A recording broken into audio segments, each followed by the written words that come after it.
I'm all for coffee. No. I'm actually getting through it this time. I can't even lie. I'm definitely getting through the. Let me stop saying that shit. All right, so I do got some topics. How many topics I got? Probably 10. So I got to get through at least 10 topics. No more than 10. 15? Okay. So instead of trying to, somebody said react to kick reducing your clippers rate. Wait, what? Did they? I'm just gonna, I'm gonna, instead of like going off time, however long it takes me to get through these 10 topics, then I'll give you guys some space to like tell me some other shit to talk about, or maybe, I always kind of like drift off and shit. We'll do that. But yeah, that's what we're gonna do. So I did have topics today, and maybe that's where I got to start doing with streams. But I will say I did drink alcohol earlier. Well, I'm completely sober and I'm off bad coffee. So you usually get concerted streams at that point. So I got a bunch of topics. We're gonna get through them methodically. But you do know we drift off from time to time. Welcome to the people on the Academy. Welcome to the people on King Academics. Glad to have you guys. What are we missing here? I think we're missing one meta chat channel, which is Facebook. Okay, Academics TV. We got that. I bet. Okay, cool. So, welcome. Happy Monday for everybody. I hope you guys missed me. I missed y'all. Y'all want an 8-hour stream? I wish. For some reason, I'm getting a little bit sick, I think. My throat's a little bit scratchy, pause. And when you're feeling like you're about to come down with something, and like my temperature is slightly off. So, I usually I just rely on the immune system to kind of, scrap it out with whatever little virus is coming in. But I did take some medication preemptively today. Okay. Yeah, we got Max B on the list of topics that we will be talking about. I'll run through my topic list and you tell me if I'm missing anything. Okay, we got Uzi lawsuit in Rock Nation paying off the whole media. Okay, Rock Nation has now infiltrated media, and I've always said this, and I want to jump into the first topic too quick. The way how you control the masses, and I've learned this a long time ago, the most important form of power is influence.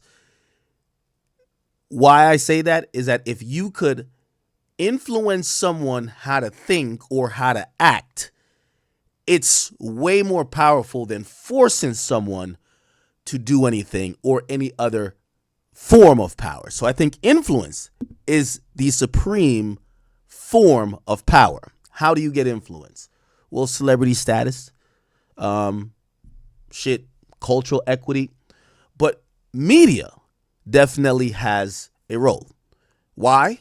Because a situation could happen, and depending on how the media reports it, depending on what information they leave out, they add in, the context or the light that they shape things in, you might see in a very different light. This is why all billionaires, they invest heavily once they get to that point in owning a part of media.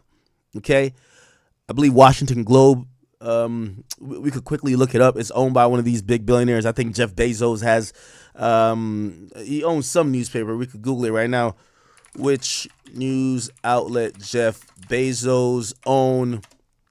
Washington Post. He owns, I believe, Boston Globe. Who owns Boston Globe?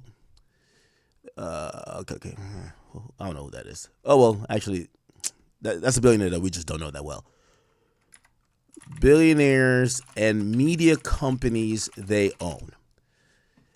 Once you hit billionaire status, you got to get like a huge media company, right? Rupert Murdoch, he owns Fox News, okay, and the Wall Street Journal, right? Elon Musk, he owns X. Yes, X is still media, right? He could shadow ban if one day y'all start talking shit about Tesla, shadow ban that shit if he wants to, You have Patrick Soon-Shiong. They own LA Times, Time Magazine, and the Roberts family, they own Comcast and Universal. Any more interesting names on here? Now, the reason why I actually bring that up, and I guess I'm not going through my topic list. I'm going to get to it eventually, but that fucking, I ain't going to lie, coffee's a hell of a drug because it be having my brain just kicking. Anyway, the point with what I'm trying to say is it's been long storied that once you get to a certain type of wealth, and I've always looked at it from the aspect of there's something about the masses that demonize billionaires. It's such a very odd and very a rarefied air that people actually become a billionaire, that sometimes when you see the inequity among people, there's homeless people can't starve, there's SNAP benefits is on the line, and you've seen someone just like, I mean, like, you got to think what a billionaire is. Like, a billionaire is a millionaire 1,000 times over, right? So, you know what I mean? A guy who's a millionaire is like him having $1 and that nigga got 1,000. So at a point, you usually realize as they try to play Monopoly in life, you have to kind of control the people in how they think, how information disseminated, and also you got to play a little bit of defense, right? Because at some points they start demonizing you. Hey, this guy, he's taken from the poor. He's doing this. He's living off government grants. He has this unfair advantage, and the people will start to hate those people. So the way you kind of balance it out, you got to get a media company. That's just always how it works. You get a media company that's going to be super favorable to you and just kind of seed information that could help your agenda. Again, remember, I keep telling you, even more than money's a form of power or currency or whatever you would call money in whatever economy you're in. But the most important form of power is influence. And media companies have a lot of influences. That's why billionaires, they're not trying to make money off owning, Washington Post. That's a defunct type of outlet, but it's about being able to control the narrative. Why do I say this? I say this because this happens everywhere, right? It not only happens with the highest of the highest when it comes to the Jeff Bezos of the world, the Elon Musk. Elon Musk ain't making money from Twitter. You know what I mean? Like, he's talked about the losses when he first got it. Maybe the losses got a little bit less, but it's still like it's losing him money, right? That's not where he's gaining his money. But what does he gain? He gained tremendous influence that he could use for his other agendas. I believe the same thing, and every time I go down this rabbit hole, I feel like people look at me, or some of y'all be like, yo, Ak is losing it. He's starting to get a little bit cuckoo, because I'm drawing these parallel with people who are playing in $1 billion realm. Jay-Z, Rock Nation. And I know y'all be like, oh my God, here we go. You about to go Alex Jones on us again. No, I'm not. So I was watching over the last couple of days, right? How media, and I've always told you this, like, media choose to report things very differently. Like, I could see TMZ's agenda based on what they report and what they don't report. I could see Rolling Stones, Breakfast Club, or Clear Channel, or actually it's called iHeartMedia. And all these companies have different agendas. Shit, I won't even lie. You might say I have an agenda too. Cool. I have certain biases. I think I'm pretty open with them. These other companies, they're not open with whatever biases they have. So you kind of have to use this like analysis to see what's going on behind the veil. And why am I saying this? Again, I'm going to try to fast track this long intro. So a story, like, for example, I've made these huge viral Rolling Stone articles, or I like to call them hit pieces, for like very minor things. But if they want to categorize me as, Ak is misogynistic or whatever, like, they do these huge pieces on it. Ak is right wing now. Like, okay, like that, like, even if I was a Republican, like, that's the big news that everybody should want to, consume. Why do they do it? It's clear, you know what I mean? Like, they're leaning into their listeners, their followers. That's probably left leaning. And if they could create a central enemy, they're going to get more clicks, whatever the case is. I don't even think, personally, Rolling Stones has it in for me. However, it was interesting this weekend, or actually in the last 4 or 5 days, there was a huge story that came out. Huge. I mean, huge. It was about Uzi and Rock Nation being sued. Now, I love Uzi, and this is nothing personal towards him. But I only bring this up because I have to kind of use my platform, or what's left of it, to continue to shine a light onto what everybody else won't shine a light on, right? So you tell me, if it's academics having an argument with a woman on social media, It's breaking news. Act, the right wing leaning social commentator is beefing with another woman, and he uses misogynistic overtones in the language. Huge story. There's a website. By the way, these are the same people when I got sued for whatever. They couldn't stop printing that. Former assistant is suing Lil Uzi Vert and Roc Nation for harassment and labor violations. Now, the ironic thing about this is that even on X, and by the way, we're going to try to find this story elsewhere, but even on X, it's like case dismissed after 17 days. Huh? Doesn't sound right, but okay. Former personal assistant filed a lawsuit on October 20th in Los Angeles against rapper Uzi, Roc Nation, and Uzi Vert LLC, alleging sexual harassment via explicit messages, verbal advances, unpaid overtime, and excessive work hours up to 39 hours, and unreimbursed expenses over 3 years, leading to her resignation in April 2025. The complaint claimed the companies, that would include Roc Nation, ignored her reports and enabled the misconduct, violating California labor laws. Ironic. On November 6th, they're claiming the plaintiff voluntarily dismissed the case without prejudice, or with prejudice, actually. Barring refiling without court approval, with settlement details sealed. Okay. Now, the first thing when I seen this, I said, wow, this is like a bombshell, allegation. And I'm not here to say any of these things are true. But we all do remember during the time of Diddy getting 5 accusations a day, we saw a myriad of hip-hop outlets or outlets that covered hip-hop. They would plaster these stories all about. Here it is. The Jane Doe. Another one. This is Diddy trying to fuck whoever, right? So I looked at this and I was like, let me see if I can find this shit on other websites, right? Roc Nation, Lil Uzi sued. And really, the outlet I was looking for, and by the way, I just want to also show you here, right? Once you get down here, it says Complex, and then it's a bunch of Instagram blogs. Well, Hot New Hip Hop's in there too. A bunch of Instagram blogs. Look. 42 CEO. What the fuck is that? Facebook. I guess XXL did post it. But you're not going to see major news coverage of this story that I think is super major.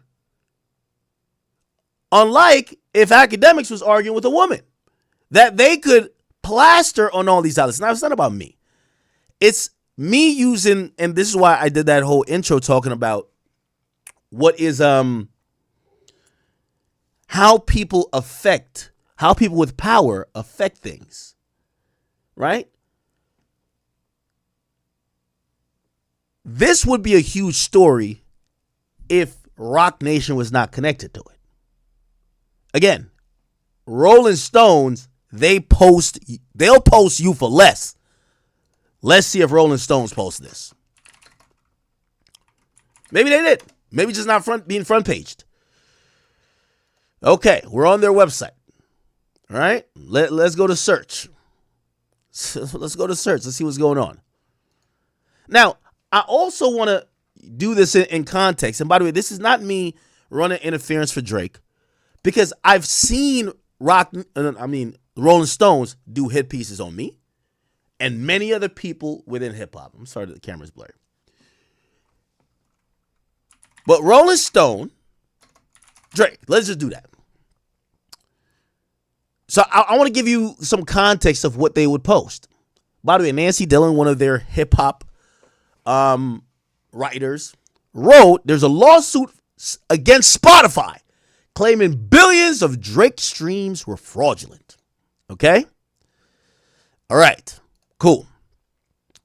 Now, a new class action lawsuit. Remember, this is November 3rd. This is what really kicked off that whole thing. Rolling Stone dropped this bombshell of a story that made it seem with a Drake picture, not Spotify logo, Remember, it's a lawsuit against Spotify. They didn't have a Spotify logo. They didn't have a Spotify logo and Drake. It just has a picture of Drake. Again, I'm telling you about media and influence. And this is how fickle the media is. If everything should be fair, but the difference between Fox News and CNN is if you tilt it a little bit this way, you get a whole different conclusion than if you tilted it a little bit that way. I'm explaining media to you. So, to the regular person who sees this, they're like, oh shit, Drake is buying. What the fuck? They got him. Rolling Stones, we trust them. They're saying, yo, Drake is buying. Now, remember I read the lawsuit. The lawsuit accuses Spotify of not being able to supposedly police botting on their platforms, which are claiming everybody is doing. But they did include Drake's name because they said he's the most popular on the platform. Was it a case that they said, oh, y'all are allowing Drake to bot? No. They're saying everybody's botting. And this guy, who's the most streamed artist, he's an example. How does Rolling Stones? No, it's not Rolling Stones. Rolling Stone. How did they put it on their site? Drake, billions of Drake streams are fraudulent. Just read it here. Billions of Drake streams fraudulent. You know why? To the uneducated person, that's all they care about. To the K-bots and the other people that don't, that's all they care about. Ah, fuck, got him. Now, surely if they posted this, surely, I would assume, what's up with this, the blur? Hold on. I would assume that they would have posted an assistant who claims they were sexually harassed, and their reports to Roc Nation and other companies involved in the mix flat out ignore them. Right?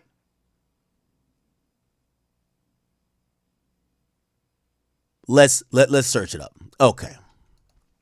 Roc Nation.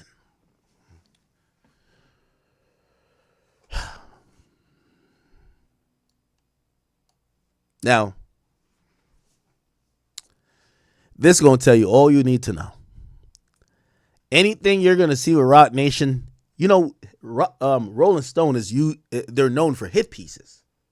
They're known for hit pieces.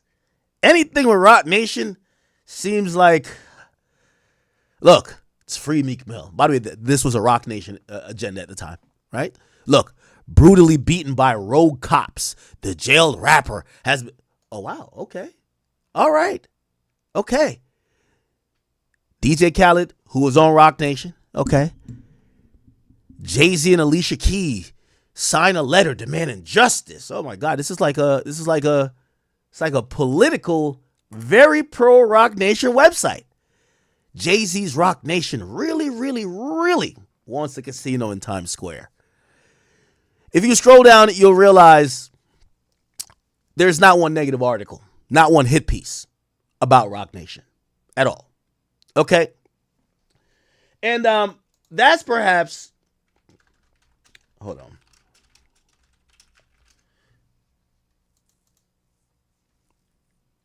That is perhaps, give me 1 second. Here we go. Is it this?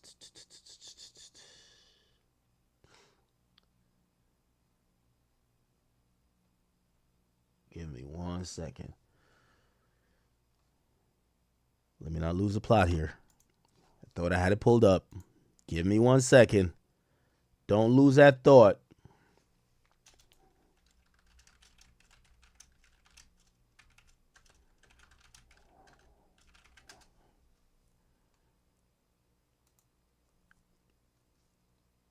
Okay. That is perhaps. Hold on.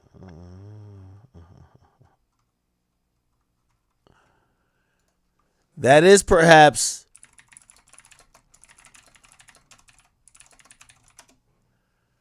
on one of their, what they're calling their culture panels. You know who sits on that?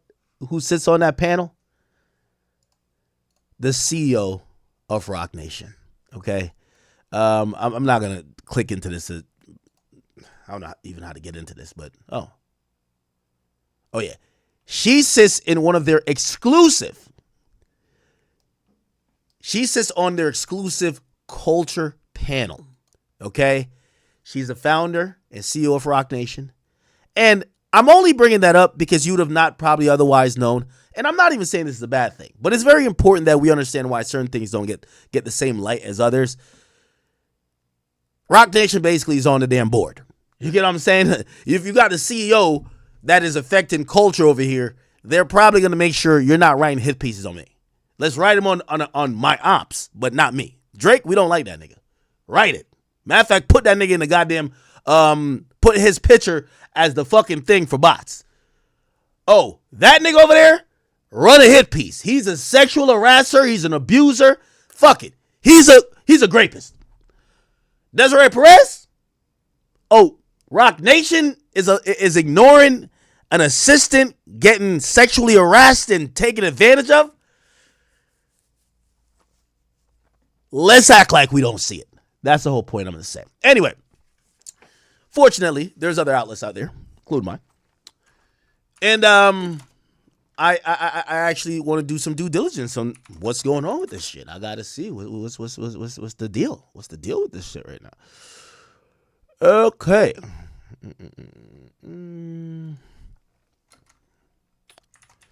It's Simir. I think that's his name. Let's see if we can find him. I'm trying to find the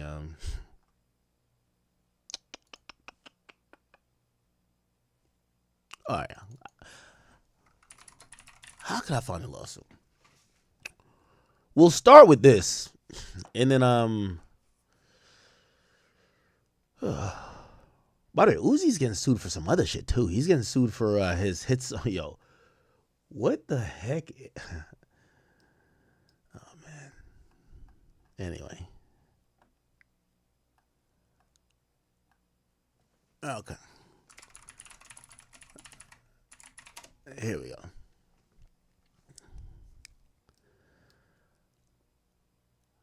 Oh, here it is. Oh, wait. They didn't post it yet. Don't tell me they didn't post it. No. Don't tell me they didn't post this shit. Does anybody have the full lawsuit?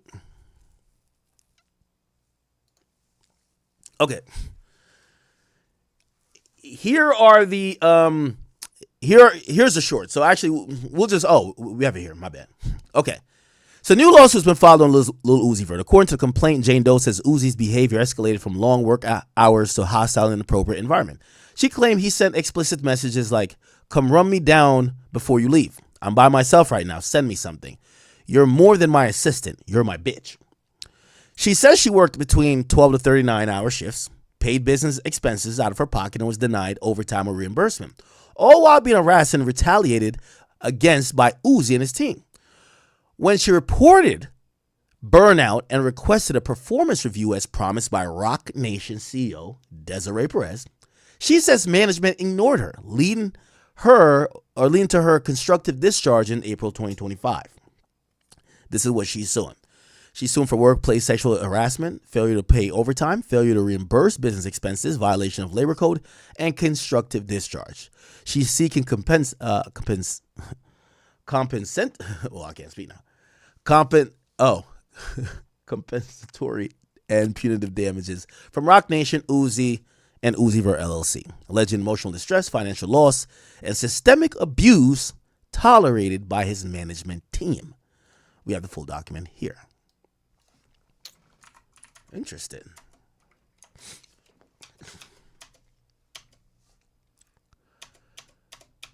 Yeah, here we go.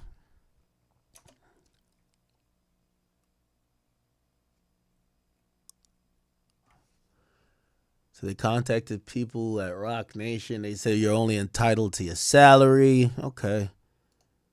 I like this.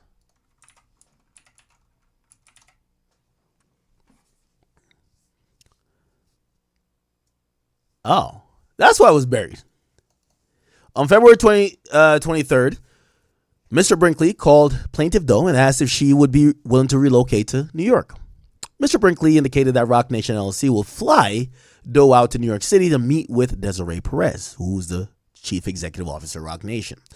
As she would be doing the final deciding voice on plaintiff Doe's employment with the company. On February 23rd, 2023, the woman met with Desiree Perez in New York. Ms. Perez met the plaintiff's request of the salary for $100K and offered plaintiff a relocation fee of $5,000 while explicitly stating that this compensation was to start. On the same day, I guess that's Uzi texted the plaintiffs to stay the night with him in his hotel room. Despite her saying she didn't feel comfortable with his request, he continued to pester her, sending her dozens of messages. Okay. All right, so Uzi was just trying to fuck on his assistant. Okay. Can you stay with me today? I'm going to go to the hotel to sleep later, though. I'll be nice. Just want to sleep. I don't like sleeping to myself. I won't touch you. We're literally not going to do shit, girl. I can control myself. Despite his efforts to convince her to stay the night, she did not. Okay. Interesting.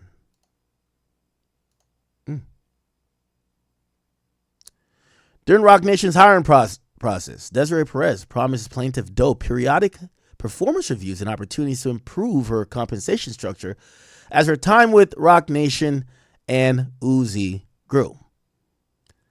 Roc Nation representation was knowingly false, as Ms. Doe was never provided with an opportunity for a performance review. Despite her multiple requests for a performance review, she was denied.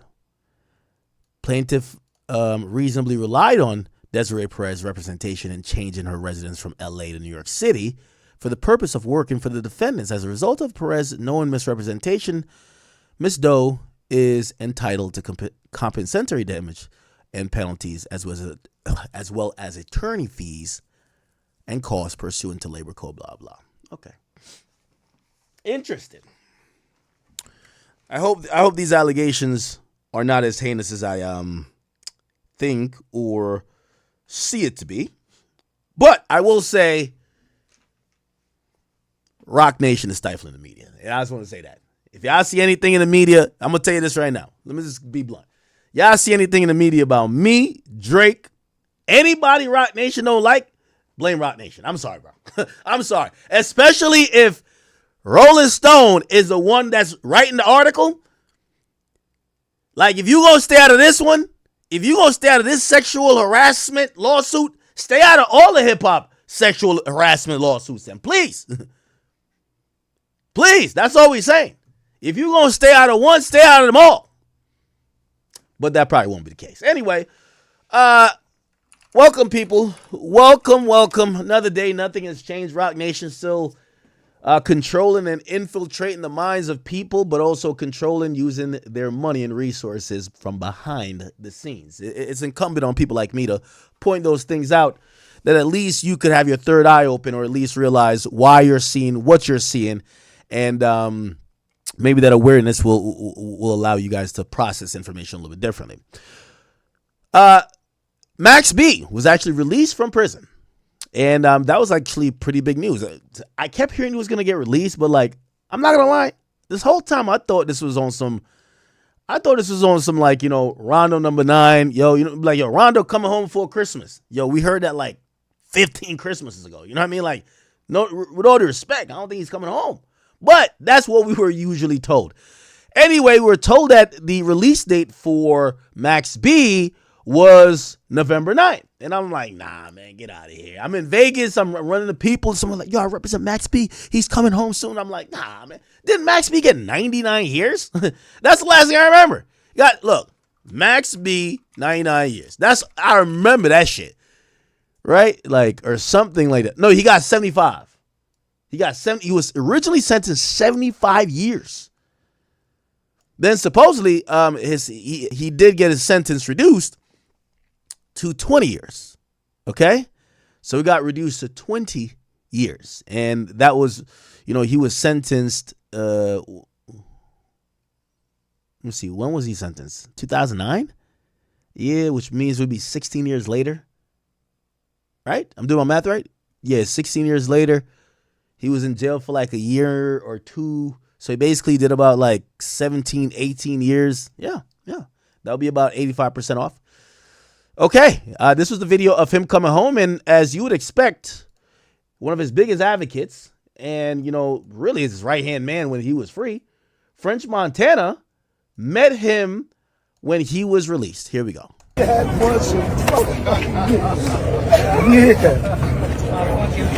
Back together.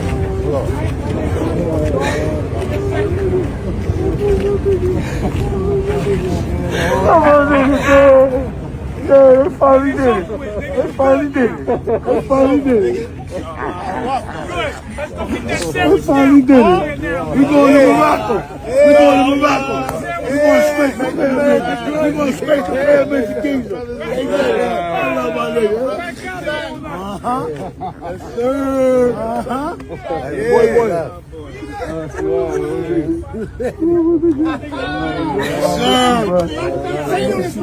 Y'all niggas ain't believe that way. Y'all niggas ain't believe. Fuck wrong with these niggas, B. You niggas ain't believe. Niggas fuck wrong. Now I gotta be honest with you, which I didn't know this was a thing, but apparently after you've done a bid, they gotta bring you home in style. And I gotta be honest, I think French Montana did his thing. He brought the wave god, the Silver Surfer. I think he falls into the legendary category. A lot of them joints, his mixtape joints, but he's kind of like the first, like he had this like sing-songy type of wave. Like it was very like unorthodox, but I'm gonna be honest with you, I felt like he influenced a lot of rappers to come later.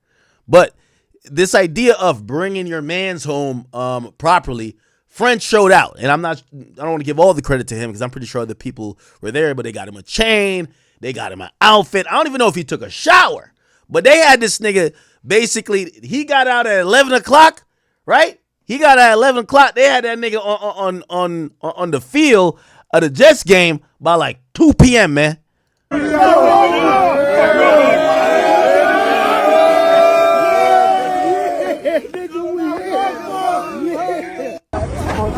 Nah, man. It's very, by the way, a lot of people are showing love. A lot of people showing love. Oh. My bad, I had to add another topic. Okay. Yeah, there's another video somewhere. It's a video of him getting out right here. Max B getting out of jail. This is it right here. Go to your pops. Go, Carter. You should be the first one. Go. So I guess they let him out. Close. You can't get too close. Let his kids go. Where's daughter?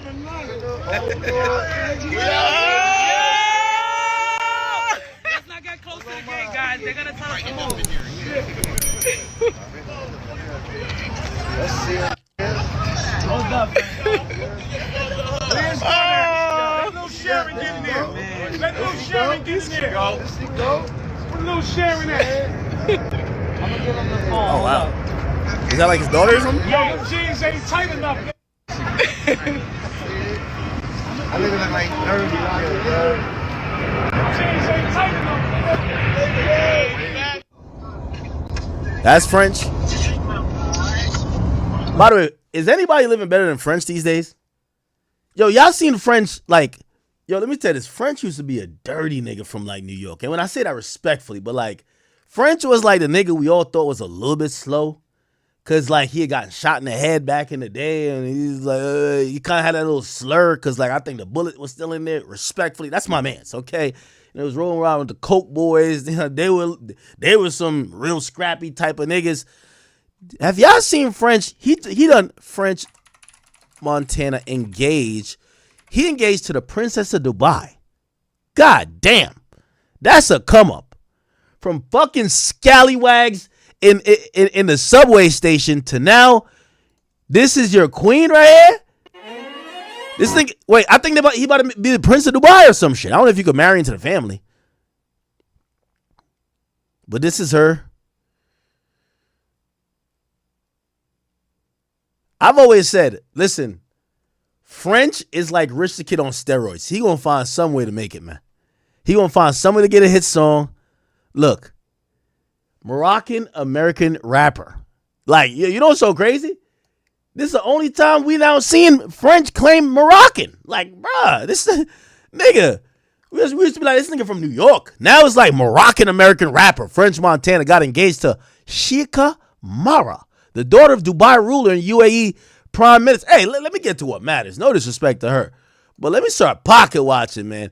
The daughter of Dubai ruler and UAE Prime Minister Sheikh Mohammed bin Abdul bin Laden. What the hell? I mean, let me chill.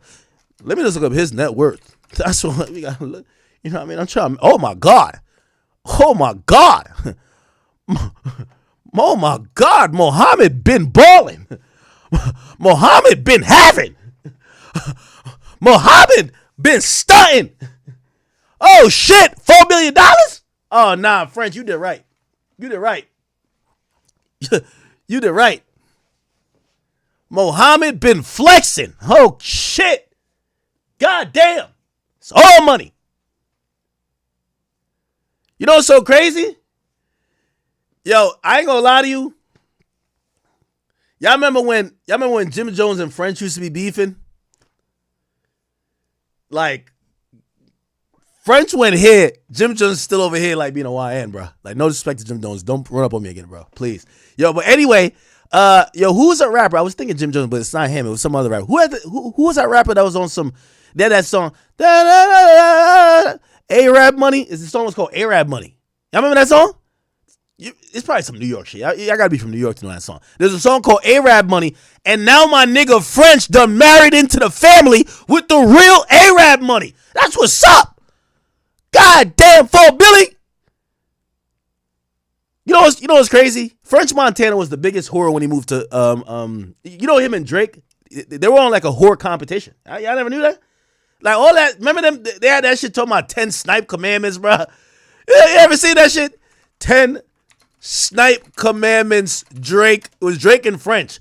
Basically, what I heard is they were fucking the entire Hollywood Hills. Drake and French was out there. Drake had some Calabasas spot and had some other spot.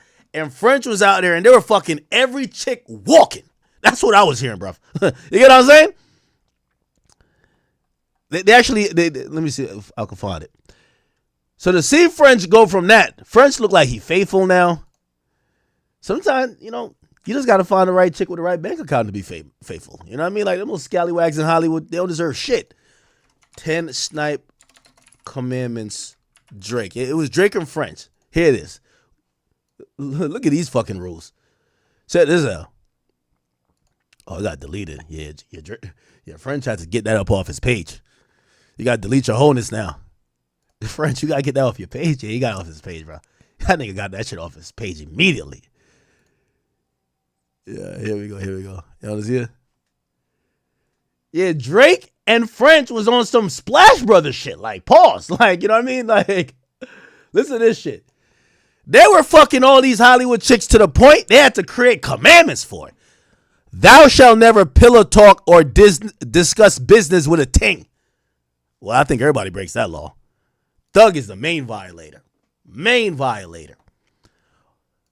On any import from the United States, Canada, or Europe, or any region, thou shalt practice a maximum of a 3-day export rule to avoid frustration. You know what that means? You fly them out, back and forth, round trip, within 3 days. No hanging for the week. Thou shalt always be honest with his brother about a splash. You know what that means? Don't lie on your dick. Oh, y'all talking about to fuck up his bag? Bro, you already in. And they get, you know what I do? Like, if this come up, I'll be like, nah, I was capping. I'm lying. That's what happened with Braun shit. They were like, yo, did you mean what you said about Braun? Nah, I was capping. Shout out to Clutch Sports, man. Thou shalt never tell a ting about another man's I guess splash here means fuck. Another man's fuck in order to execute his own fuck. Okay. Thou shalt only fuck unprotected if the ting is a must fuck, or if you're too fried, or you trust the vibe and you plan to keep the vibe for a minimum of 6 months with 4 interactions within the allotted time period. Holy. Thou shalt always lie to protect your brother's reputation or chance of fucking, conversion in the near or distant future. Okay. Thou shalt be allowed to hunt in all jungles unless a trespass as being enforced verbally. I like that one. Which means all these bitches is for all of us unless you say, that's my bitch. I know a couple niggas, they'll act like it's not their chick until you start trespassing. I know what this is. Thou shalt provide splash accommodations for a brother within his household. Yeah, I don't know if I like that rule. Yeah, I used to believe in that rule. Now, I got one rule with anybody that, first, I don't even invite niggas to my crib no more. Keep your dick in your pants till you get home or go to a hotel. Nobody fuck in my house. There's only one dick in my house. Fuck that. Hell nah. Talking about provide accommodations that your man could fuck. Yeah, all right. Thou shalt use communications with the brother to avoid being blindsided by other hunters and poachers. Thou shalt never use hand-to-hand currency exchange to guarantee a fuck unless hunting on an exotic location. They need to delete this bitch right here because that's what got Diddy caught up. Right here. They better delete this commandment. This better be non-commandments after this. Better delete this motherfucking commandment. You better delete this commandment talking about no more hand-to-hand currency. All right. No more currency, period. Yeah. Okay. Anyway, this was the 10 Snipe Commandments, which was Drake and French. Now my boy French. Is this an ostrich? What the fuck animal is this? No, it's a camel. Yo, French went from posing with New York City rats to posing with a well-mannered camel and his new chic wife. Oh, man, French, you done did it, boy. Yo, French is that nigga, dog. Yo, French used to look dirty. French look mad clean. I wonder what's his skincare routine. He's glowing. Pause.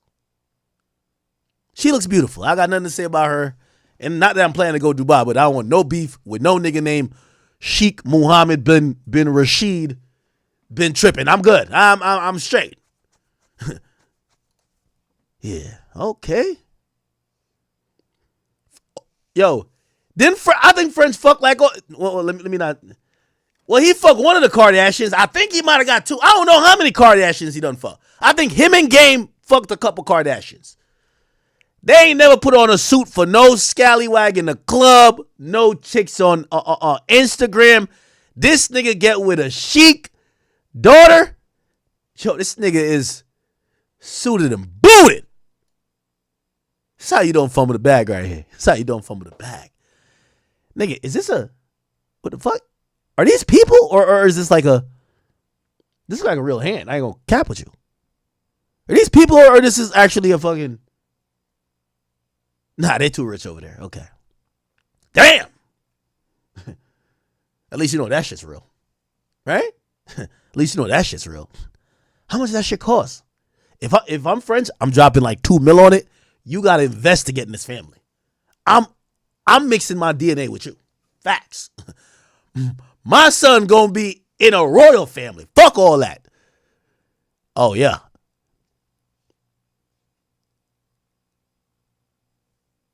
Damn. Y'all remember French back in the day with a Cocaine City DVD? That nigga was wearing a do-rag, dog. Do-rag, like a dirty, holy do-rag. Yo, French over here look like he's in some desert. This nigga wearing all type of cloths. Oh, shit. Oh, shit. Look at him. This is the face of a nigga right here. Yo, you close her ears and be like, yo, French, let me tell you this. Don't bring her around none of your rap friends. Them hating ass niggas gonna fuck it up. Yo, French, remember when we used to do them 2-mans and we fucked like 30 bitches on that island? Yo, bitch, if you don't shut the fuck up, you don't shut the fuck up, you ain't about to ruin my shit. French got that look on his face. Oh, man. Is it this him right here?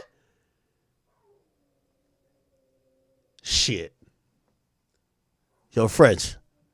Might have to get this nigga like a foot rub, bro. Like, yo, you got to get up in this family by any means necessary, bro. By any means necessary. That's my dog. French is winning. All right. Yo, I'm such a pocket watcher. Let me go back.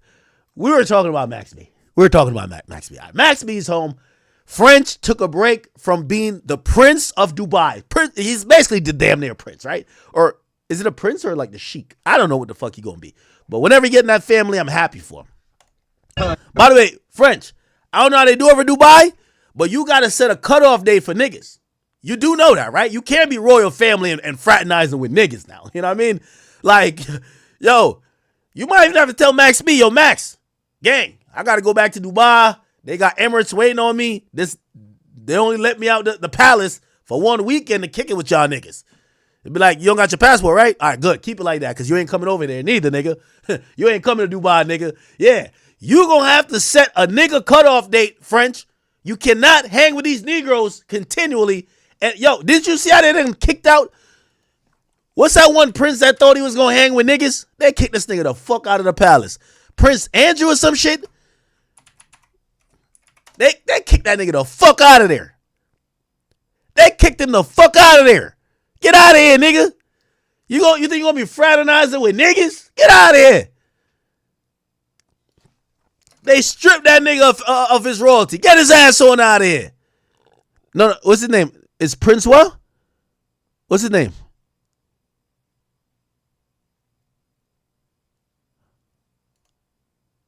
Oh, it's him right here. Oh, Prince Harry. Yeah, they got that nigga the fuck out of there. Is it Harry? Let me see. Oh, yeah, Prince. Yeah, they got him the fuck out of there. Nigga was doing nigga shit. Told about he wanted to go party in New York in the meatpacking district. They're like, yo, get this nigga the fuck out of here, man. Yeah.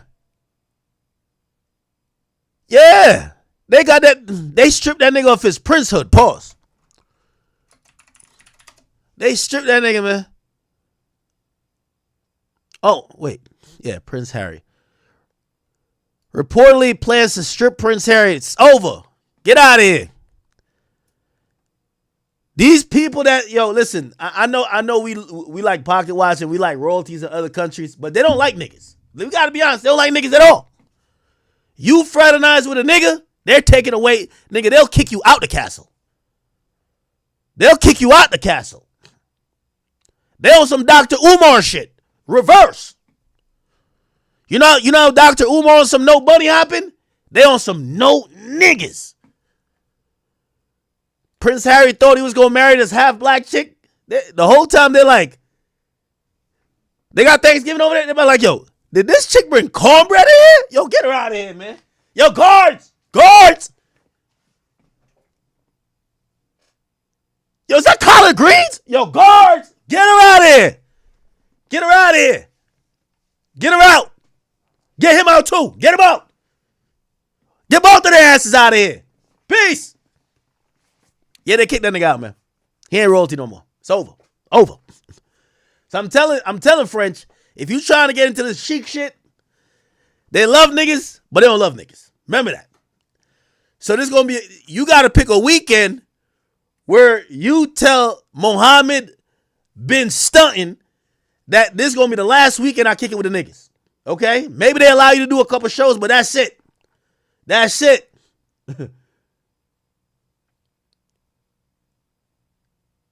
I say you tell them about New Year's. After New Year's, I'm not hanging with no more Negroes. I'm going to just come over here, and I don't know what, I hope they don't ban me from Dubai or some shit.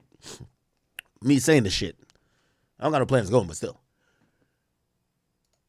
I don't know what the sheiks in Dubai do all day, but on Instagram, it look like all they do is get chased around by tigers. Like, they be playing with their pet tiger. Like, come here. Like, they be playing with a pet tiger. You don't be see that shit? Sheik's son plays with tiger. They're the only people that got pettable tigers. I don't know what the fuck. Their tigers and lions are mad pettable. The whole time I'm like, Pluto, how is these animals 10 times bigger than you and they're nicer than you? Look at this shit. What in the fuck? Look at this shit. Nigga, I don't know what a sheik does, but every sheik got a video like this. They're just playing with their monkeys. They're playing with their camels. They're playing with their lions and tigers. I'm like, what the hell? Look.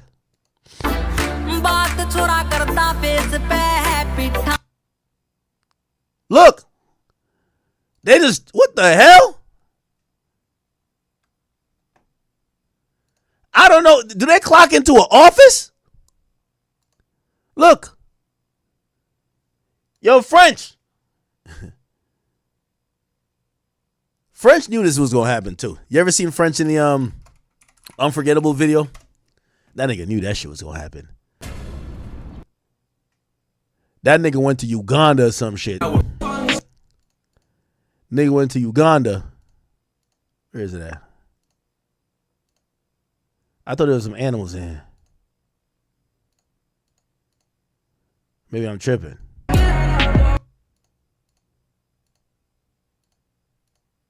Yo, Max B, man. Max B. Word 2. We love you, Max B, but this is the time for you to get your Memphis Bleak on. You need to get in that will. You need French to say, Max will never be broke or some shit. I don't know. I think I pocket watched too much. God damn. Nigga, I'm super focused on French getting this back. All right, anyway. Let's go to the studio. Be sure to like, comment, and subscribe. Damn. Really out. This is crazy. Yo, if I'm 5 minutes away. Don't let him leave. How we telling him to stay at the prison? How far away? Yo, they told a nigga to stay at the prison that they could come get their video with him. That's crazy. 8? 7? Okay, good. 7 minutes? Good. Sounds good to me. Keep it going. Yeah, I'm 5 minutes away. Wait. Okay, there we go. Al, your boy. Hi, what's your name? Okay, this is the video too. I'm calling you. Okay, anyway, he showed up to a game. Let's all. What's going on? Look. What's up, beloved? Finally, Rick. How you doing, man? Good to see you, brother. You all right? Yes. Agent Gracefully. Yes. Okay. I'm working on it. Is that Method Man? Method Man a photographer now? Give me a job. I want to do some camera. Are you curious about? Oh, shit. All right. We got Max B, who's already on the field. I even saw a video of Max B in the club. Max B is yo, you know how people get out of jail? They be like, yo, I need some time away from people. I'm going to spend time with my family. And they disappear for 2 months.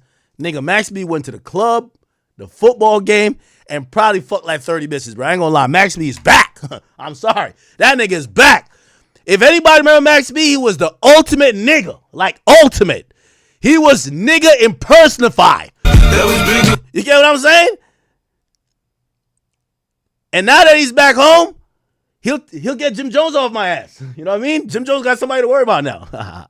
No, I'm playing. Jim, you know I love you. Yeah. Now he went to the club.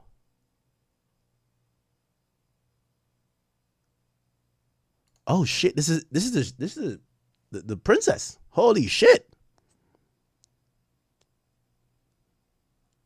Where's the one where they in the club?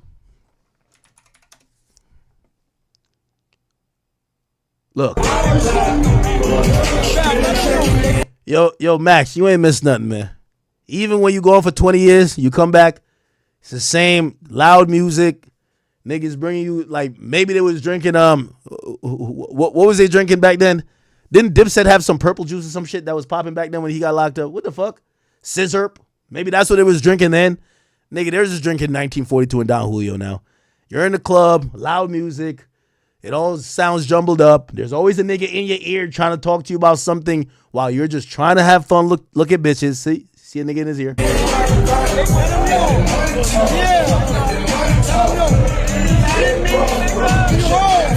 Yeah. Same shit. You ain't missed nothing, Max. You ain't missed a goddamn thing. Oh, look. Goddamn. They said this thing in the club. In the club on his first day out.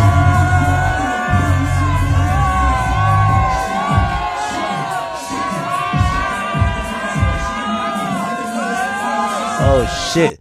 Yeah, I don't think he don't understand these type of bops here. Like, he kind of a little bit off beat. But it's all good.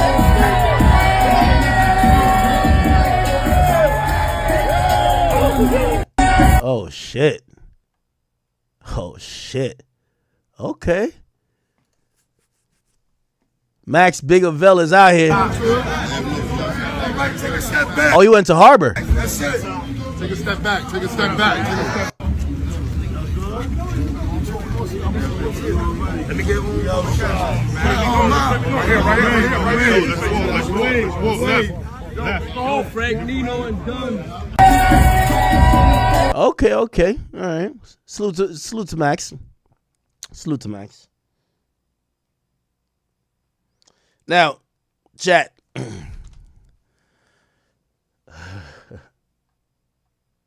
it I'm foul? What? Oh, he gotta get his teeth fixed? Oh, yeah, you know, bad hygiene in jail. Hey, now here's the thing. I don't know if I should do this, though. Because I think if I do this is content, but I think if I do this, they're going to throw it on me. Pause. Extra pause. So, of course, as soon as I post the news that Max B is free, yo, it's like clockwork. Yo, as soon as I posted he's free. Whack 100 sends me like 5 documents and sends me a court case, and he says, Max B is all rat. Here's his work. Bruh. Yo, bruv. That's Max Bigavell. Yo, that's the Silver Surfer. Stop. Could we get one? Bruh? As soon as I post it to my Instagram, my phone lights up immediately. Yo, he all rat. Here's all his work. Nah, bruh. Come on. So now, I got to ask y'all a question, chat. Should I just ignore it? Because really, nobody cares, right? We don't really care. And I did watch the 1090 Jake video today, too. And I think 1090 Jake said the opposite. But, like, well, he's not like my friend, but, like, am I L-Mans for leaning into the drama if I call Whack? Or should I just be happy he's out? Yo, Whack didn't give it 24 hours. Whack didn't give it 24 hours. Like, he didn't give it 24 hours. Yo, T Grizzly, I think you're off the hook. Because you know how I get with Whack. Whack lynches onto one. It's like, all right, you're the new rat. Yo, I got to work. You want to see the work? Bet 100,000. I got to work. You know what I mean? And I think T Grizzly survived. All right, hold on. I'm going to do it just for the content. Actually, somebody trying to set up an interview with me and Max B. I don't want to fuck it up. Let me get the content anyway. I'm going to be fair. Your call has been forwarded. Oh, shit. That might be God. Might be God. If it goes to voicemail, his phone's dead.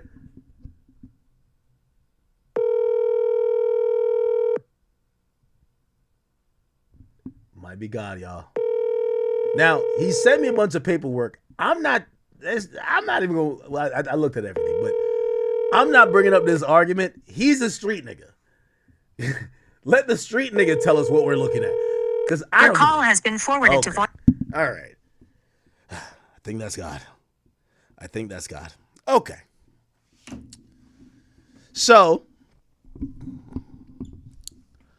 Max B's out free. Would y'all like to hear new Max B music? Should he kind of just be a legacy act at this point? I think the playbook on what to do when you're released from jail, I think it's kind of broken. We don't know what these guys should do.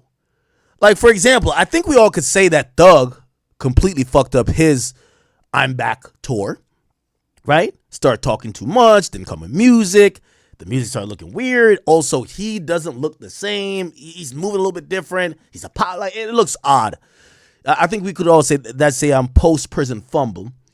Remember when Kevin Gates came out and like he was just like, he just disappeared for like another 6 months? Gucci came out. I think Gucci and Boosie looked like they kind of did their thing. They had maybe 1 or 2 songs people cared about afterwards at least. And then they almost did like a tour. And I was kind of like wondering like, should Max B have even been in the club? It should have been almost that video there and then immediately get the bookings for like this upcoming weekend and fucking have him come out on stage somewhere. You get what I'm saying? Like just seeing him in a club, and shout to Harbor. But still, I don't think this killed his entire thing, right?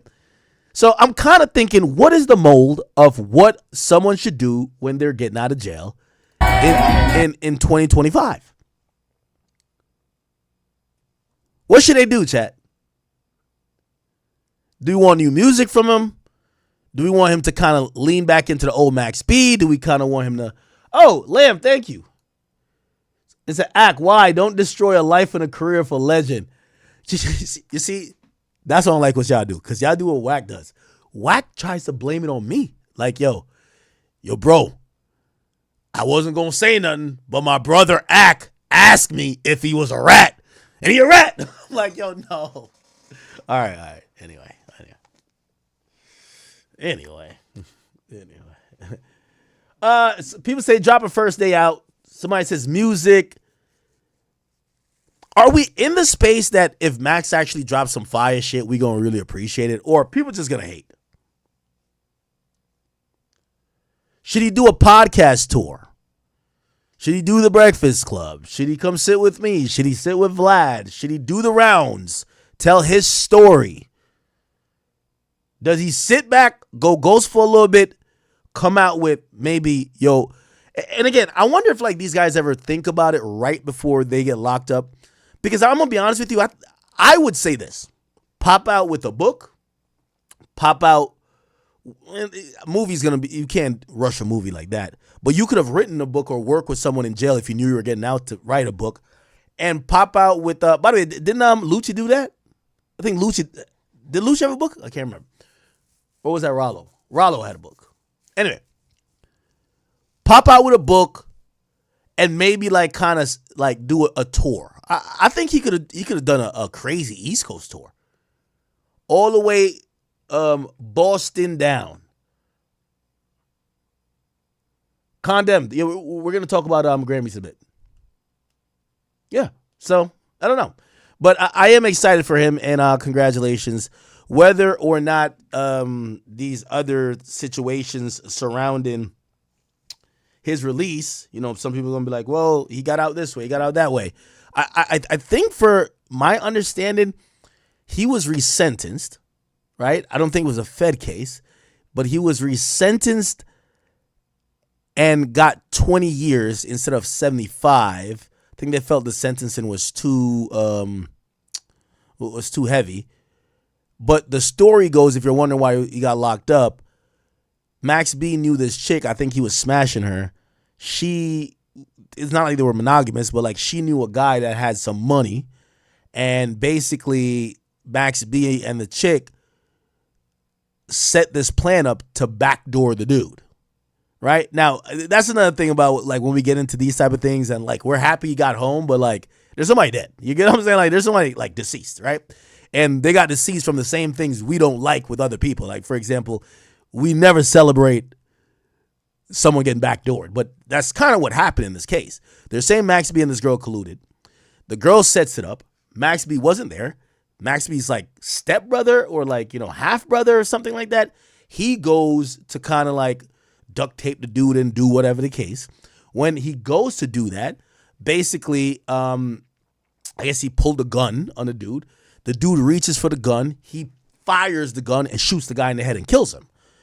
They basically, the police, while investigating it,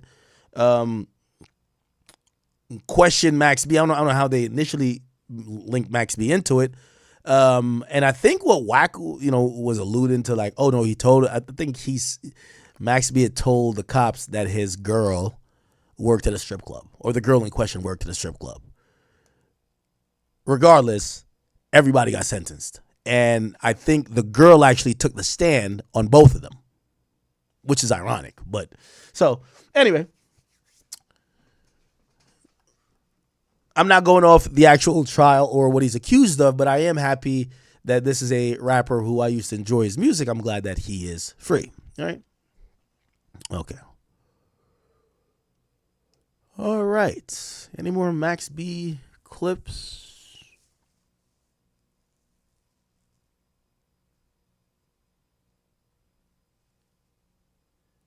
Yeah, that's kind of the story. You never heard the story? Why? Let me look it up. Why Max B went to jail? Why Max B went to jail? Let's see.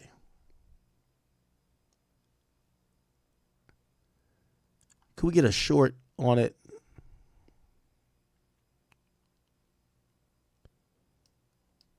I guess we'll do Traplo Ross. Here we go. Welcome back to another video, and today we're going to be looking at the room and plow. Here we go. Take a little bit of a look at some background info before we get into some clips and some court documents. So over here on Wikipedia, under felony murder charges, Kevin D. On September the 22nd, 2006, Conway and Leodam ambushed Alan J. Plow. Okay, so Conway's the woman, right? Conway's the woman.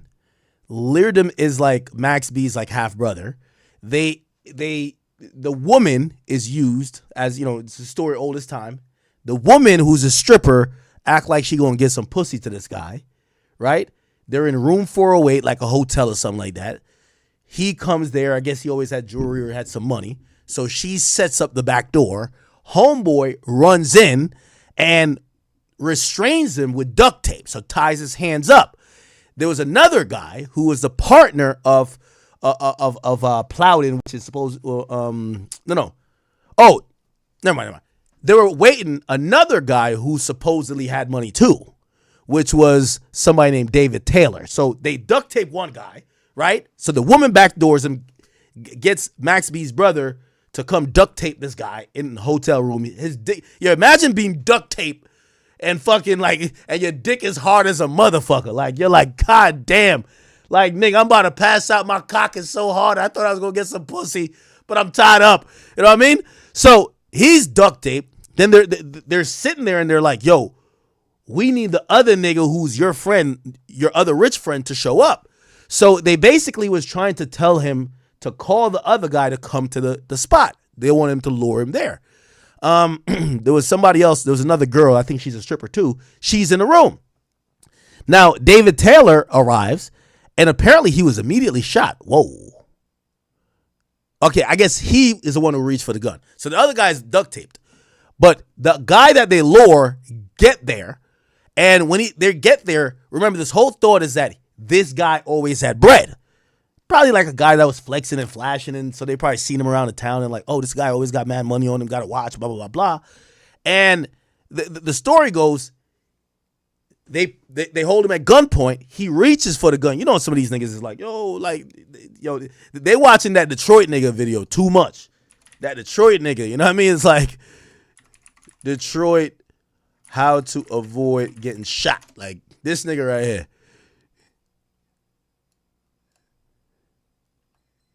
It said, what to do if a gun is pointed at you?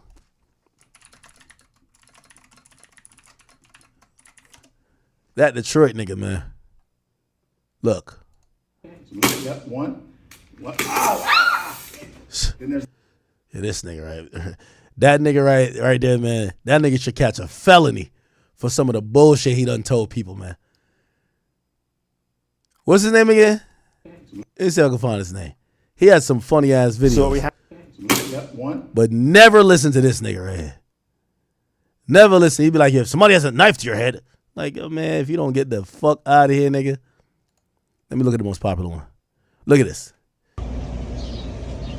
Detroit Urban Survival Training. I'm going to share with you right now what to do if a striker-fired weapon is pinning against your chest, against the wall, and a criminal is holding you at bay. And the reason why they're doing this is because this is how they search you for weapons. Bruh, let's end this fucking stupid-ass video right here. A nigga got a gun to your chest like that, and they say, give me the jewelry. Don't listen to this fucking sucker right here. Just take off the jewelry and give it to them, bruh. This nigga is full of shit, dog. Yo, you ever seen, there's a comedian who made a thing of it where he tried the same thing and all of a sudden he had a Pop Smoke concert. You're like, what the fuck? What the hell? And everybody looking at him like, nigga, you dead. You up here with us now. Like, yo, that shit did not work. That shit did not work, gang. Like, what the fuck? That shit did not work. Anyway. Plowden in room 408 and restrained him with duct tape while awaiting Plowden's partner David Taylor. Also in the room was Giselle Neven. When Taylor arrived, he was immediately shot point blank execution style in the head, and he didn't even have any money on him. From here, and it wasn't it's execution style because it was a shot point blank range in the head, but it wasn't meant to be an execution. Apparently, he reached for the gun. That's what I heard.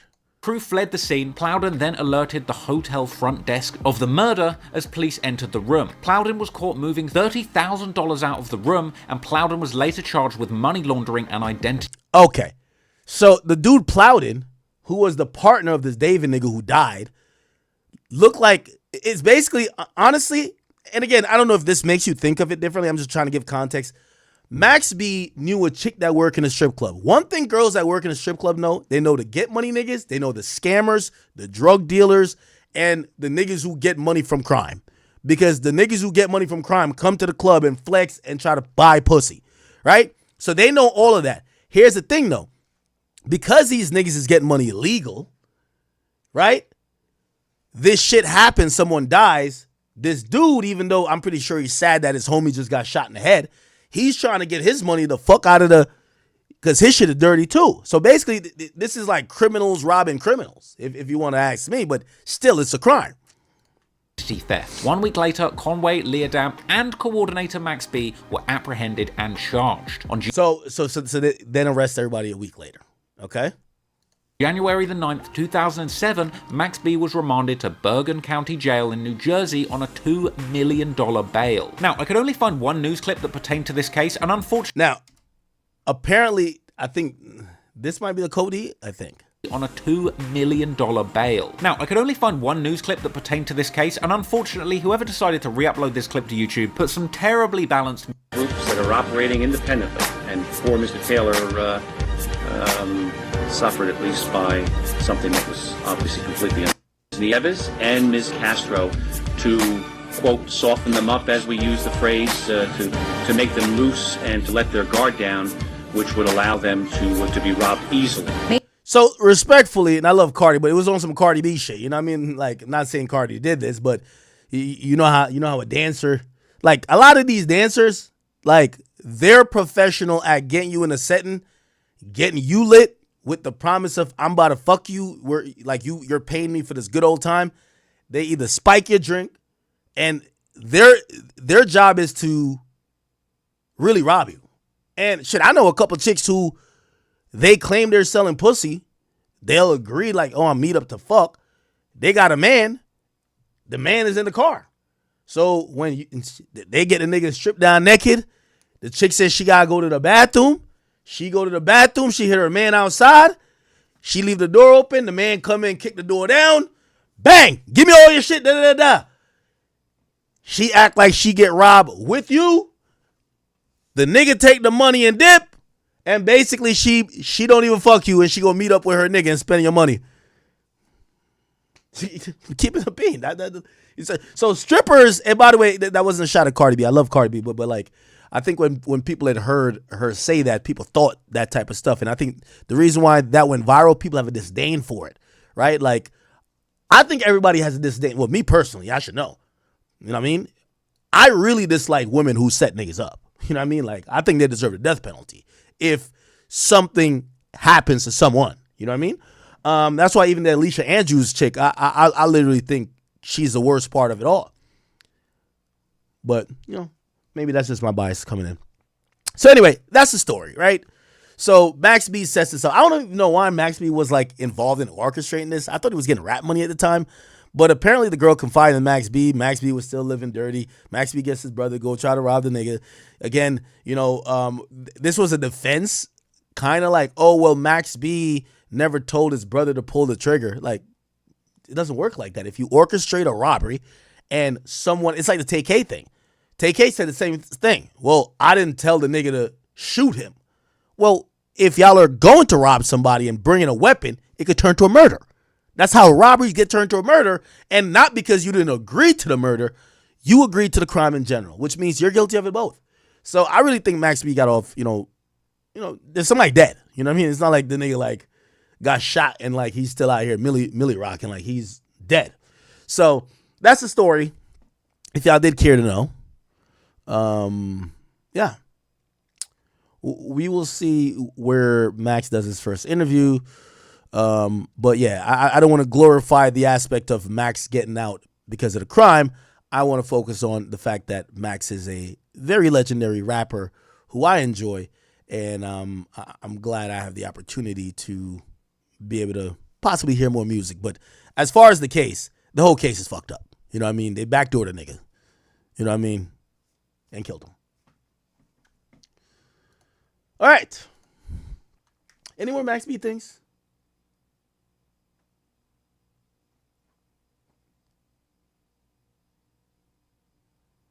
Any more?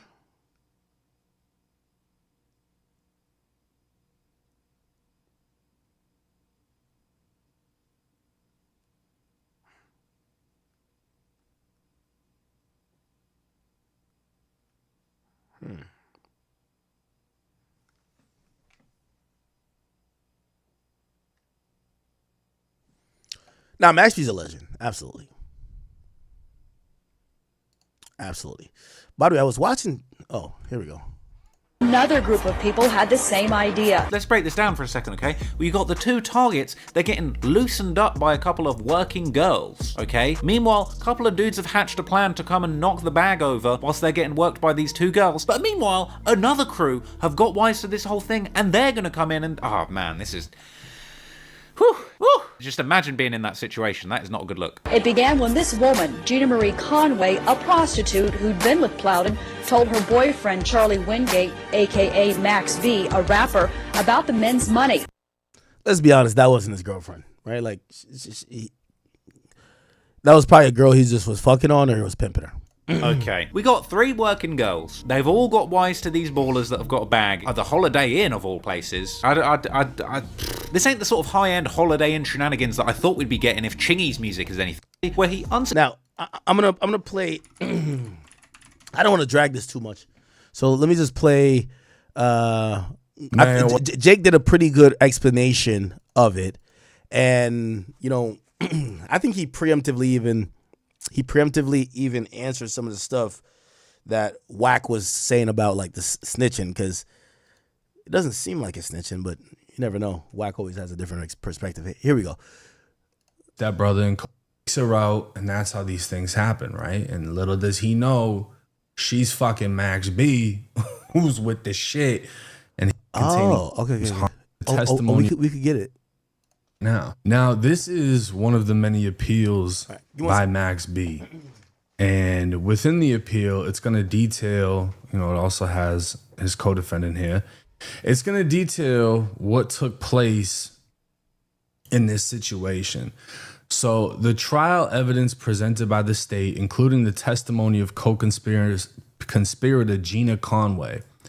Now, Gina was Max B's girlfriend at the time, and we'll get into this. Max B and his co-defendant, who is... That's what I need to get. Here we go. Right now. Now, this is one of the many appeals. Okay. State of New Jersey versus Charlie Wingate. State of New Jersey versus Charlie Wingate. All right, so here we go. So I guess this gives okay. So two victims is Plowden. So these are like the scammers or whatever, right? So these niggas are just get money street niggas. They're partners in a criminal enterprise that included. So number one, this is Max B's appeal. So they're trying to make the victims look like these aren't like choir boys that got killed. You know what I mean? It's basically saying, yeah, the nigga got killed, but he was doing crime already too. So they said these guys were criminal partners in a criminal enterprise that included mortgage, real estate, and credit card fraud. Like, this sounds like the nigga that DJ Envy was working with. Obviously, that's not. It's different people, but they're into the same shit. Mortgage fraud, real estate fraud, all that type of shit, right? Remember that one guy that DJ Envy was cool with that got in trouble? They drove expensive cars around New York City. He often carried a Louis Vuitton bag containing cash, sometimes even as much as 40 grand. On September 19, 2006, while in the Bronx, they noticed Conway standing across the street. He introduced himself to her and then took her to a bar where they had a drink. So Plowden noticed a chick standing across the street. Introduced her, got a drink with her. Later, he took her to a hotel where he tried to fuck her. He didn't get to fuck her. She left the hotel room at approximately 4. God damn. Yeah, that nigga was trying. Holy shit. Yo, she left at 4. You still ain't fuck, gang? All right, whatever. And took a taxi to Sin City, where she met Wingate and gave him money. Then met a bouncer. Okay, so this kind of like, it's affirming what I think. Charlie Wingate is Max B. Max B was pimping this chick. That's not the girl. Or, I don't know, maybe he did wife a prostitute who's fucking dudes and giving him all the proceeds, whatever. Then met a bouncer whom she left with. So it looked like she went to go fuck somebody else. 2 days later, the day before the homicide, Plowden called Gina Conway and he picked her up and he took her shopping in Bergen County. So he's doing a little baby. He's tricking like a motherfucker. He was carrying a Louis Vuitton bag. During the shopping trip, Conway telephoned Wingate to make him jealous. Ooh, she had tricks to her shit. Ooh. Oh, wow. Interesting. And told him what she was doing. Right? So basically she told the guy, hey, yeah, Max B, like, that's one of them niggas that fuck with her. I don't know what she probably said. But I guess she's trying to get this nigga to spend more money by basically bringing up a rich and supposedly famous and supposedly rich rapper. Is that after shopping, Conway approached Plowden, accompanied Plowden to a hotel in Fort Lee. He gave Conway a key to the room, and during their stay, he opened the designer bag several times to impress her. So he's flexing like, yo, these niggas ain't having it like me. And she supposedly thought it had $50,000 in it. Later that night, Plowden drove Conway to the Manhattan where he dropped her off. So now she sees the money. She sees it in a pouch. She's like, I bet. He drops her off. Now, he don't say he must have fucked that night, right? But who cares? She's a whore. After dropping her off, Plowden met David Taylor and 2 other women and spent the night in a club and eventually returned to the Holiday Inn where he shared a room with one of the other women, Giselle Neves. So these guys are serial purchaser of punani. Like, you know what I mean? They're just buying pussy all over the place. They're fucking all the strippers. And the dude tried to fuck Gina Conway. He didn't one night. The next night, he brings her shopping. Then he brings her to the hotel. We could only assume he probably did fuck. Then he drops her off in the morning. And he picks up 2 other chicks with his mans, whose name is David Taylor. Or David Taylor had the 2 women because he met David Taylor then. Taylor has shared the same hotel with the other woman, Mait Castro. Okay, before going to bed, Plowden hid all but $1,000 of his cash, as well as wallet, jewelry, and car keys under the plastic liner of the trash can. He hid the remaining $1,000 under his bed mattress and then went to bed while she showered. The crimes were committed in his room later that morning. Meanwhile, okay, so these guys, these scammer guys, they got 2 new bitches that they're trying to fuck. I guess they got to join in rooms or something like that. They got 2 new chicks they're trying to fuck. The Gina Conway chick was dropped off in the morning and looked like she probably got fucked the night before. So, meanwhile, after Plowden dropped off Conway, she had taken a taxi. So when she had gotten dropped off, she had taken a taxi to a basketball court near 135th Street and 5th Avenue, where she met Max B and his friends approximately 11 p.m. During the next couple of hours, she took an ecstasy pill, drank some Hennessy cognac, which made her high, but the degree of her intoxication seems to rise and fall. She told Max B about the dude's money. So I guess she's telling, yo, I met this trick. Like, yo, this nigga got bread. He got like, so Max B is like, how much money? She said a lot. Sound like a 21 Savage song, huh? Wingate then said he was going to get him. So Max B's like, yo, we got to go rob that nigga. Which Conway understood meaning as he was going to go get the money from the dude. Wingate asked Conway where Plowden was, and she told him he was probably at a club. She also told him where he was staying. Wingate telephoned Leardom, which is his supposedly half-brother or something, or a stepbrother, who arrived a few minutes later and spoke with Max B.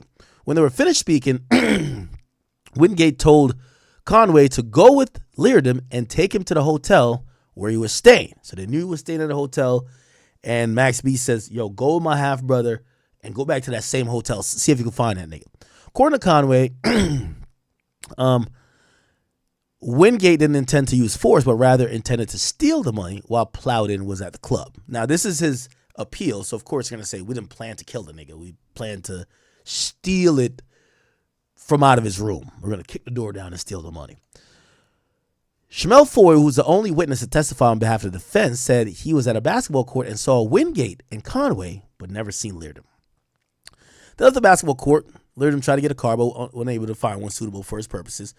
And Wingate called the cell phone of a taxi driver, which is this guy, and asked him to drive his brother and his girlfriend to New Jersey. They drove them to New Jersey, but stopped for gas on the way. And while Leardom went to the store at the gas station, Wingate pulled up in a car and told Conway that if she pulled it off, he would love her forever.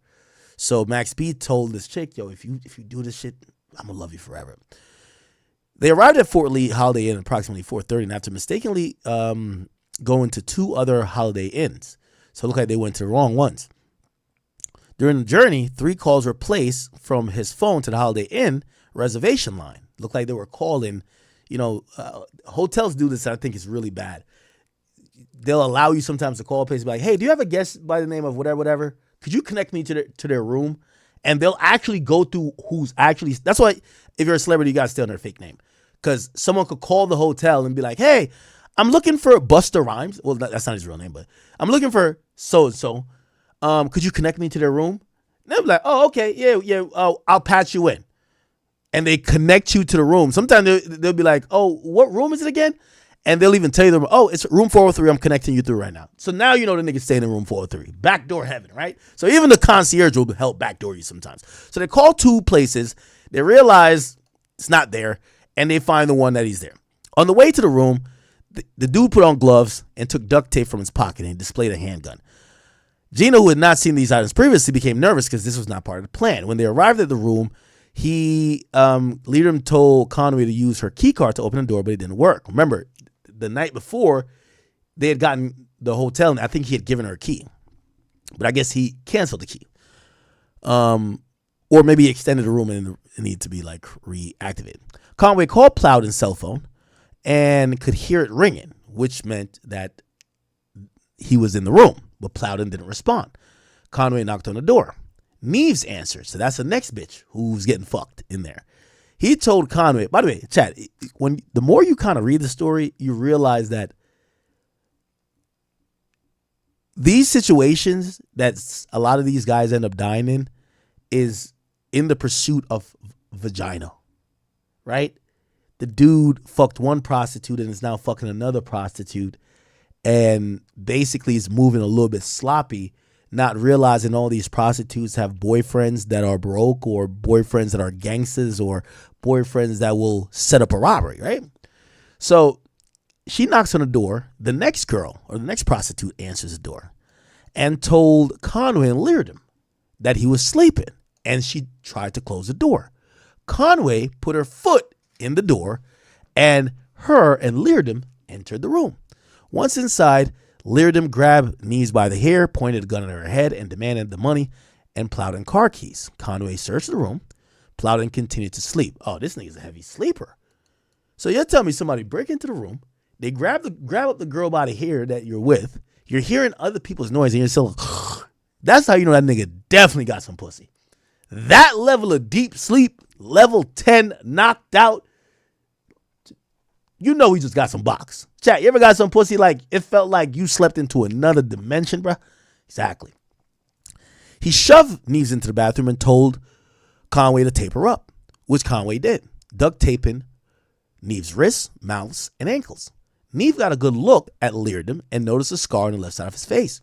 Conway woke up Plowden, so they're like, what the fuck, they can't find the money. So they're like, yo, wake up, nigga. And Leardom told Plowden not to look at him or he will be shot. So Plowden turned away and Conway duct taped his hands and eyes. Plowden told him about the money under the mattress. While Conway and Leardom searched the room, Plowden, who was on the floor by the comforter, was able to lift part of the duct tape from his eyes and peek to see what was going on. He eventually told Leardom and Conway the rest of the money was downstairs in the friend's room. Oh, man. That's fucked up. So he low-key backdoored his own mans. They're robbing you. They're robbing you because you fucked this girl yesterday. You fucked the backdoor ting yesterday, and they came to backdoor you. They got $1,000, but you think that they're probably going to kill you because it's not enough, and you sent them to go to your man's room. Like, why would you send them to your man's room? Oh, my God. Holding a gun to Plowden's head, they forced Plowden to call Taylor, who's in the other room. When Taylor arrived at the room, so basically tell him to come up here. Oh, my God. So Taylor gets to the room. He knocked on the door, and Conway opened it. Leardom stood behind the door with the gun, and when Taylor entered, Leardom pointed the gun at his face. Taylor reached for the gun, and it discharged. So that's how they shot him, right? Point blank range.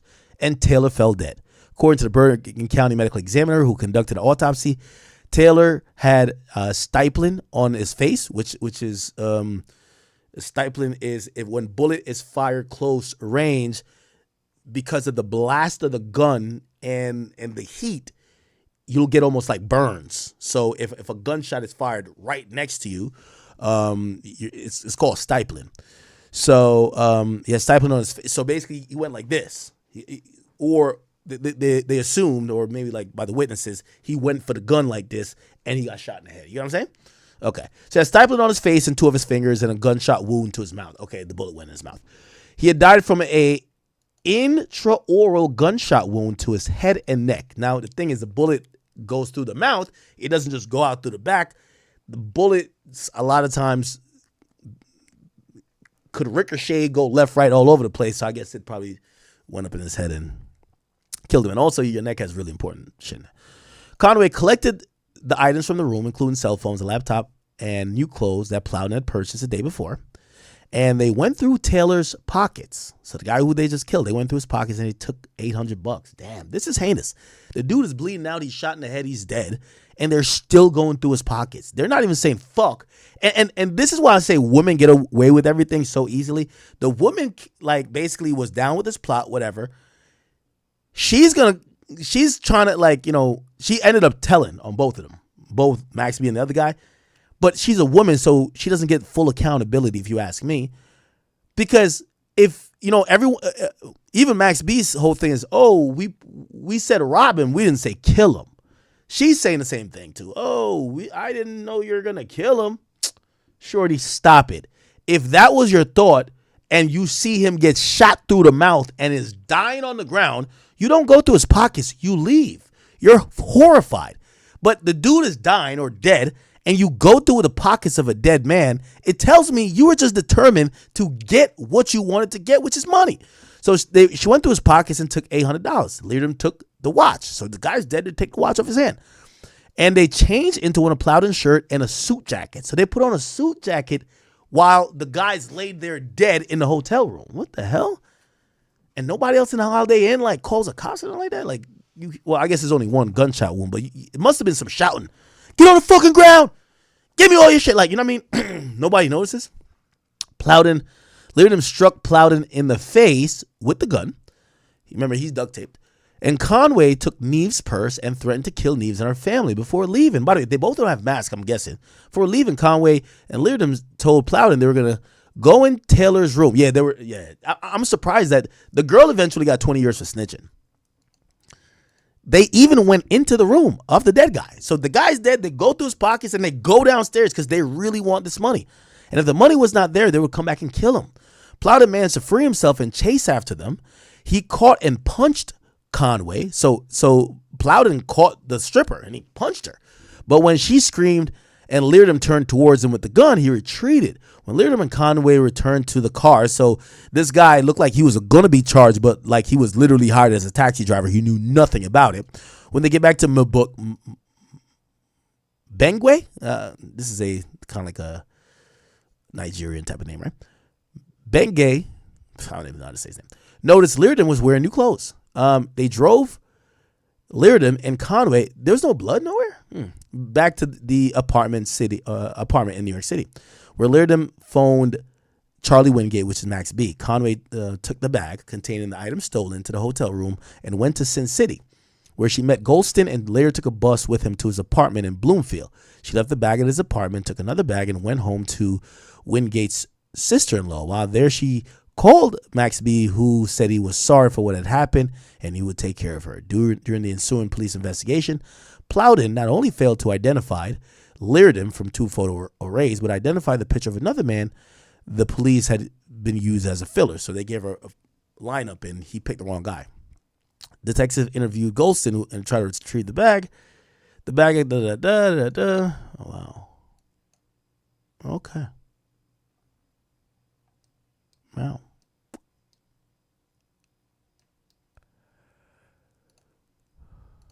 By Gina was already being embraced, snitched. And this would start a whole crazy thing because it's like, all right, well, his friend's going to cut him off. He was beefing with Jim Jones, calling Jim Jones a snitch. How's this going to go? Is he going to be released? Is he going to be embraced? If he is, if he's a rat, should he just stay? So this man single-handedly started the whole snitch campaign against Max B. Now, once that happened, I mean, there's a ton of videos on this from a few months ago. Max B. I think that's Leardom, right? Who Sims defended because nobody really knows him for anything else. The real Pooh Sims, I don't know why it's way up here, but here is the co-defendant, Kelvin Leardom, aka Pooh Sims. Now, when you Google him, nothing really comes up. You can find his Instagram, the real Pooh Sims. I don't know why it's way up here, but just bear with me. So it's the guy who did the shooting. He's the one who's coming out to say Max B snitched on him. I'm Max B co-defendant. Max B is also my family. Now, here's the thing. I think this guy's doing, let me see, Pooh Sims. How long is he sentenced to? No, not Pooh Shiesty, Pooh Sims. Leardom, Max B sentence. Let's see. I think Leardom got sentenced to the same thing. So I think the dude's a little bit mad that Max B's getting out early. Pops is married to my mom's. I'm locked up out here in Jersey for this case that me, him, and Gina Conway all got locked up for. During this time that we got locked up back in 2006, Max was signed to Jim Jones, Bird Gang, Dipset. Caught this case. The police came to talk to Max. And Max B ended up cooperating with the police and assisting them. So after they got booked, the police went and spoke with Max B, and Max B fully cooperated. But I'm locate Gina Conway. Okay, let me rewind that. Because he said he helped the police locate her. And Max B ended up cooperating with the police and assisting them. We're helping them locate Gina Conway. So that's what I put out there, and I put that back out. Like I said, we got locked up in 2006. I didn't get my discovery to the end of 2007, and that's when I put it out. I put it out in 2008. Now the snitching is supposedly Max B telling the cops where his girlfriend worked. That's snitching? I don't know. Put the paperwork out. So for the people who don't know, what is a discovery? Now Okay, so what he's saying, to put this paperwork out. Now, he also told me to make sure I block out buildings, address fraud. Now, I'm going to take y'all all the way over here, though. Right? And when I take you over here, I want to say this to you. Okay. And you said also to Mr. Delaney on redirect that you already had the information about Sin City, that Gina Conway was some way associated with Sin City. Okay, so it looked like Max B told the cops that Gina Conway, his quote-unquote girlfriend, worked at Sin City. When you want to... Yes. Salute. The transcripts. He didn't say that his girl set up a robbery. He didn't say that it. All right. Simply can't. I like Jake's take because I agree with him. I'm telling. Okay, so. So the big thing that Max B snitched on was he said his girl works at the club. He didn't say that his girl set up a robbery. He didn't say that his stepbrother blew somebody's brains out. He said, my girl work at a club. And that's all y'all had to fucking come up with? This is all the co-defendant could say to try to knock Max B's name out the way? So this is something that's interesting, right? I'm going to show y'all what the fuck snitching actually is, because what they're talking about here ain't it. So again, this is Max B's actual appeal, right? Now, when you go through Max B's appeal, we're going to go after dude got his shit blown out, whatever. We live on Vlad. What's up? Wack, I had to call you. I don't know if you want to do this after. We live on Vlad. What's up? Oh, Vlad, what's good, my brother? What up? Wack, I think you've been countered. I think we're hearing that Max B's as solid as they come. He did not cooperate, brother. Max B, I sent you all the paperwork. I'm watching the 1090 Jake thing. It said that he. No, I don't care about 1090.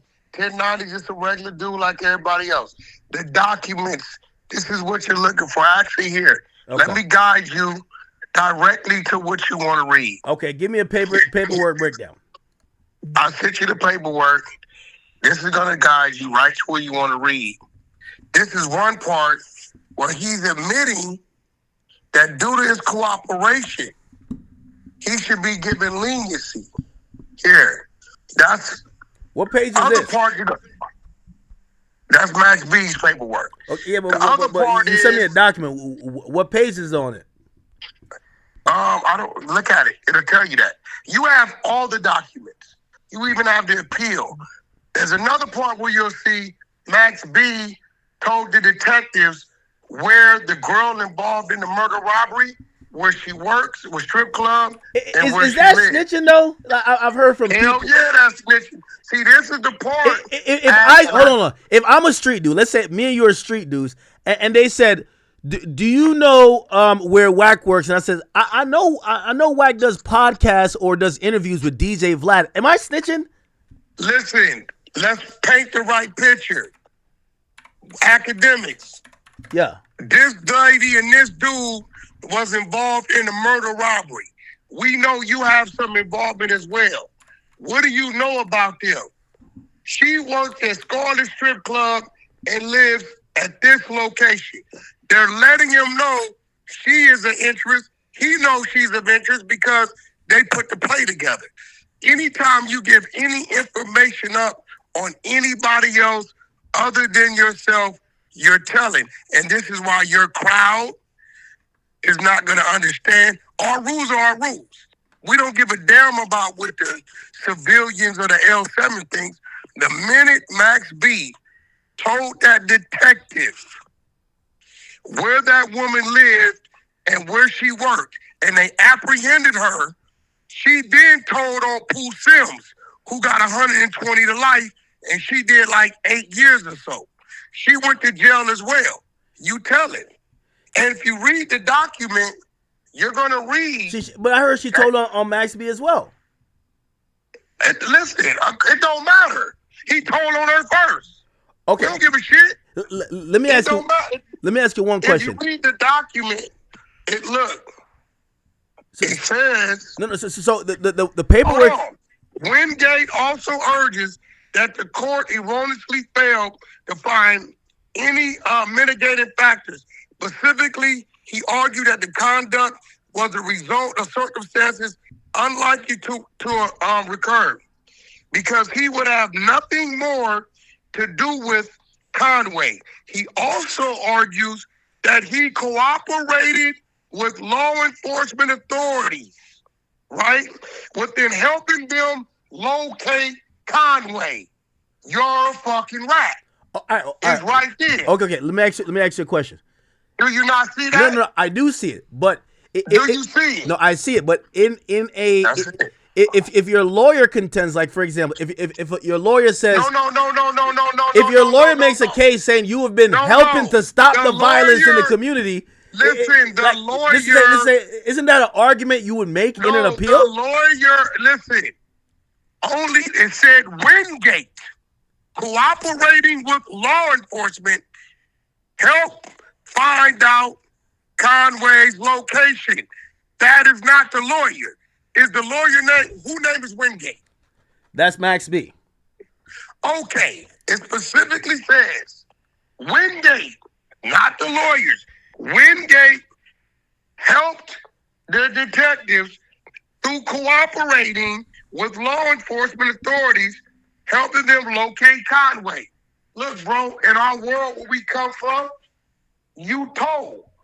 You read it.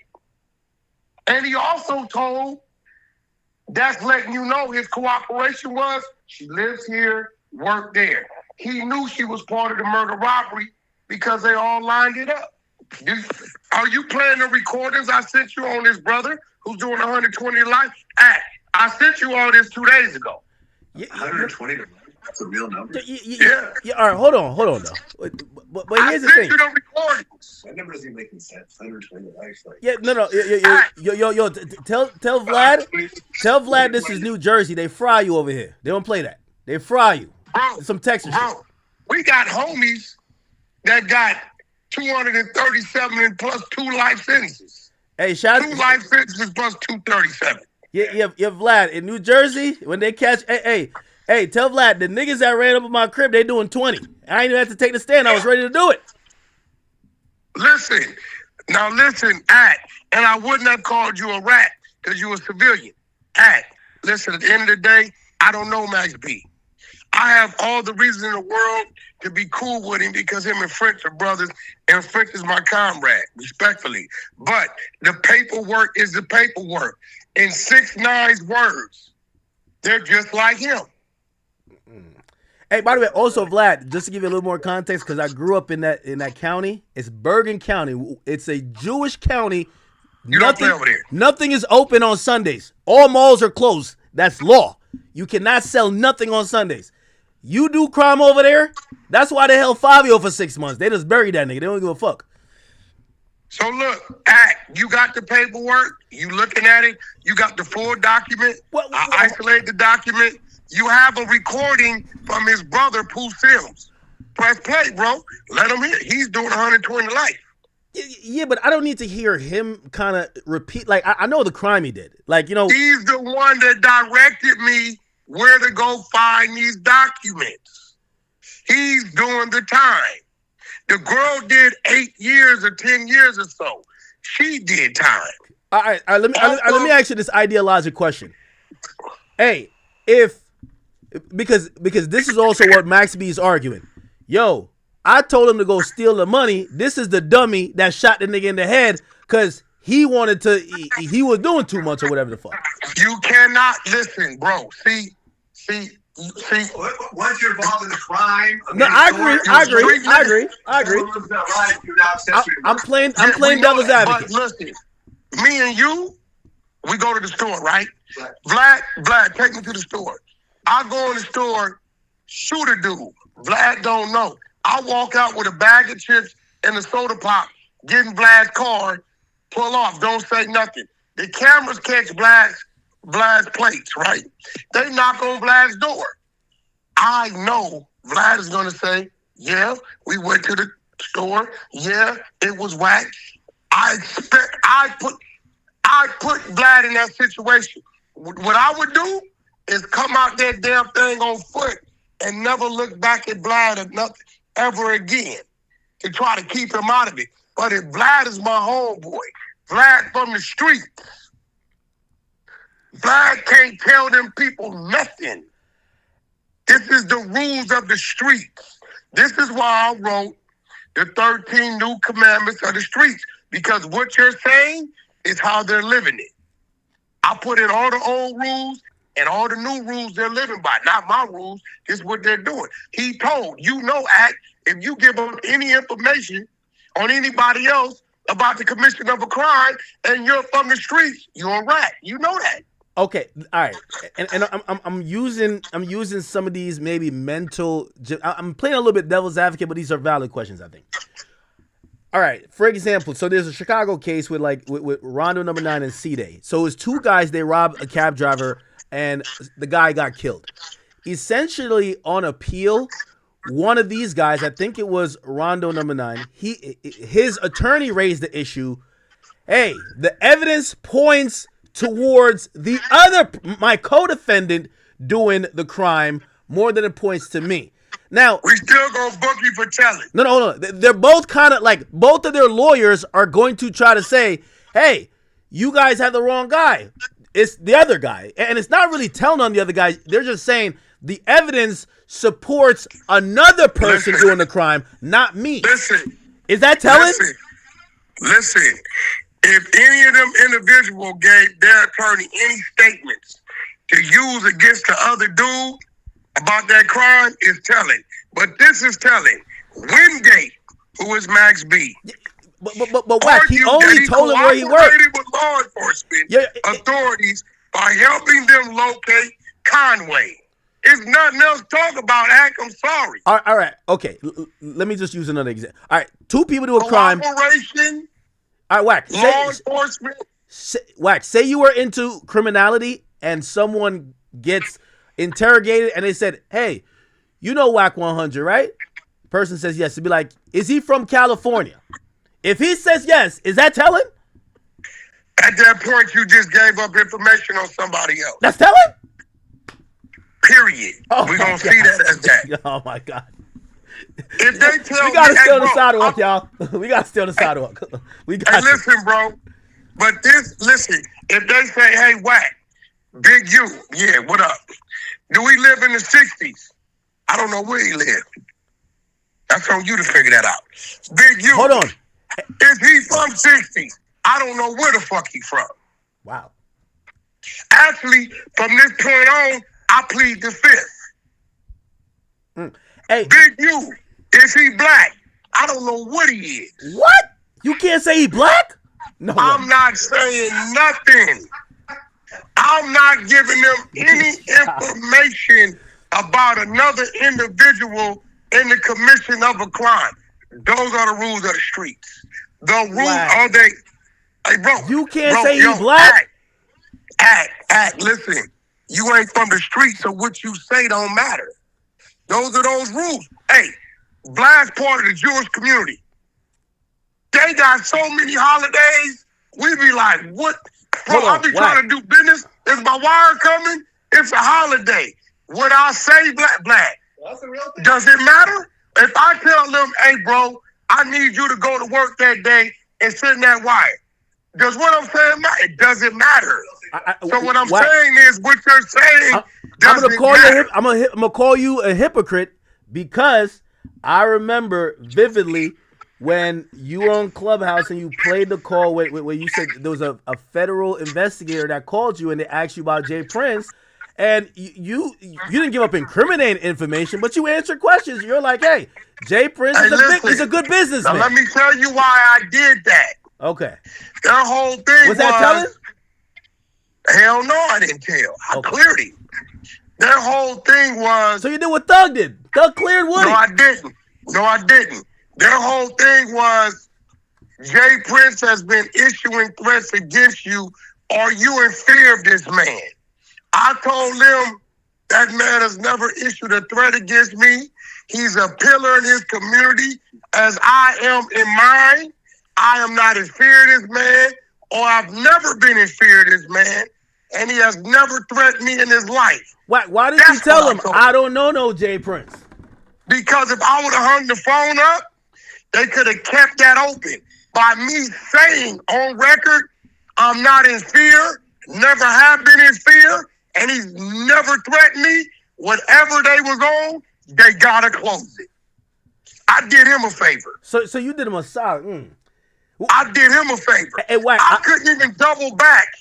If I doubled back and said, yeah, I am, his legal could have used that against me and said, I'm not credible. I put myself in the trick bag to guarantee him whatever y'all talking about on them phones, stupid, stop talking about it and cleared him. Whack. They're talking about maybe I could, I think you're going to go over to Vlad too, but they're saying the Max B interview is on the table. They're talking some dates. Hey, would you sit down with Max? I need somebody like you from the street. That's a fact. I ain't got a problem with that. I ain't got a problem with that at all. All I'm going to do is read his paperwork. See, this ain't, listen, I don't know Max B. This is his paperwork. By the way, everybody sent me to read paragraph 4. And they said paragraph 4 is going to counter everything you're saying because they want to shoot him some bail. So paragraph 4, and by the way, I'm reading from, this is the appellate thing that's published on the Justia U.S. Law website. It says, I sent you all that. Wingate's argument, which is Max B's argument that he cooperated with law enforcement is also devoid of merit. It was Conway, not Wingate. So it was Gina Conway, not Max B, who admitted her complicity in the crimes and testified against Leardom, aka Pooh Sims, and Max B, Charlie Wingate. We know all of that. Let me read the last statement. And then listen, it says the statement. Listen, it says it right here. Wingate helped them locate. Now we got a punchline. Wingate helped them locate. Conway. Wingate helped them locate. Well, Conway got located and told on everybody. But that's not before Max B told on her first. That's it, bro. So you're saying that he told on her, then she told on The only nigga didn't tell is Pooh Sims. I feel like with that mentality, though, you just have to go take 120 years.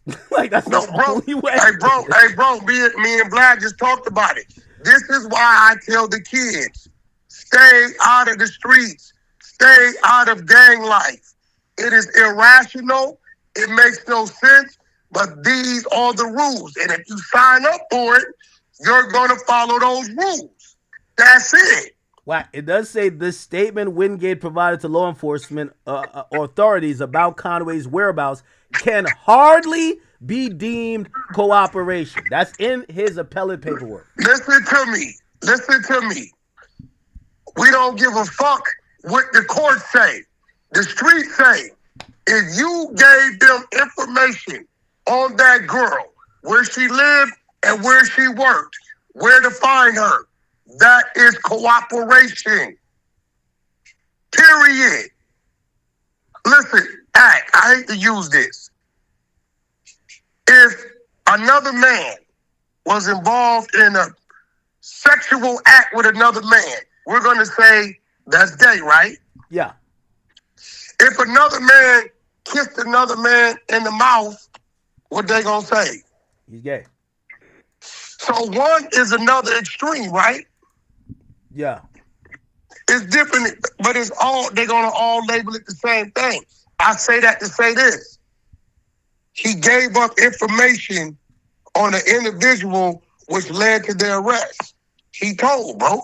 I didn't tell him to do it. He did it. Hey, Vlad, all you guys, y'all watch people for years say, I'm some CS2 back. My name ain't never, it don't say Jones. It don't say Whack 100, Whack, Cash Jones for years. And they assume, which by the way, Vlad, I won my lawsuit. Yes, I definitely got paid. That's a fact. Shout out World Star Hip Hop, LA Media. That's a fact. Because they did a thing saying I was CS2 back in this snitch paperwork on the main streets, gave it to Big U, dumbass, used his relationship, puts it up on World Star. It gets 3 million views. I don't cry. I filed a civil suit. Now, what you know is this. Once I filed that civil suit, all books, all doors are open. World Star came in with their legal. They like, hey, pull the case. Talk to the detectives. He has nothing to do with this case. That's not him. Y'all got to pay him. I already got my wire. Okay. So, end of the day, tell him go sue him because, matter of fact, you tell Max B, I'll pay for his attorney. You know why I want him to sue him at? Why? Because there's a sealed file over there that I know what's in it because his brother Pooh Sims told me. The minute he sues them for this, they open the files up. Tell him go sue him so we can open up that sealed document. Other than that, telling is telling. You can't, you, me, or nobody else can restructure or rewrite what telling is. And I'm going to continue my Vlad interview, and I'll call you later. All right, Vlad. Does Wack ever just say, you know what? Yeah, he not a rat. We got it wrong. All right, Chad. I don't know where we go from there. We'll see. We will see. What do y'all think? Okay. Anyway. Sorry. We got a bunch more topics. Jesus Christ. We took so long. We took 2 hours on like 2 topics. God damn, this is crazy. Okay. Which one's more entertaining for y'all?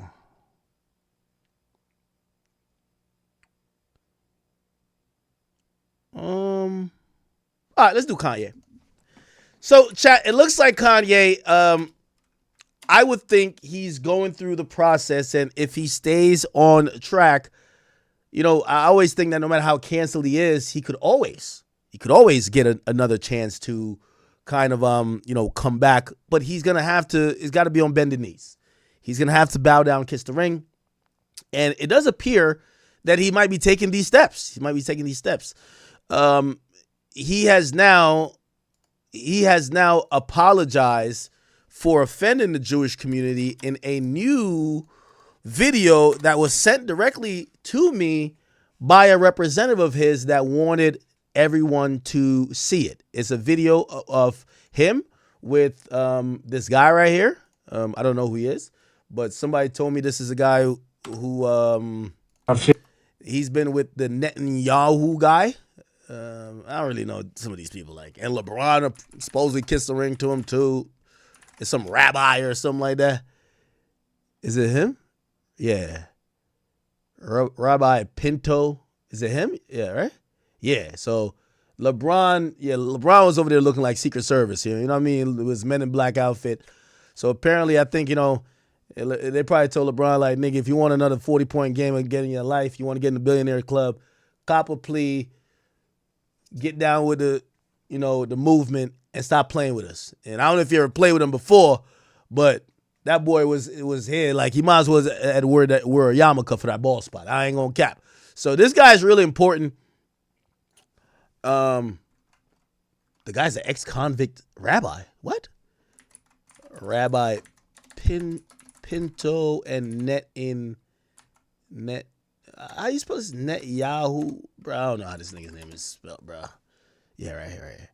So I think they linked before too. Yeah. So I think that's the Israel guy, and then I don't know what the hell they be doing at these meetings. I never see no food. I never see no type. I don't know what they be. They look like they be all in the same room. I don't know what's going on over here, but I'm gonna just chill out because I don't know what's going on over here. Right? You know what I'm saying? I don't know if they saying a prayer. I don't know what's going on.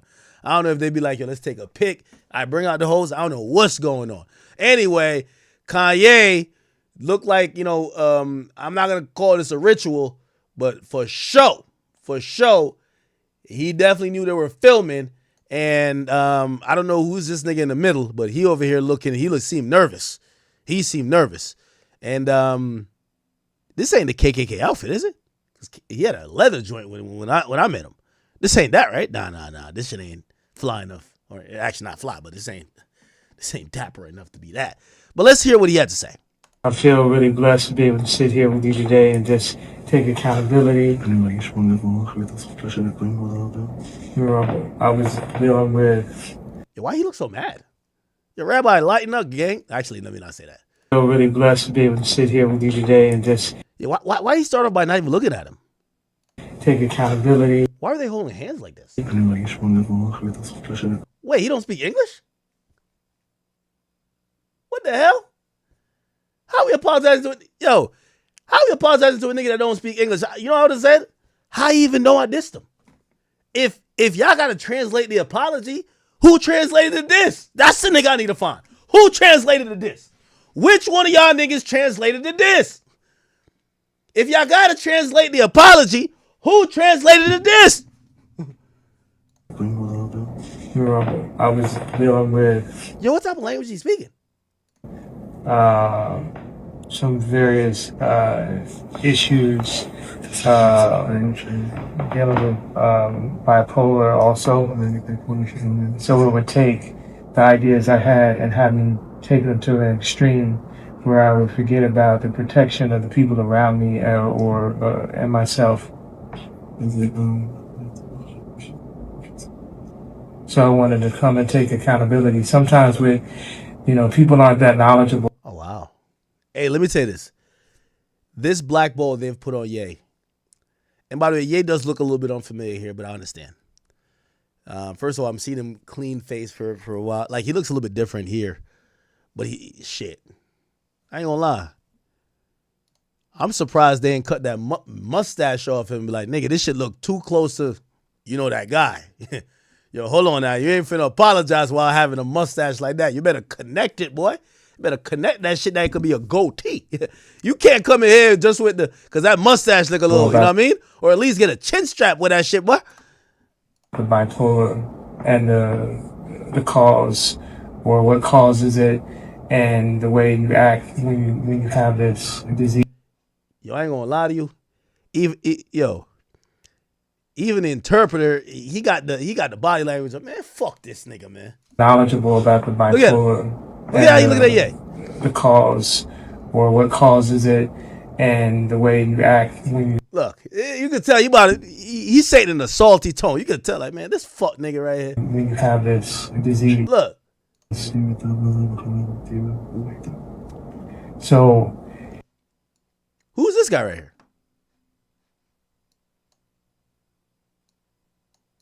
Why don't he cut his beard? It's like if you left the house and you left your kid at the house and your kid went and messed up the kitchen and messed up the garage. All right, Ye, stay on script. Ye love doing this type of stuff. Stay on script, man. That's in the living room. Now when you get back, it's your responsibility because that's your child. Okay, Ye smart. It's Ye. Woo. Yo, let me tell you this, man. I don't know what conglomerate Ye F with. Man, they fucked him up. Yo, Kanye performed in Brazil, Chile, Japan. Right. Yo, he cannot perform anywhere in the northern hemisphere. No, the U.S. North America continent, right? And the reason why is Live Nation doesn't want him at none of their venues. Every big company that owns the venues that he would want to go in will not allow him in. Like, that's how much blackball he is. He couldn't perform at no stadium, even if he wanted to. They completely, they were like, we know that's y'all nigga, y'all love his music, but we're done with him. We're good. And by the way, he's been doing record-breaking shows in China. 50,000 people, 60,000. Here's the thing. They blackballed him so much, he'll do some record-breaking shit over there. Nigga, the news don't even come over here, bro. That's why I think he was trying to invite me and a couple streamers to go see, because we're thinking he's washed. He's not washed. He's doing 70,000 people in China, but like, China stuff don't even come over here. So nobody sees it. So this guy right here is like the key. By the way, I know they fucked Ye up. Man, Ye took that titanium shit out of his mouth, yo. This nigga got pearly whites now, bro. Oh my God. He knew he couldn't apologize to this nigga with no fucking, like just some metal in his mouth. Remember when he had them little titanium shits? Kanye titanium. Like, when I seen him, he had these joints in. Not exactly these. Nah, it didn't look like that. How'd they look? It wasn't this. It ain't look nothing like teeth. Whatever he had in did not look like teeth. So when they, it's bended knees time, they said, boy, put them pearly whites in. We need to see all 32s when you copping this plea right here. That's the way I look at it. It's like I gotta go clean up the kitchen, I gotta clean up the living room, I gotta clean up the garage. Yeah, this is regular teeth, right? Yeah, and it's a big deal for me as a man to come and take accountability for all the things that I've said, and I really just. Wait, why is he apologizing to this one guy though? Why don't you dissed everybody on Twitter? Just go back on Twitter and like just make a video. Hey, to all the Twitter people who saw the videos that I did when I felt a certain type of way. Hey, I be bipolar. I be tripping sometimes. Y'all know I love y'all. My bad. I want to work together to try to make the shit better.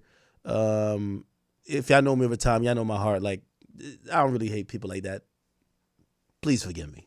Right? Why you apologize to this one guy? This nigga look like the nigga from Harry Potter.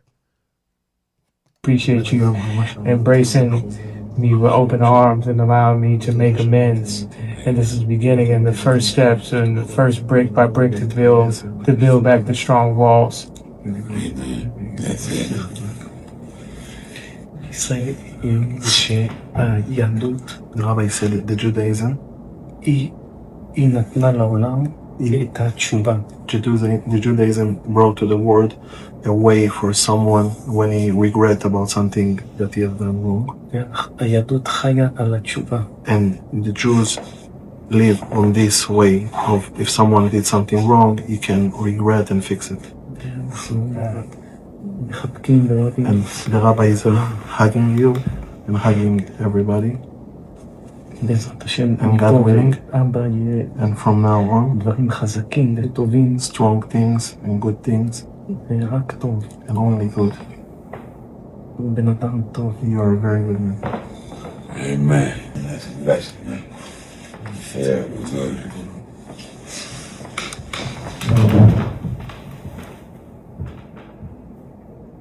Okay.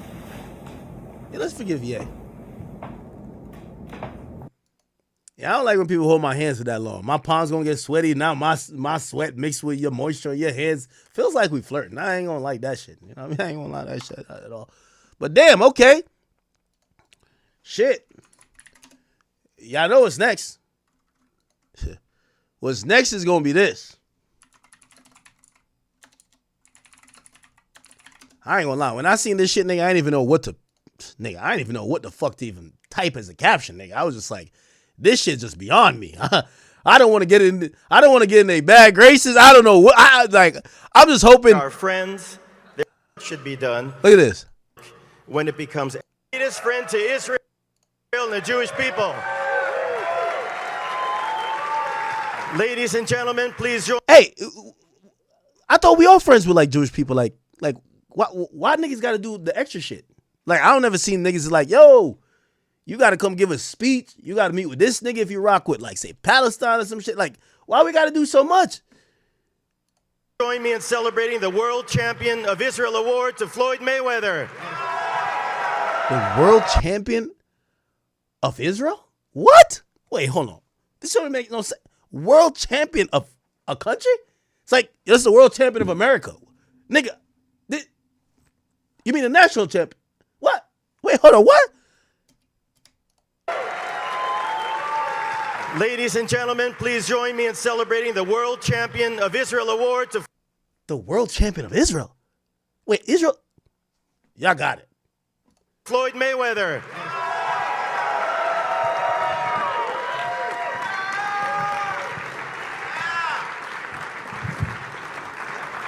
I never seen Floyd this proud.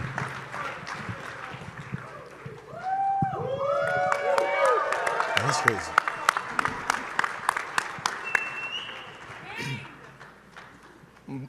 Bobby. What? First, I want to say thank you. Did I think to say a different language?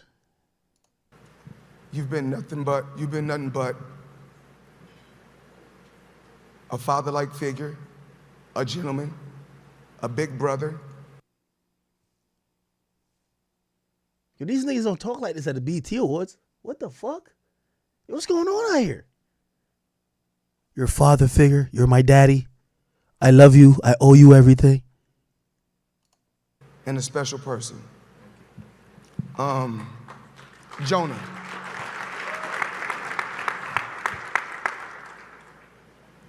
When I first met yo, can't he just convert to be one, like be a Jewish person? Like, can't he just convert? Like, that's a religion, right? Bro, just convert. Jonah, I never knew where our relationship would end up. But you have always been a stand-up person. And to those that's watching and has never been to Israel, it's one of the best places in the world. Oh shit, this is an infomercial. Let me not. I was about to play the jet. Shit. They might cancel me. Man, I fell down to my knees when the law came. And I Play that. Where's it at? This is a Jet 2 holiday. There you go. Fuck, I can't find it. Embarrassing. Oh. Nothing beats a Jet 2 holiday. And right now, you can save £50 per person. That's £200 off for a family of 4. What?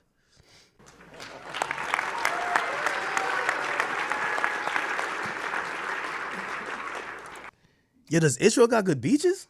Because I think Jamaica the best place in the world. Got good beaches? Yo, if Israel don't got no jerk chicken, I ain't going. Does it got some oxtails? Does it got some things? I've never seen that part of Israel. Like, if they show me Israel with the big, no, I don't like BBL bandits. Like them fine things, got the good. I've never heard about Israel for no food, respectfully. For no food, like, yo, they got the bombing shish kebab. I'm like, what? Word? The food is kicking? I'm about to get there. I've never heard about no beaches, no resorts. Nigga, I never heard about the bitches. I never heard about none of that. What's over Israel that they not telling me, chat? Everybody keeps saying it's the best. Nigga, I had a great time in Turks. Jamaica's still number 1, but Turks was fire. I love Toronto too. What's in Israel that they're not telling me, chat? Chat, what's in Israel, chat? How the food like over there? How's the women? It's more to it? Nigga, I ain't gonna lie to you. I only go to places for food and women, bro. I ain't that deep, bro. Pause. I'm not going there for some other shit, nigga. I'm not going there for that. Come on, bro. I'm going there for the food. I'm trying to kick it, bro. Come on, bro. They don't got no yachts? No matter where I travel to around the world throughout the years, I will always make that pit stop in Israel. Always. Nigga, you do the same in Miami. You do the same in Miami. You be in booby trap? Is Israel more popping than Miami?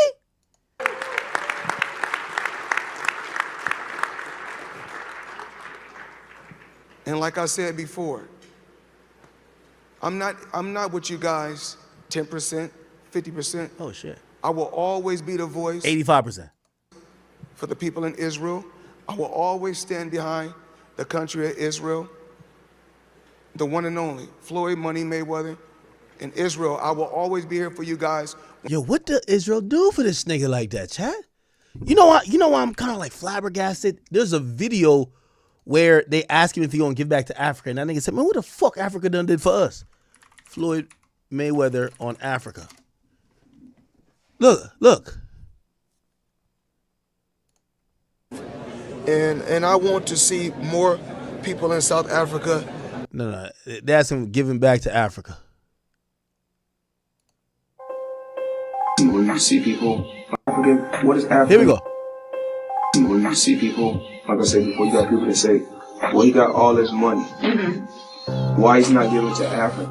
Right. Well, what is Africa giving to us? Whatever. Yeah, so Israel must have gave him something then, because he said, man, I ain't giving to Africa. What did Africa give us? Africa came and gave to my children, to my family. Okay, so Israel must have gave something to his family and his children. I'll be the first one to tell anybody, I'm not an African American. He's an Israeli American. I'm an American. I was born on American soil. You were born in America, but we know that your origins are from the African continent. We bless you in the land of Nelson Mandela. Shit, you know, he looked down like, nigga, no, I'm not. Nigga, I'm from Tel Aviv, nigga. Is that Israel? Where is Tel Aviv? Oh, it is. Yeah, it's in Israel. It's a major city in Israel. Yeah, nigga. It's always been one of my dreams in fight. Oh, okay. Oh, look like you went back to Africa. Okay, cool, man. When you guys don't have a voice. That's crazy.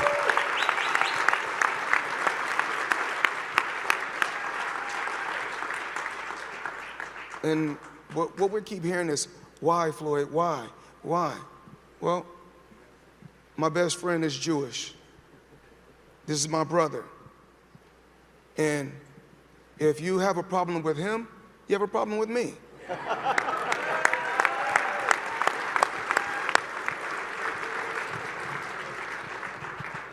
So, no matter what it is, when you call on me, I'm there for you guys, always. I don't care, social media, I'm gonna go out there, I'm gonna be the voice, I'm gonna speak, I'm gonna stand strong, and no matter what I go through, no matter how much backlash I get, I live my life for me.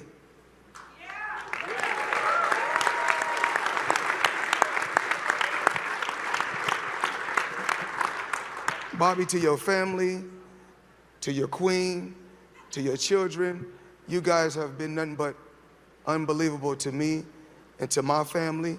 I will always be there for you.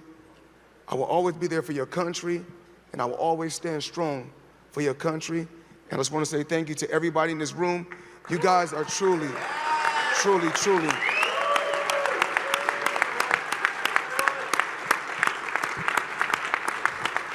You guys, you truly, truly amazing. Thank you. You know,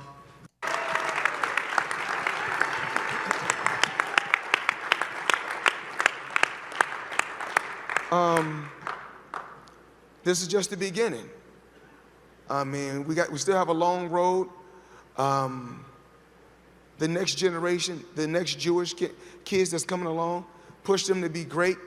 And what we need to tell the next generation, we need them to be more positive. We need to love one another, stand behind one another, and continue to build the country and be the best that we can be. All right, bro. Anyway, so back to Ye.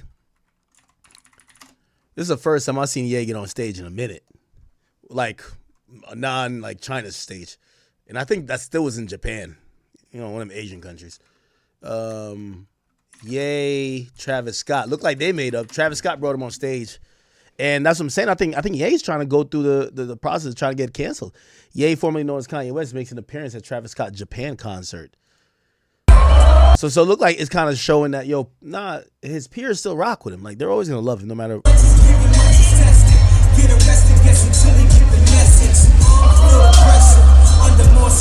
Nah, he came out and performed. I don't think he ranted.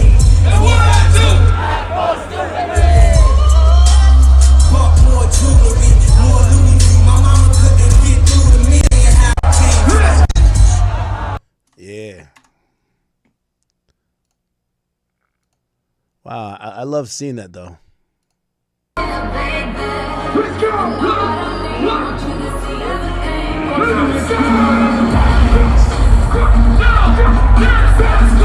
Hey, I think Jay-Z gonna beat this. Come on.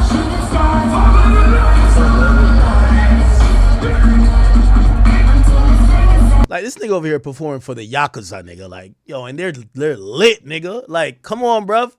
Yo, Jay-Z bring his bar spitting ass over there to like Japan, nigga. Like, yo, nigga, what do you think this is, nigga? Like, bruv, like, yo, nigga, you think them niggas that's in Fast and Furious Tokyo Drift gonna be listening to like a bunch of bars by Jay-Z, nigga? Fuck out of here, nigga.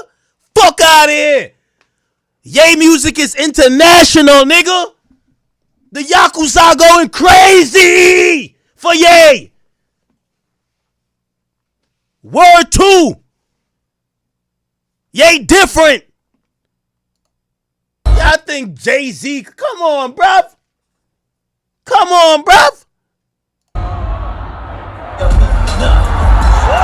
Oh, shit.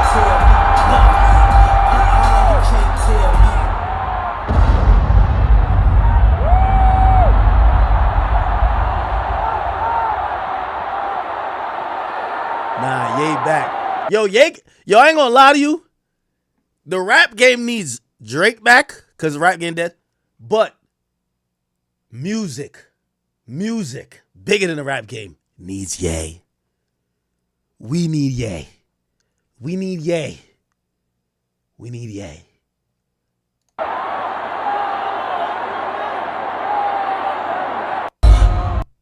Yo, he's so epic. Yo, and he be aura farming like a motherfucker. That stare is just aura farming.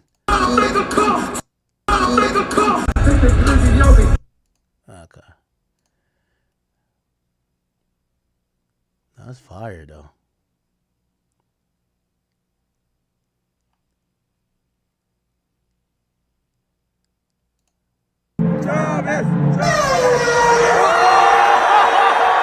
Open that shit up.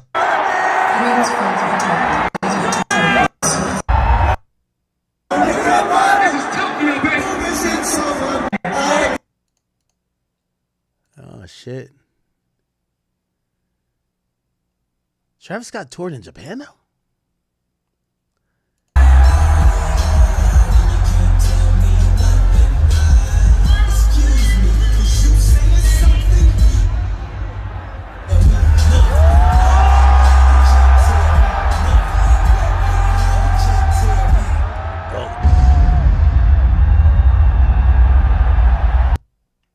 Goated. Yeah. We need Ye back. Like, put it like this. I know some of y'all mad. Y'all be like, yo, Ye, that you fold in this and third. I'm gonna keep it a beam with you, man. Like, this ain't the biggest fight in Kanye's life, man. He's a legend. Bruh, y'all really want his career? You want him to fade into like non-existence because of this issue or whatever he said about these people? Like, nah, I'm chilling, bro. Yeah. Anyway.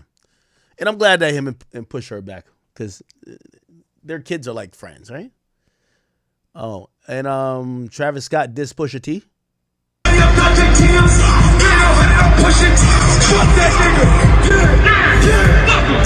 Oh shit. All right. Well, at least you know Travis didn't even try to come back with the bars. Yeah, nigga, just perform in front of a stadium and say fuck him. That works. Okay. She is, or he's someone who has to retire soon as well. Yeah, no, it's no such thing as retirement with that man. You can't retire a creative genius, man. You retire Steve Jobs, we all gonna be phoneless, man. You know, like he's like one of the best leaders in our generation. That so far ahead, it's like who been running with him since day one, got to catch up like 15 years and shit. You know, I mean, he's like one of my. Yeah, bring Ye back, man. All right, yo, chat. Shout out to Nav, man. Nav, he's out of his woke era. I think Nav might be back. Nav is back outside. Remember when they shamed Nav into apologizing for saying nigga? Now the biggest brown boy out here, he's back saying nigga, man. He's back saying nigga. Anyway, he was caught on video dropping the N-word, and I'm not mad at it. If y'all mad at it, I ain't mad at it. I just feel like these days anything goes. I ain't gonna lie. And also what we've realized with niggas like 6ix9ine, if you don't ask for permission, you could say it. It's one nigga is almost turned to the thing where if you feel like you gotta ask if you can say it, you can't say it. If you just say it and just be like, yo, nigga, if you mad, get the fuck out of here. It's cool. To the chat. Let's go. The biggest brown boy. And it might be a change in the times where like I don't think those outlets that really are like super woke are gonna write hit pieces on him. But if they do, I think he's gonna fold again. But I don't think they will. I think, bro, who gives a fuck, right? The chat. Let's go. The biggest brown boy ever, nigga. Yeah. To the chat. Let's go. The biggest brown boy ever, nigga. Biggest brown boy ever, nigga. Yeah, nigga. Yeah. To the chat. Let's go. Yeah. What the hell is this? All right.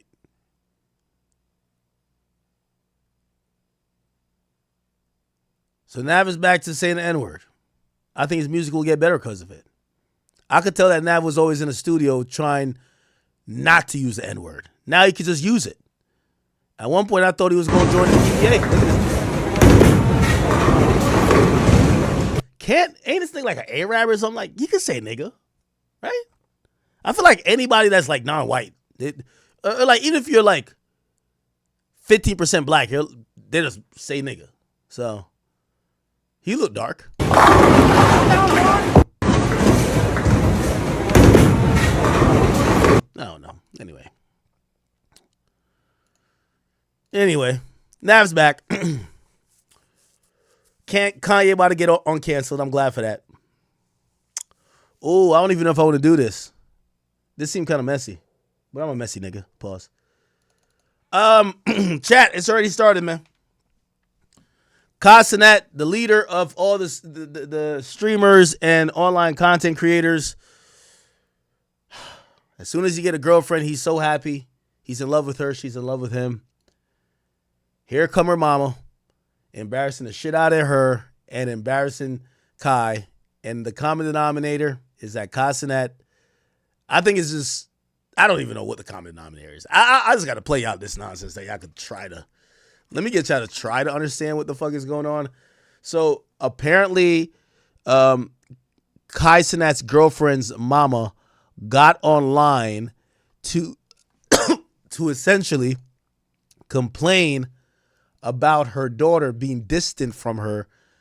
And it looks like, I don't know. Let me just play this. She says she's seen a post by her daughter, don't know if it was current, where her daughter was talking about the last time, like how she was unhappy with certain stuff, like growing up. And people were looking at her like she's a bad mom. She's coming out to defend herself, but I ain't gonna lie to you. First and foremost, mama's you know it's gonna be a problem with your mama's cranking up TikTok, and she got them things out. That's number one. She got them things out. She's cranking up TikTok, and she's about 40 years old going on story time. Listen to this. I have done nothing but be there for Gabrielle. I don't know who she is. This girl came in my house recently. Listen to this, chat. A couple months ago, my friends was over. We was here. I cooked. We had wine or whatever. And I don't know what it is about everybody who's down a little bit bad. When they're doing their story times, you always hear that beep, that infamous beep. Infamous beep, man. There's something about not changing your batteries on the smoke detector that keeps your spirit disgruntled. I've never seen a nigga mad happy and you hear that in the background. Never. It's always a nigga complaining. I've never seen a nigga like mad turn like, yo, life is good. And you're beep. I've never heard it. Came in, and I don't know how we got on the subject of the internet. Gabrielle looked at me in front of my friends and told me, I think we need to keep our relationship off the internet. So all of y'all who in my messages saying you ain't post us and since this and this.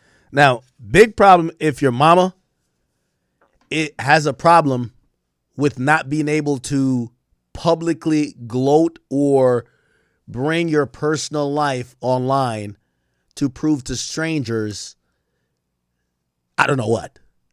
That's a big problem already, but go ahead. And that our relationship off the internet. Then she follows up with, oh yeah, and Kai said, yeah, Mr. Kai Cenat said, told my daughter, my baby, that he did his research on me.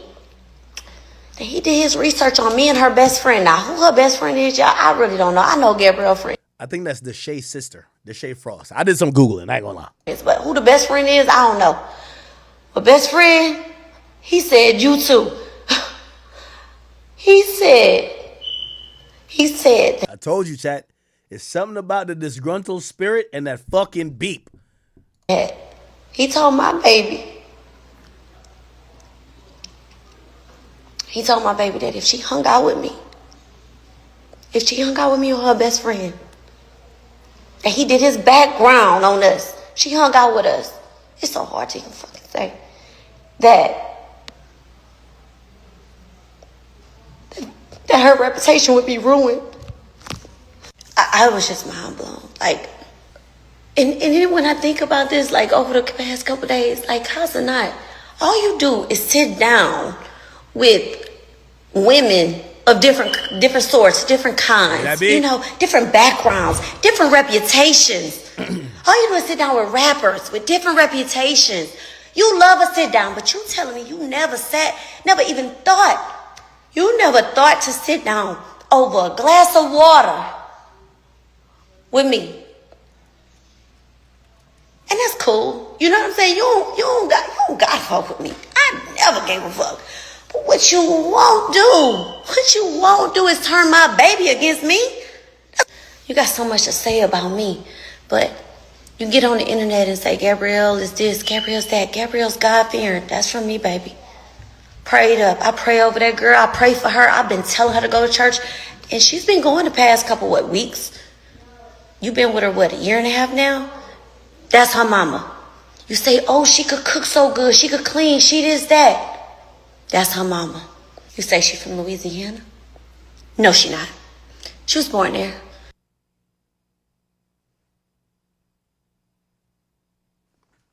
This ain't going where I think it's going, right? I feel like she about to say, Ka, you don't love my daughter, you love me. Wait, hold on. What? Gabrielle's been gone from Louisiana since she was 2. I'm from Louisiana. So that Louisiana girl in the kitchen praying for you, she get that from her mama. I ain't never got on this. Oh, hell nah. The mama compete with the daughter? App and bragged and said, oh my God, Kai said my daughter was this. Oh my God, I did a good job. I ain't never came to this internet for validation. My point is, Gabrielle, you ain't never went through life alone. You don't even know what that's like. The way you treat me, the way you treat your siblings, the way you treat us lately. I don't know who you are, boo. I have done nothing but be there for Gabrielle. Yo, I ain't gonna lie, man. This is the worst type of shit. I could tell. They're looking at Kai probably showering this girl with a lot of gifts and a good life. Bruh, you know what they saying? Yo, why you ain't sharing the wealth? Why we all ain't eating off of this nigga Kai?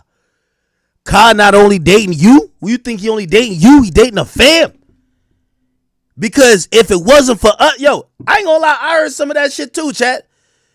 Yo, there's a nigga, I don't even know that nigga that well. He be like, yo, bro, yo, when like you was a freshman and niggas was trying to bully you, I was always there for you, nigga. That's why you turned out like that. I'm like, nigga, what are you talking about? Everybody got a hand in what the hell you got going on. Kai, you like her cooking? That's because of me. Kai, you like this because of her? I did that. Like, what the hell? What type of jealousy shit is this? I don't know who she is. This girl came in my house recently. A couple months ago. My friends was over. We was here. I cooked. We had wine or whatever. She came in, and I don't know how we got on. Hold on. It ain't even stopped there, chat. It ain't even stopped there. This shit gets worse.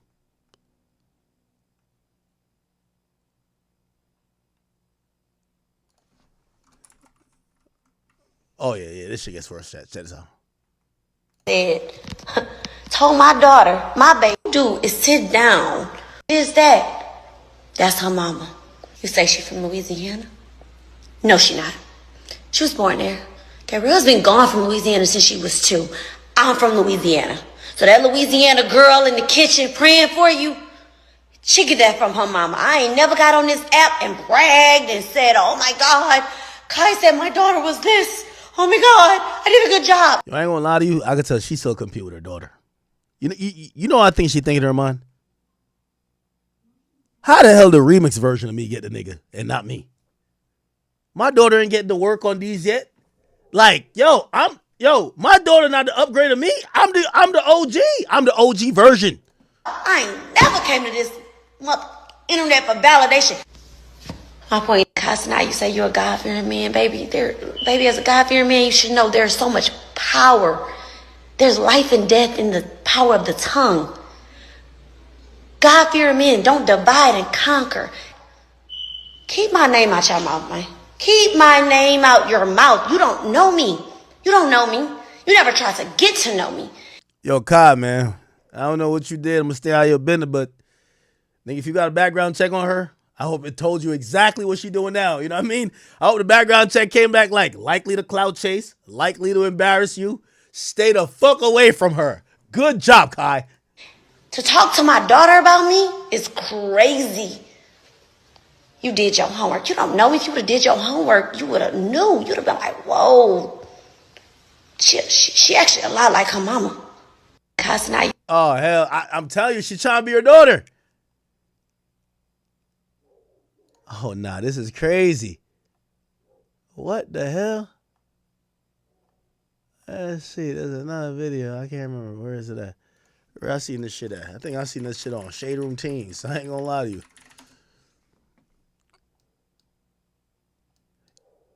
Yo, there's a video, and I'm just trying to play this part. There's a video where she literally says it. Ka, the person you in love with? No. The person, like, let me see. Right here. Is it this? She basically said, yo, Ka, you like me. Like, I was like, what? Oh. So all of y'all who in my messages saying you ain't pro-sus since it's this and this and that. Just my birthday, man, baby, as a God-fearing man, you should know I'ma always go out sad or whatever y'all want to call it behind my name when it comes to me as a mom. I live for my kids. I don't get on here and beg y'all for sympathy. And please don't get in my comments and say you should talk to your daughter. I did.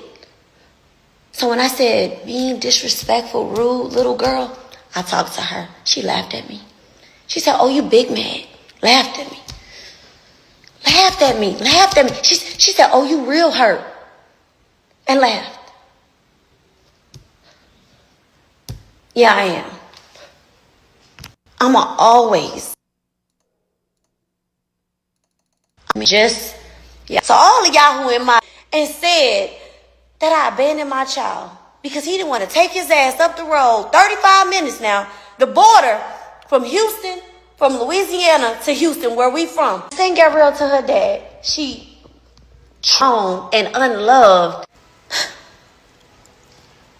I don't ever want to compare my life to my child's life because I didn't choose my life as a child, but I chose definitely to the best of my ability what hers could look like.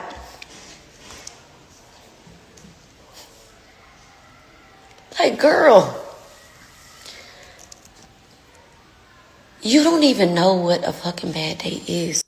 I don't know. I'm trying to play one specific part. This shit was crazy because I've seen it before. Shorty was just literally like, yo, Ka, like, everything you like about her is me. I was like, what? That shit was so crazy. I got to play the whole thing, chat. I'm sorry. What you won't do. Like love. Like to my child's life. I'm wrong, and I can advocate for them. Gigi and publicly. Nah, I can't. Our relationship not the same. That shit was just comedy to me. Kaysen's girlfriend, my kids, with. And I have custody of my niece. Thing that I attract, okay? You don't chase what you attract. Rich come dime a dozen. Always have. Even when I was that young girl, getting what's her Instagram for research purposes? Out the mud, working at the casino, working at night, getting my baby to school. Yo, by the way, after seeing this mom crash out after her daughter back, let me tell you, a woman like this, and again, I'm making assumptions. I'm not trying to disrespect her, really out of respect for Kai, but you could tell she lived her whole life to bag a nigga like Kai. Like, she got the titties to bag a rich nigga like Kai. She been moving around in a way to bag a nigga like Kai. And then she get her daughter, who probably just only got on Instagram and Kai liked her and bagged a nigga like Kai. And she's tight because she did mad shit to get a nigga like Kai. So now she's like, yo, she's in tears. Doing what I gotta do. Like, y'all don't know me. Don't speak on me. Your dad has never showed up. He ain't. I fought for her. And your dad, to your dad for 3 weeks, you have to. Because I'm not going materialistic. Because hands down, I did that. I did everything. That's why I think I'm taking this hard. She put her. You know what I'm saying? But it's just like ever since this is going on, I don't recognize her. She ain't never went to the internet and said before that she just felt alone and this, that, and the other. And now that you got this internet attention, that's what you doing? I have done nothing but be there for Gabrielle. I don't know who she is. This girl came in my house recently off the internet. Then she follows up with, who her best friend is, y'all? I said,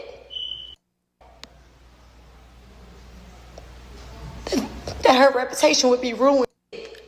Women of different sorts, different kinds, you know, different backgrounds. Glass of water with me. And that's cool. You know what I'm saying?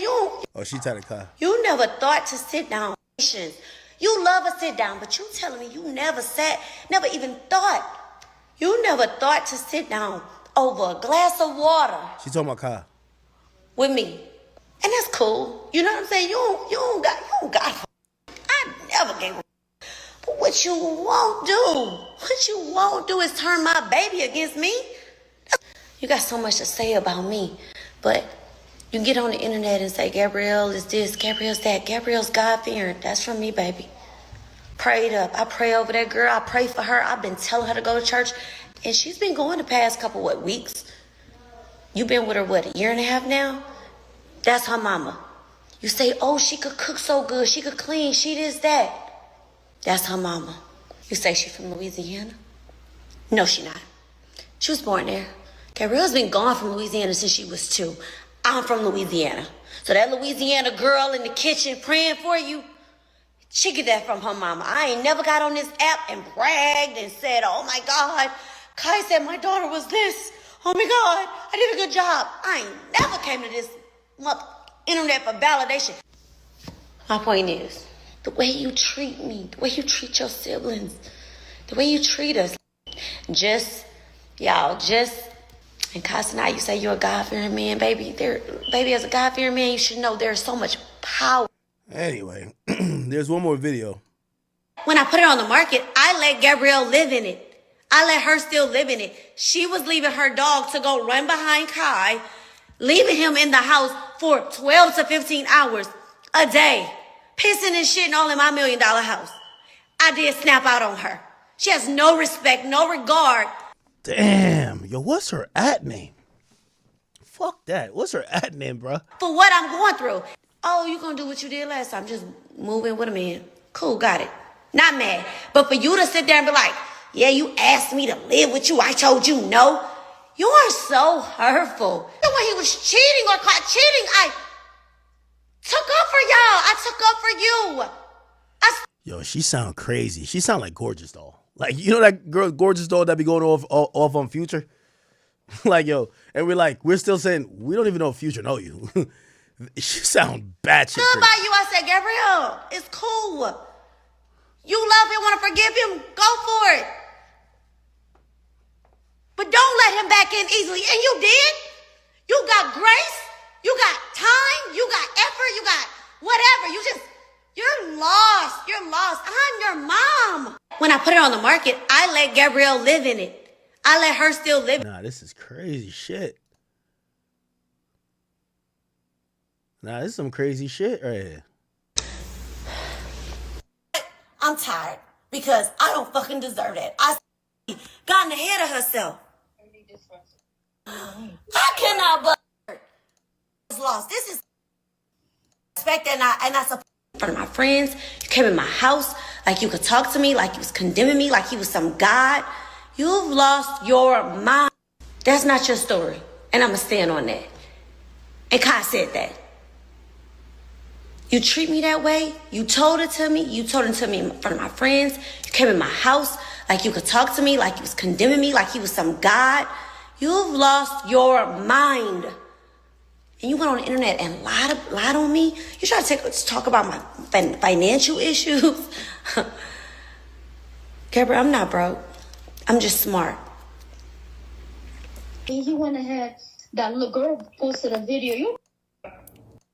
I never even brought up the fact of me dating young guys. She brought that up. She did. My niece is back living with her mom, which I'm Very proud. We don't need a 4-level, 5-bedroom. I'm this.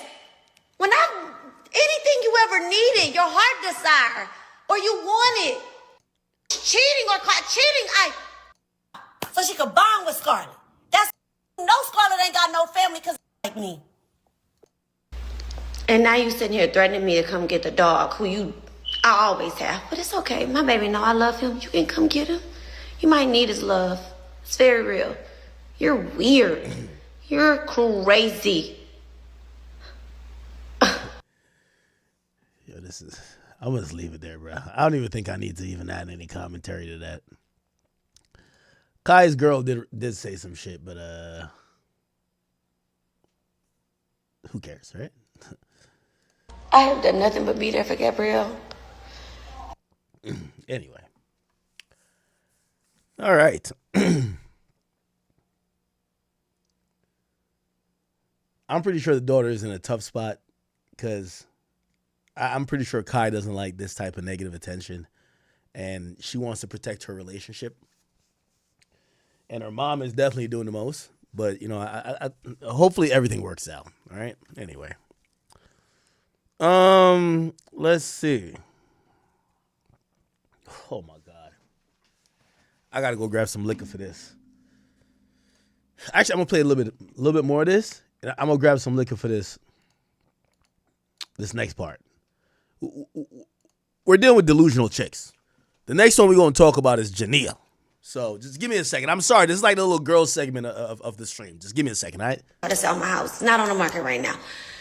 I bought a $1 million house that was contingent at the time to me, my sister, my kids, and my niece to live in. I bought my family a house. Not just me and my family a house.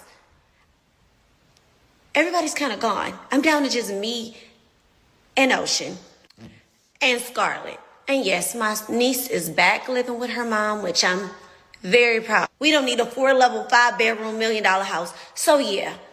But when I put it on the market, I let Gabrielle live in it. I let her still live in it. She was leaving her dog to go run behind Kai, leaving him in the house for 12 to 15 hours a day, pissing and shitting all in my $1 million house. I did snap out on her. She has no respect, no regard for what I'm going through. And then the fact that you threw my finances in there, boo, you should know I work smarter, not harder. Yes, I have an empty home damn near. You're moving out. You in Brooklyn, y'all going y'all separate ways. Oh, you gonna do what you did last time, just move in with a man. Cool, got it. Not mad. But for you to sit there and be like, yeah, you asked me to live with you, I told you no. You are so hurtful. I thank God I'm not really drowning like you thought I was. I thank God I'm not really lost. You know what I mean? Girl, I don't let my account go under a certain dollar, and I can put that up here too if we need to. You already know how I get down. But for you to try to make it like I'm broke or I'm this, when anything you ever needed, your heart desire, or you wanted, or you needed financially, I did that. Even when you and Enrique, even when you got robbed in the airport, they went in your luggage. Even when your house got kicked in, when you was living with Enrique, I let y'all live in my house and then ask for a penny. Even when everybody said, don't you let her move in there with no man. Don't let them kids see her laying up with no man. I went against myself, everything I believed in, and let you move in. Well, since y'all talk materialistic, it's so much shit I've been there for you has nothing to do with materials, but love, support, protection, stability. I ain't never turned my back on you. You gonna sit on the internet and lie? And lie to protect a boy? Even when he was cheating or caught cheating, I took up for y'all. I took up for you. I stood by you. I said, Gabrielle, it's cool. You love him, want to forgive him, go for it. But don't let him back in easily. And you did. You got grace. You got time. You got effort. You got whatever. You're lost. You're lost. I'm your mom. She said, Mom, I'm gonna take one of them. I said, take Scarlett. You know why I told her to take Scarlett? Mm-hmm. Why? So she could bond with Scarlett. That's why I said Scarlett's turning 10 years old. You have had no relationship with that kid. That kid go through life alone. That kid can feel alone in love. Right, Rabia? Yeah. All right, my bad. I mean to leave y'all like that.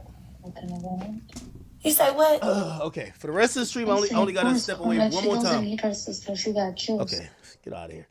I only gotta step away one more time, and that's do some shuffling with my lovely doggies.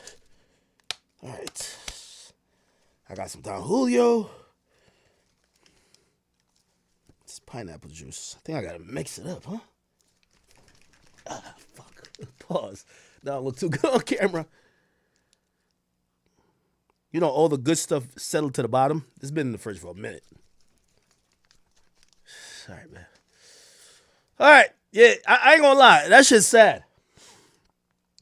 But I've talked to a lot of women who have told me it is very common that women compete with their daughters, especially the age range of when they have daughters under the age of 22, which means your daughter comes to age before you hit 45. And a lot of times those women are outside too, still. You know what I mean? Especially if they weren't married. So you see it with younger mothers where they had a kid at 18. Now their kid is 19 or whatever the case is, and they're 38. So what happens is sometimes they compete for the same shit. The mom wants to dress like the daughter. The mom is wearing some of the daughter's clothes. Or the mom kind of takes his big sister approach. And then at a certain point, the mom who has this almost fractured, weird relationship with her daughter kind of looks at it like, yo, like, you're not even the developed version of me. I'm more endowed, all that type of stuff. Like, shit, like, you a carbon copy of me, like, you know what I mean? So it becomes like kind of a weird jealousy thing overall. It smells good. If I get sick, if I don't stream tomorrow, I mean I'm sick. It said Best Buy. Let me see.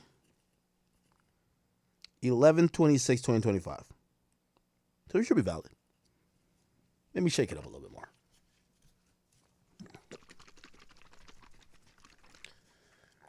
Listen, man. I dealt with a chick who told me, she said, when you come over, she warned me ahead of time. My mom gonna be doing certain shit. And I said, what do you mean? Like, she always do it with my boyfriends. Like, she'll actually, like, she drops something, she'll be like bending over, like she'll be like dressing in something that you can see her stomach, and like she don't even dress like that when me and her at the crib. And like, yeah, she'll wear some of my outfits because they can fit the same size. I'm like, what? And I never understood that. You know what I mean? But shit, you know, some of these moms, you got to realize we're in 2025, and a lot of women, they refuse to get out the running. Like, they're still trying to bag niggas all the way to 50. Like, usually around like 40 something, they're focused on being a parent if they haven't found what they want, or they're looking at a different demographic of guys. You have a certain type of woman who, especially if, and the only thing, and I'm not trying to, like, you know, cast any type of, you know, net that might fall on Kai's girl, but when you see the mama like that, the mama a gold digger, straight up. Gold digger, straight up. You feel me? She not attracted to Kai. She attracted to who Kai is. She's attracted to fame, clout, money, wealth, opulence. That's what she's attracted to. When you see that red flag, you got to look at her daughter, because that's all she showed to her daughter. Yo, I'm with this rich nigga. This rich nigga's paying for this. I'm with these type of guys.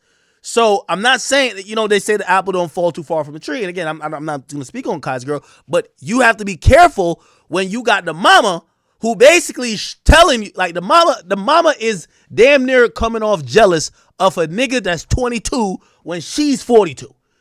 If that's the mama, you got to now think about if The daughter has been raised up under the household where she probably seen her mom. Like, her mom never got no Kai, but her mom probably got a couple drug dealers from around the town. You know what I mean? Like, got a nigga who might be a 6-figure nigga. You get what I'm saying? So that kind of like get taught. Like, hey, these are the type of guys we deal with. They got to be able to do this. This is like, it happens in Dominican culture. Anybody ever dated a Dominican chick? Dominican moms don't teach their daughter to date no broke niggas. Facts. Especially a Dominican mom who brought her daughter over here, no broke niggas. Facts. Straight up. I'm telling you the facts on that. Dominican moms are straight up with it. They're not doing it. They're not hiding it. You could bring an ugly nigga 400 pounds. He got the bag. That's how that's how they teach you. DR, that's how it goes.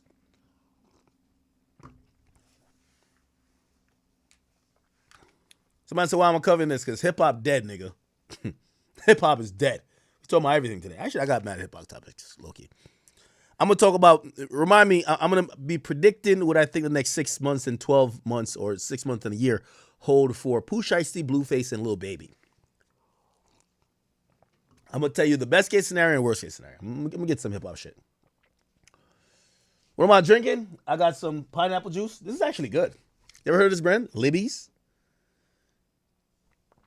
It's actually good. I was wondering if it was like spoiled, but it tastes banging. Did I put enough down Julio in there? Okay. All right. So the next topic we're going on is we're talking about Jania. So now Jania, everybody know that's NBA YoungBoy baby moms. Now, I'm not gonna lie to you. I'm a Jania supporter. And I'm a Jania supporter in her relationship with DeJounte Murray. I'm going to tell you why. If anybody knows, I always do a side eye to these rappers or basketball players who like fucking after each other. If you're fucking after NBA YoungBoy, there's certain things I think you sign a waiver to not be able to complain about. I'm going to be honest. Certain things. If you fucking after NBA YoungBoy and you got something, I don't know if I can feel bad for you. You know what you're doing. Now in hip hop and really in, I don't know, maybe it's black culture, celebrity culture, or celebrity black culture, they all like fucking the same people. So when I hear that DeJounte Murray, a guy who is he a max contract player? But I know he's made hundreds of millions of dollars in basketball. When I heard that he wifed up NBA YoungBoy's ex, I said, okay, he's doing that weird thing again, where you're attracted to a woman a little bit because of who she's been with. Now, I'm pretty sure he'll deny that claim, but she doesn't get on your radar, I believe, right? Like, the odds of her getting on your radar without her being with YoungBoy is very, very, very low. And also, her getting on your radar and you taking her serious, knowing that she has a kid with another man, is very, very low when you're a prized basketball player. But you know that's YoungBoy's baby moms. These dudes got these weird attractions where it's like they feel like they're damn near dating a nigga. I'm not saying that's DeJounte Murray, but I want to make it very clear that I'm Team Jania in many disagreements that they might have. Why? You knew what you signed up for. It's NBA YoungBoy's baby mama. Okay? Now, what happened recently, there's a viral clip of, Jania and DeJounte. No. It looked like they had broken up. She had posted something that seemed, when girls are like subbing like they're single. Anyway, she showed up not too long ago. She showed up to Jania NBA YoungBoy concert. So she showed up to NBA YoungBoy concert. Now, let me tell you this. Didn't we play that whole thing about baby mamas and shit like that? Would you let your baby mama, and by the way, I think it's about to be his wife or something. I don't know if he married her, but DeJounte Murray got her pregnant too. So they both got her pregnant. So it's YoungBoy baby mama and DeJounte Murray. Would you let your current girl go turn up at her baby daddy's concert? Come on, bruv. It's like the Krishan Ross thing. You know what's going on, bruv. Now, I'm not saying that's happening because, YoungBoy got a lot of, she ain't the only one. You know what I mean? There's a lot of baby mamas, right? Anyway, she showed up. She got a whole man. A whole man. He's in the goddamn NBA. The nigga's dropping 25, 35, 45 points. He's balling like it's going out of style. He's bringing home the chicken to buy her all type of Hermes Birkins. He buying her whatever the fuck she want. By the way, most women in this lifetime don't look up to get one baby by a millionaire. She's got 2 babies by 2 millionaires. She's hit the human lottery. Now, after it not working out with young boy and you got with the basketball player, you would think, nah, she gonna stay inside the house. Like, she's gonna realize that she can't fumble this shit. However, you know, it's like after you're 2 and 2 or you're 2 out of 2, you start feeling like, man, it's something about me. Fuck these niggas. So people had speculated if they had broken up, but whether they did or not, it was seen that she was side stage looking at young boy almost kind of like, yeah, that's my baby. That's my man. I mean, my baby daddy. You know what I mean? Doing all that. She turned up. I go on that side, doing all that ratchet shit. Now, granted, I don't know if you guys know their history. They were together for a long time. But she's another man's girl now, right? However, she went here. She popped out to some clubs. And people couldn't figure out, look.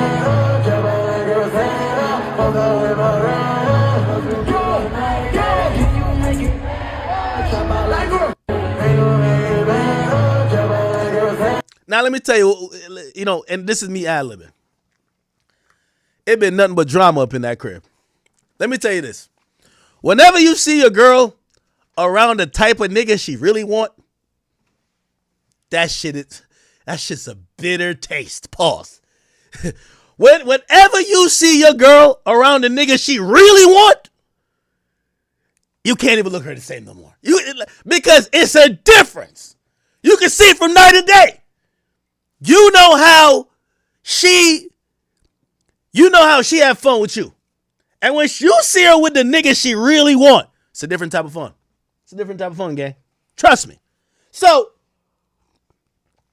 DeJounte Murray was probably on a back-to-back road game getting molly-whopped, crossed over, getting dunked on from the free throw line by that nigga who looked like he belonged in Space Jam, Wembenyama, violating this nigga, man.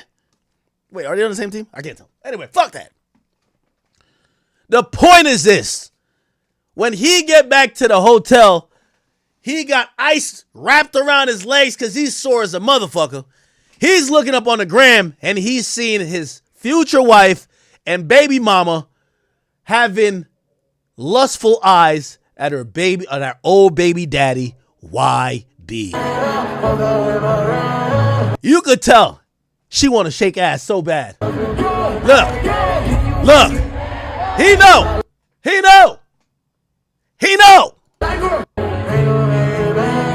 Now, I'm going to tell you my theories make sense. Jania was in, no. Am I messing that up? No, wasn't it DeJounte? No, that might have been Drea. They were in the club. Oh, by the way, this is another thing. Yo, she looking at him like a proud baby moms. Okay, I think that was the Drea shit. It's the same shit. Anyway, now, people started speculating. And I've always said, I'm impressed by how NBA players carry themselves with women. There's only a few NBA players that move really sloppy with women. James Harden's one of them. Like, James Harden is fucking whatever random thought in Houston tonight. And that's not how basketball players move. If you realize the amount of rappers who get exposed as opposed to basketball players, yes, there's going to be a Zion, like a big dummy every so often. But a lot of these guys, they know that their brand and the company they work for, they're not rappers. So if you have a lot of women saying random stuff about you, you could lose your job. So they're a little bit better at vetting women, right? However, it appears that DeJounte looked like people started getting under his skin, and he wrote up a whole long soliloquy. I got to see this. DeJounte addresses Jania. Looked like they finally got him to, they got him to break, right? Because everybody's saying, yo, why she here? And he wanted to let people know, listen, this ain't me. He said the fact that y'all went from, oh, she changed and living a great life and got away, then boom, he only mad because she outside, because that's what people were saying. So people were very happy when she left Youngboy and said, yo, we're glad you found a guy who's not going to be on that thug shit, who's like, who wants to make you a wife. He doesn't care if you have a kid. All these bitches want a Russell Wilson. So they can't wait till another sucker comes in and basically is picking up the pieces on another man's safe game. So they thought that's what he was. And, she was starting to live a little bit different life. She's inside. And everybody was saluting her. They're like, yes, that's the come up. Yeah, you don't need no gangster nigga like YB that got 15 women. You just need to get wifed by one ball player who takes you serious, right? So he's talking about that. He said, it's fact that I went from saying she changed, living a great life, and got away, then now y'all think that I'm mad because she's outside. This was after she was going to these concerts, Youngboy concerts. She's in clubs twerking. That's been recently. He says, you wouldn't be mad if you live in and got a family with a person that you've been asking for years to be real on what they want, and they say a family. So I guess he's been asking her, what do you want? And she says she wants to have a family. Not be in the club no more because it's old, which that's all these bitches watch baddies, man. They love the club, man. So she's been telling him that the lifestyle she lived either during or slightly after when she was single, leaving Youngboy, she don't want to live that no more. She's ready for her. This is what they call this bullshit when they're trying to manipulate niggas into in line. This is my soft girl era. I'm done. I'm done being a whore. I'm done. I'm done dancing on tables. I'm done going home with random guys at the club. I'm done popping ass for strangers. I want to stay home, do laundry, and cook, and be a housewife now. I'm in my soft girl era. Just bring your bank account to take care of me, that it could make me forget about my addiction to club and hoeing, right? Bet. So that's what she was telling him. He's saying, of course I'm going to be mad because she sold me on this goddamn shit, right? Then she says she going to Houston to work. Houston's the devil, man. Houston's the devil. Anybody go to Houston turn to a whore. That's just what it is, man. Just no accident, I know, bro. Hey, this is what it is, bro. Listen. So, and it said they're going to Houston for work and see family, but you end up lying to me and avoided me while in club unannounced. Y'all fans are sick. I want the best for that girl and just want to be left alone from the shit. Y'all mad y'all can't bully me and can't accept the truth. Why wouldn't I be mad she's sacrificing her son missing school for being in the club shaking ass? Now, I'm Team Janelle with this. Why? Nigga, you wifed up NBA Youngboy's baby mama. Like, come on, bruv. Yo, you wifed up NBA Youngboy's baby moms. Gang, like, come on, bro. Bro. Nigga, she was living life with Kentrell. What you think you about to tame her? Come on, man. You ever seen somebody tame a shark? Come on, gang. Stop playing, man. Stop playing. That's why I'm Team her. I don't like that behavior of women, but gang, that's NBA Youngboy's baby mama.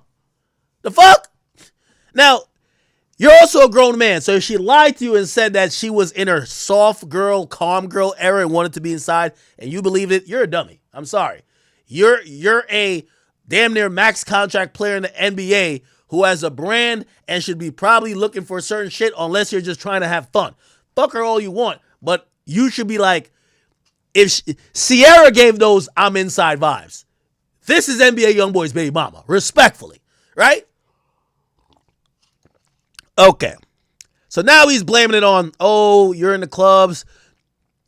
Your son is missing school for you being in the club shaking ass. And our kids have to be stuck in her mama house when she never communicated in the beginning to being in clubs. At least send the kids with the daddy and not your mama. Y'all got this shit. Y'all know that girl best self was with me loving her and all the lies and drama she come with. No, DeJounte. I'm on her side. DeJounte, you wifed up NBA Youngboy's baby mama. You thought you was going like Tamer, gang? What? He says, and I was still 10 toes about in with her on whatever against whoever. And lastly, let's dead that lame ass narrative of she don't work because of me. I bet she won't get on here and tell y'all I made sure she never wanted for money. Try to pay any dollar for a production team for content. Try to get her back in school. Learn how to open salons, and I funded 100% and wanted nothing in return. That sound like a real nigga to me. Yo, DeJounte, you're making too much sense. You wifed up NBA YoungBoy's baby moms. What the fuck is wrong with this guy, man? He's making too much sense. But, brother, like, yo, my nigga, if I get a chick out the strip club and I'm now saying, I want you to go to church every week with me, read the Bible. On Fridays, like, yo, I want you to take those dollar bills and put it in the collection plate. Bruv, come on, dog.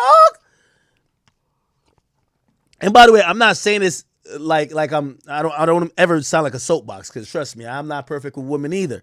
But it's easier to see the forest. Sometimes you can't see the trees you can't see the forest from the trees. And it's easier to call it out when you're not in it. You know what I mean? But shit. And DeJounte, I know you might be watching this, you get mad. Don't get mad. Gang, I've been there too, down bad. It's all good. We all been there. Listen, the person who claims he's perfect is a liar. Trust me. We've all been there. All we got to do, hopefully it don't go too far. You pull yourself back up and you know what I mean? You level up on that chick. That's all, brother. So I'm not dissing you or like joking on you to make you look like some punk or some sucker, because we all been there, bruv. I'm telling you.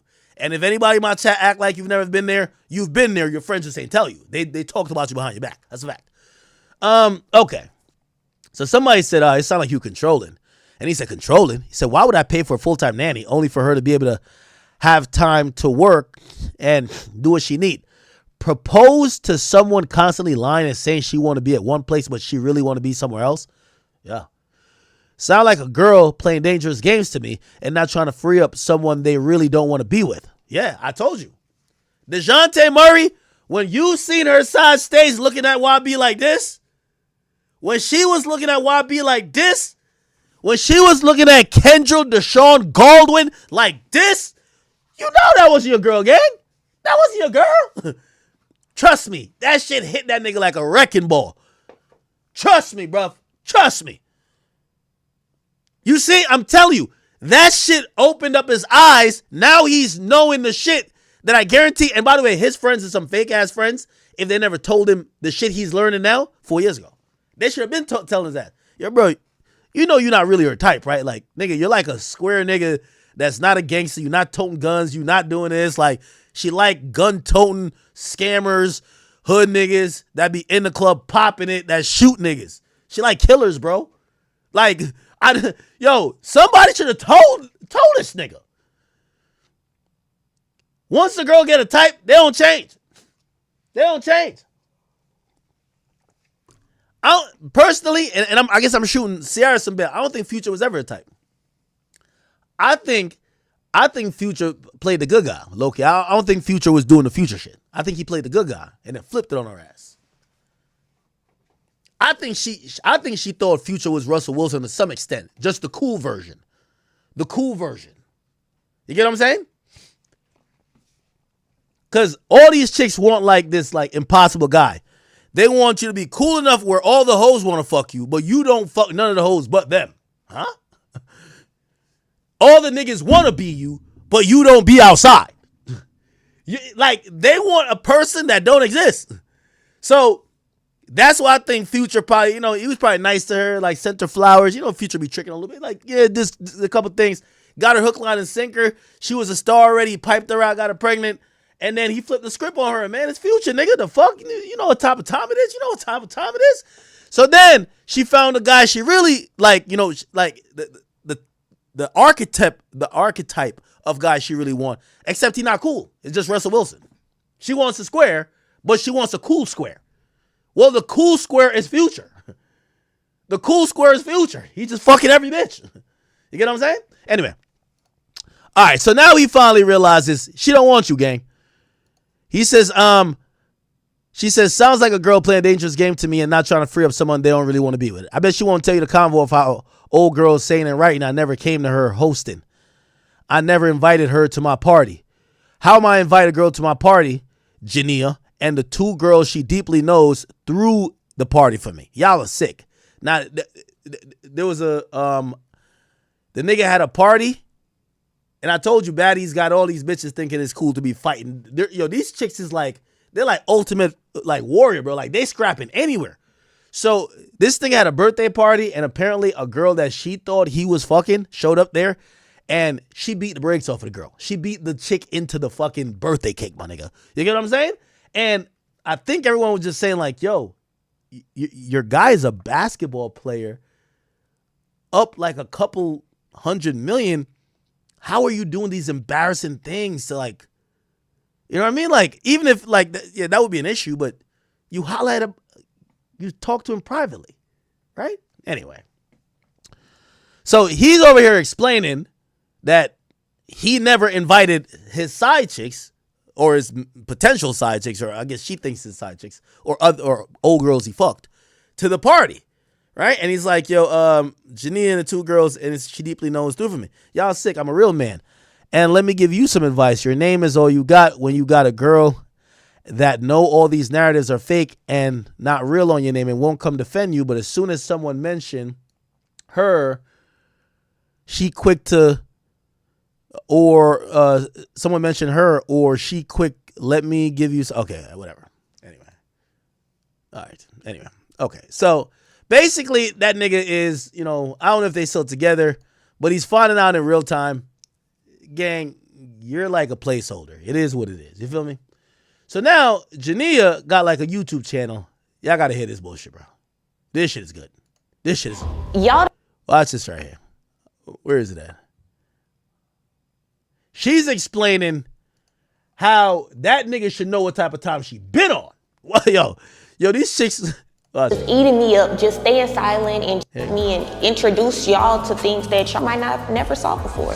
Did it bother me that people thought I was just being taken care of and, not doing nothing for myself and just thinking I'm just this lazy person? Yo, these chicks got a BBL, man, and it's over, man. And I just don't care about me anymore. And honestly, it did bother me, seeing those comments and living. I just want to translate what she's saying.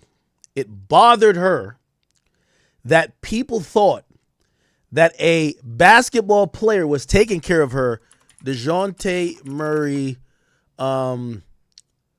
career earnings. This is the type of woman niggas got to contend with these days. The niggas made $134 million, and the woman he wifes up, it bothers her that niggas thought that he was taking care of her. Yet she don't want a broke nigga. Make this make sense. Make this make sense. Make it make sense. It just felt like, dang, like y'all really don't know, like the talks that I'm having with, my friends and my family, or the things that I'm going through mentally and stuff like that. Like, you guys really don't know. And I know it sounds so good. Okay, let somebody take care of you, kick your feet up, and you just be good. Yeah, it sounds good until you want to start doing things for yourself and you want to start providing for yourself, and you don't want to be known as like a gold digger or a leech, or you're only with this person for what they do for you, That's why dating is fucked. I get what she's saying. I don't want to dismiss what she's saying. But the dude proposed to you and gave you a baby.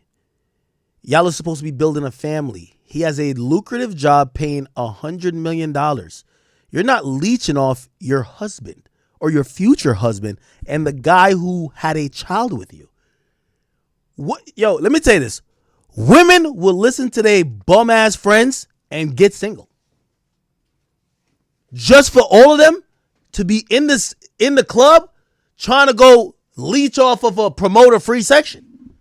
They will leave the mansion. Yo, they will let their single broke friends convince them that it's not lit to be in the house taking care of the family by a nigga making $134 million. You see why we get Aisha Curry's?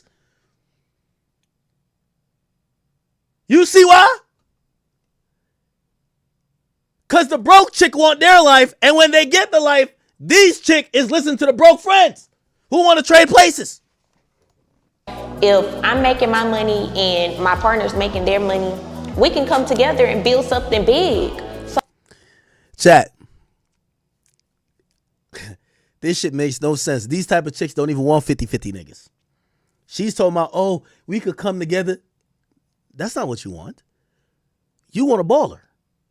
It's the reason why you got with I'm going to excuse YB out of this because she was with him before he blew up, kind of.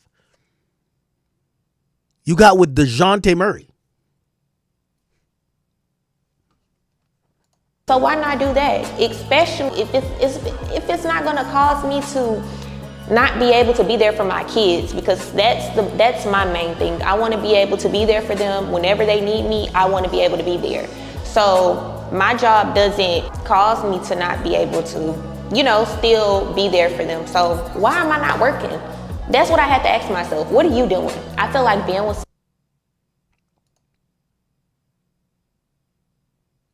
a nigga making $135 million. The nigga's making $27 million this year. And the girl he nutted in her stomach and put a baby in her. That I would imagine for him, equivalent to what he's making, his job is to be on the basketball court. Her job is to run the household and make sure this child is the best version that we could ever see, and also manage the family business. And her thing is, why am I not working? Damn. Damn. someone else in the spotlight, it makes it 10 times harder. Because they look at that person, and however that person acts, they expect you to act the same way. They don't really give. Chat. I would be on DeJounte Murray's side. It's just that you wifed up NBA YoungBoy's baby moms. I'm sorry. You heard what she said? The problem is that when you date somebody in the spotlight, how they act, they expect you to act. You know what she's trying to say? He's out the way, lay back, low key. I like to be loud. I want to be in the club showing my ass, and I want attention from niggas. Again, I would feel bad for him, but he wifed up NBA YoungBoy's baby moms. She's literally complaining that she gotta chill and not embarrass you. So what?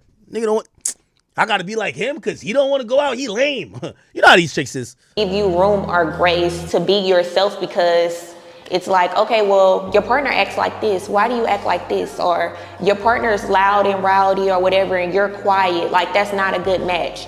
I don't think people realize everyone has their own personality. Like, I'm a hype person naturally. I've been this way my whole life. Basically, being with DeJounte, as y'all know, he's more of a quiet person. He's more reserved. He doesn't go on, well, he wasn't going on the internet doing all of that. You get what I'm saying? So with me being hype, liking to hang out with my friends, party, whatever the case may be, people felt like that relationship wasn't good because she's this way and he's that way. So I felt like I had to kind of dull myself. Yo, chat, I'm telling you this right now, man. There's no use in getting married in 2025. These chicks don't want to move like a unit. You'll be making $25 million and she want to go outside, quote unquote outside, to get $2,500 in a club by shaking her ass on a fucking table or in a section that embarrasses you not only as a man and a husband, but embarrasses your brand. But you know why? Because she could tell her girls, yeah, I'm getting my own bag, bitch. Yeah, I'm in this club. Look, check my bookings. It's no use to get married to these chicks, chat. These chicks is moving like niggas. Just get the pussy. Fuck them, fuck them, fuck them. You get what I'm saying? Just add the wear and tear. Maybe you find a good one. Have kids with them, but even then, don't marry them either. But marriage is out now. But chicks like this, you just gotta You know what I mean? You add your 100,000 miles on top of the 500,000 miles that's already on it. You just keep it moving, bro. Trust. Self down just to make it look good for y'all, but in reality, y'all don't know what goes on behind closed doors. Y'all don't know how this man acts behind closed doors. So I feel like in any relationship, and that was just an example, be true to who you are. Never try to limit yourself or dole yourself out to make it work with anyone. Because at the end of the day, it might make the relationship work, but are you truly going to be happy with yourself? Are you truly going to wake up every morning like, yes, I feel good about this? No, you're not. So either they like it or they don't. Be true to you. People think being with someone with money will automatically make you happy, automatically fulfill your dreams. You are the chicks who say this shit, well, she gonna say no, it don't, but she won't date a broke nigga.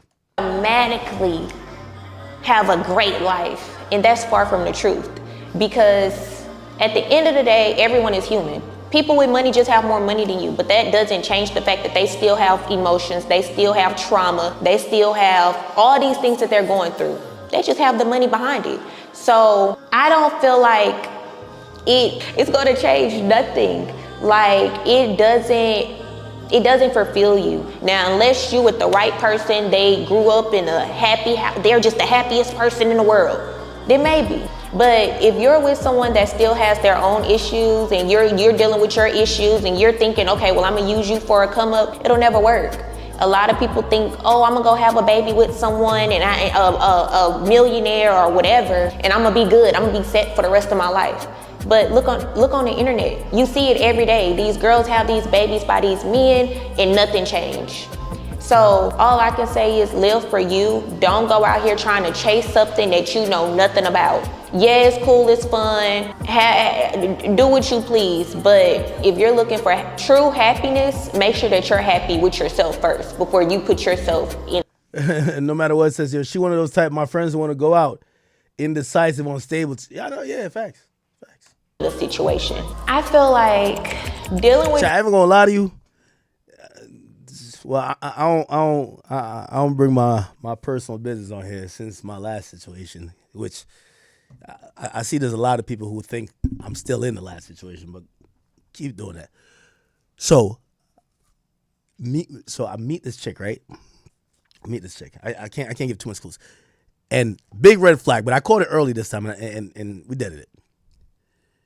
Chick is cool. She's cool. She comes out, we're hanging out, right? Shit's fine. Bruv. We get into a huge argument. I'm going to tell you why we get into a huge argument. Fuck.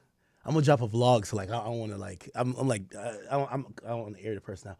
Anyway, basically, she had two friends. And, all right, anyway. I go to the YB show. Shorty had two friends. I go with her. I don't know her two friends. You know what I'm saying? And like one of the recent YB shows. So I've been to 11. And no, it's not Houston. And no, it's not the person you fucking think. So anyway, everything is cool.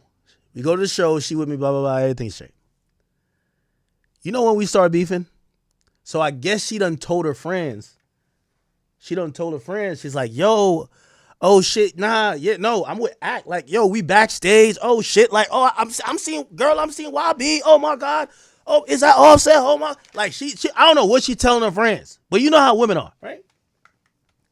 Her friends, I guess they were probably in the concert, but they wasn't with me. So I'm backstage, Shorty backstage. Bruv, I had flown in that day. I worked the entire day. I think I even streamed or some shit. I can't remember. I did a bunch of shit. At the end of the night, her friends come back to the suite with us. So now, her friends, like, they sit in the nosebleeds. My bad. Oh, fuck. The hell? Adjust. What the hell? Okay. Her friends sitting in the nosebleeds. So I guess her friends is like, yo, girl, like, yo, we didn't get to come backstage, and, you know, she's bragging to them and shit like that. So she tells them, she's like, oh yeah, no, I think we about to go out. Like, yo, we probably gonna make a movie. Like, she's just gassing it to her friends. So her friends come back to the suite. Nigga, it's me, my cameraman, my other guy, and I got like my 2 security. Bro, I'm so tired, nigga. I'm falling asleep, nigga. I'm not trying to go out to no club after a YB concert. Period, nigga. This nigga, what? Nigga, first of all, I feel like I'm risking my life in the concert. You think I'm about to go outside of the concert and go party? I'm good. Nigga, I'm good. So anyway, her friends come through and like I could tell like just by the tone, she's a complete different person around her girls. Cause with her girls, she's popping it. Like, yeah, nah, but, and I'm like, okay. I'm like, yo, bro, I'm just working. I'm tired, bro. I'm not going to no club after, bro. So like, I think I doze off because I ordered food. I'm like doze off or whatever. I didn't even know this happened, but I remember when I wake up, Shorty got a crazy attitude with me. Crazy attitude, like crazy attitude. When I found out, my security tell me in the morning, was like, yo, Shorty was throwing a fit last night because you fell asleep, and she thought she was going to go out to the club, and that's what she was gassing her friends up, and nigga, you fell asleep, so we have to tell, like, you're not waking them up. Like, it's not happening. Like, and also, like, my security don't want to, like, we're in a random city. I got multiple security, but, like, nigga, they don't want to go have to canvass a club, figure out what the fuck going on there. So they're like, let the nigga sleep, bro. Anyway, the point what I'm saying, that's the type of chick that this is. The chick was happy with everything, but then she needed to show out for her friends. Like, I don't know what it is about women sometimes. Like, they love their friends more than they nigga. Like, their relationship with a nigga is to shit on their friends. So, like, the girl who came with me, bro, her whole thing was trying to show her friends that she's with a nigga who lit. And I'm like, no, nigga, I'm tired. I need to go to sleep. The fuck are you talking about? Because that didn't happen where her friends could see her like, oh, nah, you is that bitch. Nigga, she is tight of me. After that, nigga, I had to cut it short, bro. I'm like, yo, listen, you know, peace be on to you, and let's keep it moving. Also, I found out she fucked like 2 people in the industry, and I was just like, yeah, that's not my MO. People with money have completely shifted my mindset because it made me realize I want to be independent. Like, I went through the phase of being in a relationship, getting out of a relationship, working, being in a relationship, getting out of a relationship, now I'm working again. And throughout it all, like, I just feel at peace when I'm making my own money, I'm making my own moves, I have my own stuff going on. Chat, don't get married. Like, look how she talking. Yo, the point of like marriage should be like, yo, you're doing your job. Like, you know what your job is? Family, household. If it requires you to sell fake hair or some waist trainer, sure. But y'all are a unit. These chicks is acting like they're just like dating you like casually, or they're just fucking, and she want to make sure she got her own bag. And I'm like, why even get married to a girl like that then? You know, and I feel like that's something that I need to work on. When I get in a relationship, I cannot just drop everything. I need to go do what I do for the day, you do what you do, and then we come together and we say, how was your day, whatever. If I'm Yo, a chick will say this shit and won't split a fucking bill, bro. Word 2. In the house and you out doing whatever you doing, the only stories I'ma hear is what you got going on. Then it leaves me like, oh, I'm kind of boring now. So now I'm questioning. That's the Ayesha Curry syndrome. Oh, you broke the NBA 3-point record, nigga? That's it? Nigga, all I did was drop the kids off at school. I brought them to their doctor's appointment. I went to their soccer practice. These are equally important things. But these chicks, like, they live so much on social media. They're like, damn. So you tell me you hit 15 threes in a game winner and everybody was cheering? Damn, I'm boring. Fuck these kids. I need to go outside too. In everything that my whole existence. But what I must say, now I know what I need, what I want to put up with and what I don't want to put up with. And I have to be with someone that understands this is what I want to do. Either you like it or you don't. If you don't like it, okay, let me know that in the beginning so I can go ahead and go about my business. But I don't feel like I'll ever. Yo, she said she felt boring because the nigga out there working, like actually like playing basketball and making millions. I feel like I'm a boring bitch now. I need to go do some shit. Put myself in a position where I'm completely 110% depending on someone ever again. That's just not happening. I want to send a message to the ladies that. Yo, let me tell you this. Jania is like the prototype of she's the quintessential like baby mama with 5 baby daddies. You get what I'm saying? Like, DeJounte, you fucked up. You should never even propose to her. Like, this is baby mama type of talk right here. This not even she's not even speaking like somebody that want to be a wife. This is like baby mama shit. I gotta go do what I gotta do for me. It's trying to build their relationship, but also trying to build their self. Put you first. Now, I'm not saying completely disregard your man or whatever the case may be, but what I am saying is anything can happen. People wake up with different feelings every day. Now, also, I'm gonna say this, and Jania, if you see this, I'm cool with you, girl. I'm not beefing with you. I'm using this as an example. Don't go off. And the reason I'm saying don't go off, when women do shit like this and people clown them, you know the next thing they say, right? He beat my ass. It's coming. 5, 4, 3, 2, 1. I'm telling you. When the whole internet roaster, well, maybe not her, because she kept it solid for YB. She kept it. You remember when she couldn't, like, she was wearing a little hijab? She kept it solid. But still, when women do this and this don't work, pictures with the bruises. Facts. On the way. So that's why, it's like Iggy Azalea. As soon as Iggy started getting clowned, she started telling me all type of shit about Cardi. I'm like, I'm good.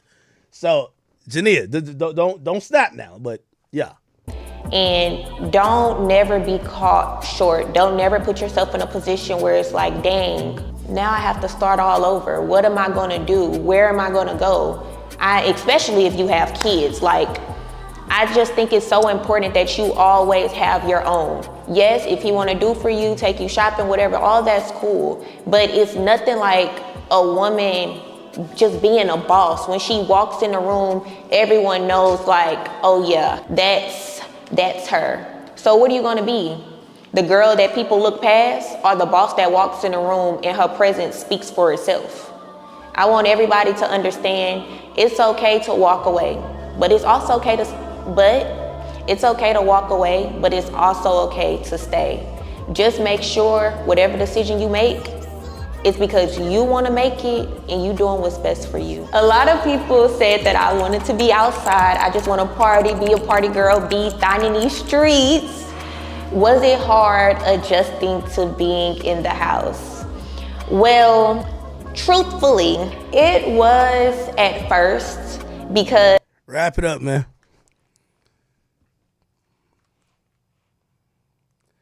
Let me tell you this.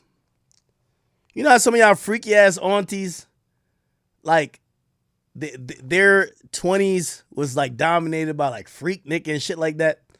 When these chicks hit 40, the only stories they're gonna have to tell their grandkids is about who got the section, the sparklers coming out, who got the bottles, baddies shot o'clock.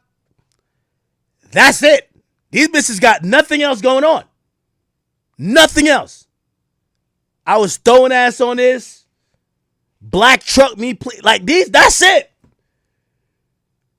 Their grandkids is going to hear about, so, and this one time we went out and of course we had to start the night. Baddies, shut up. I'm telling you, it's over, chat. It's fucking over. It's over. It's fucking over, chat. I ain't going to lie to you. She said it was hard for her not to go out to the clubs. Like, yo, chat, do you hear this shit? It's hard not to go to the clubs. It's hard. Hey, just make sure whatever decision you make. Oh yeah, hookah. Because you want to make it and you doing what's best for you. A lot of people said that I wanted to be outside. I just want to party, be a party girl, be down in these streets. Was it hard adjusting to being in the house?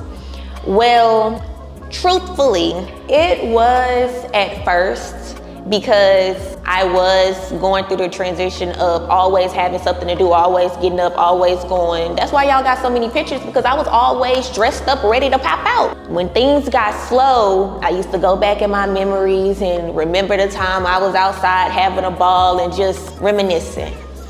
Then I came to Houston and went outside one time and I realized this is not the same. I'm in a club with all these kids. I am grown now.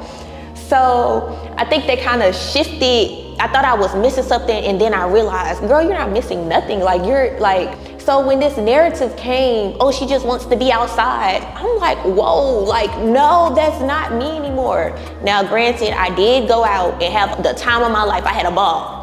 But that was for my friend. That was my friend's party. Do y'all blame me? You know, I just love supporting people. But other than that, y'all not gonna see me out like that no more, unless y'all trying to pay me. But if you're not, y'all not about to see me in these clubs. Catch me at brunch or something. I am now, oh my gosh. Yo, is this like a retirement speech for clubbing? Yo, you dating a modern day woman, bruh? She got you know what it is? It's a lifestyle for girls to get dressed, go to a club, get in a free section while niggas is spending thousands of dollars. They take shots with their girls. They go home with a guy, randomly fuck him, wake up the next day at noon. And by the way, it's not every girl. Like, it's girls like this, like, you know, the three-letter word that's their kryptonite is J-O-B, right? You know what I mean? And again, some of them fortunately luck up or unfortunately luck up and get a nigga want to marry them. But even then, they're still not happy. Time has flown. We're gonna move on. Guys, I am now a mom of 2 kids. I have a handsome son, Casey, and I have a beautiful daughter, Iceman. And when I tell y'all, they stress me out. Cause at first, you know, it was just Casey, and he was nice, and he was so off to her. I have typical day in the. Okay, all right, man. Shout out to Jania, man. I'm rocking with you. That nigga wifed up NBA YoungBoy's baby moms. He knew what the vibes was, man. I ain't gonna cap. All right. Okay, let's see. What else I got on the list? I got a YoungBoy topic. D-Dog getting arrested. I don't know if it's strong. The K-Bots are at it again, chat.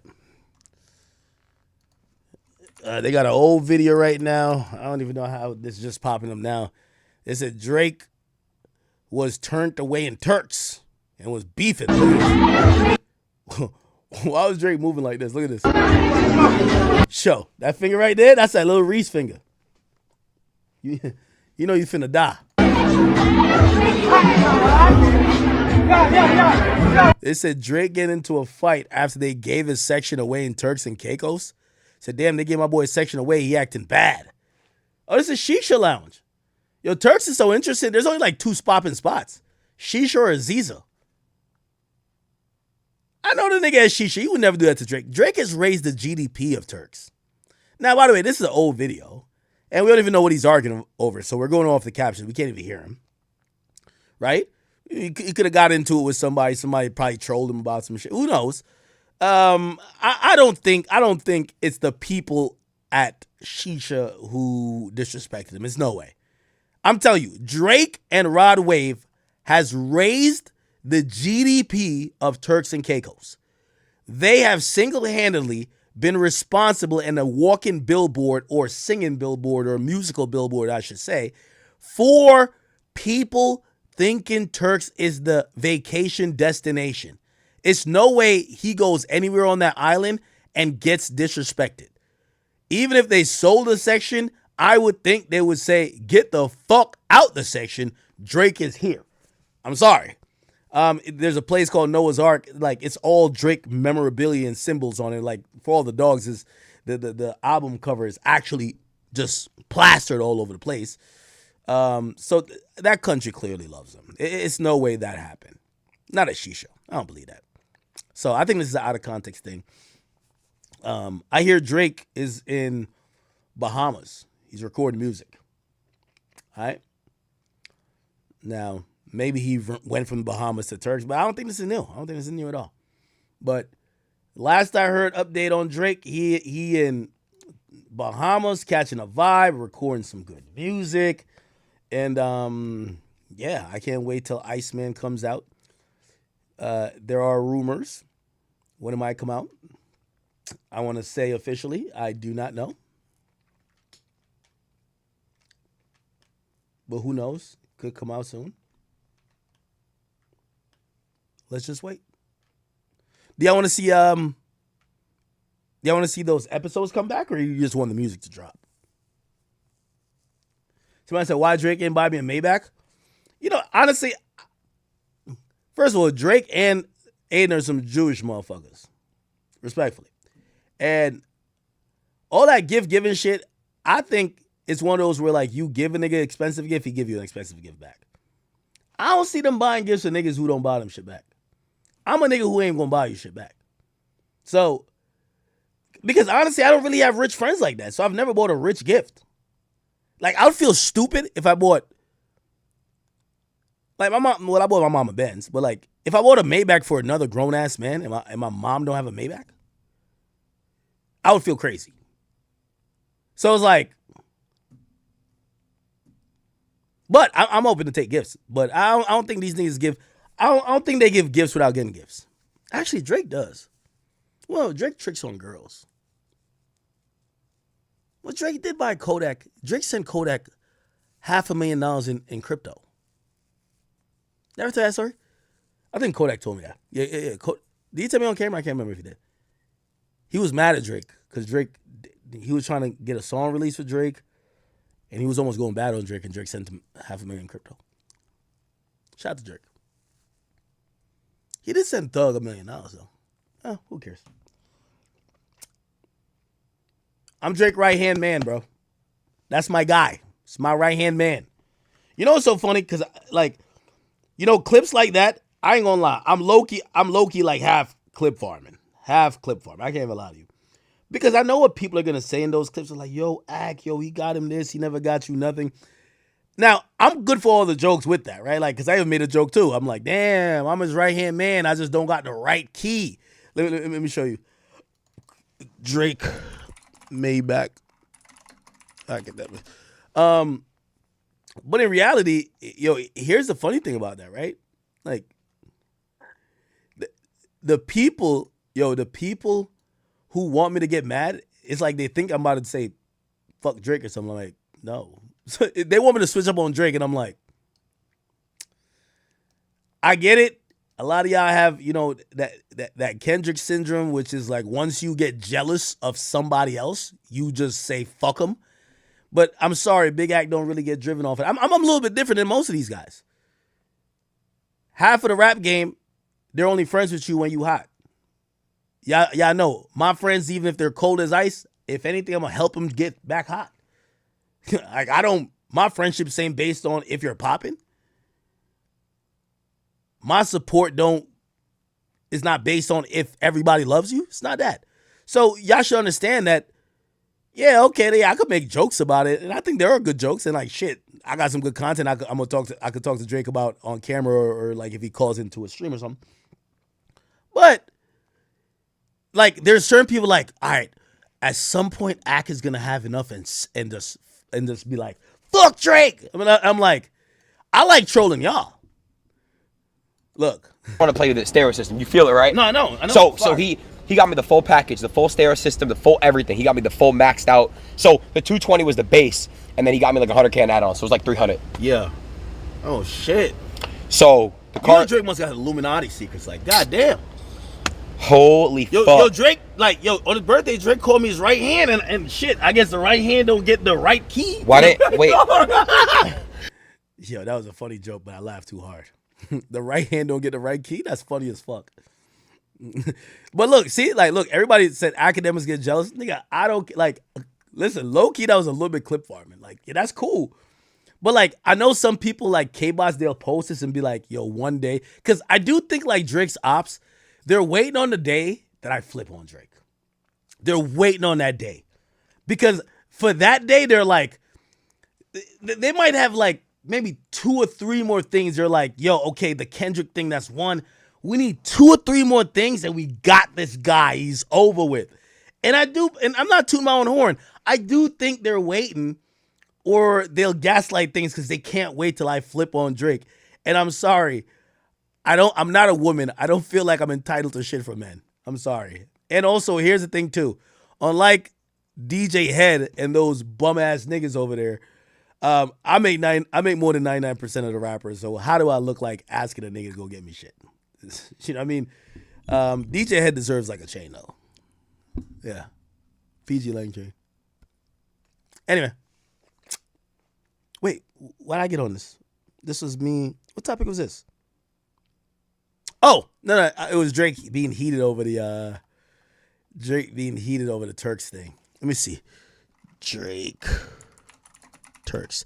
But yeah, I do believe Drake and Aiden into some Illuminati shit. That's facts. So Drake squabbles up. What? Yo, what the hell? Yo, people just like making up fake shit.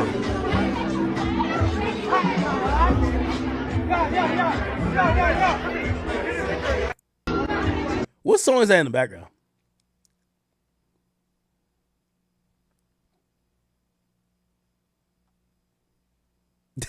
Yo, y'all want me to ask Drake? All right, listen, I'm not asking about the album shit. You want me to ask Drake where that's from? I'll ask him in real time. You want me to ask him? That's so funny. Oh, man. Y'all want to ask him? Should I ask him or not? I'll be like, yo, bro, what was this?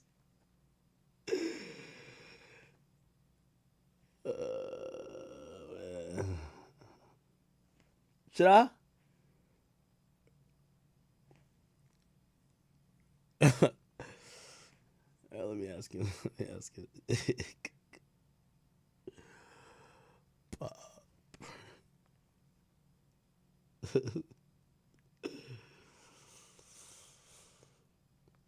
Man, wait, where is it?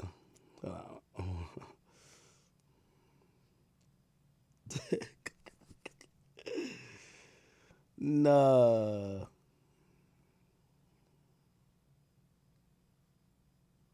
Whoa.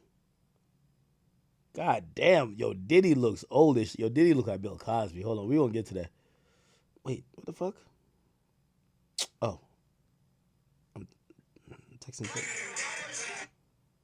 Y'all want me to text him or no? Nah, right?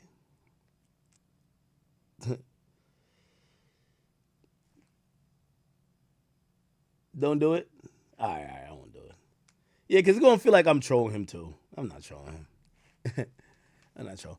Oh, it's Byron. Oh, it's Byron Messiah.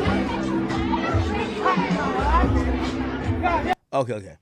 Yo, did y'all see? They leaked Diddy's new picture, bro. Chat, you know I type 140 words per minute?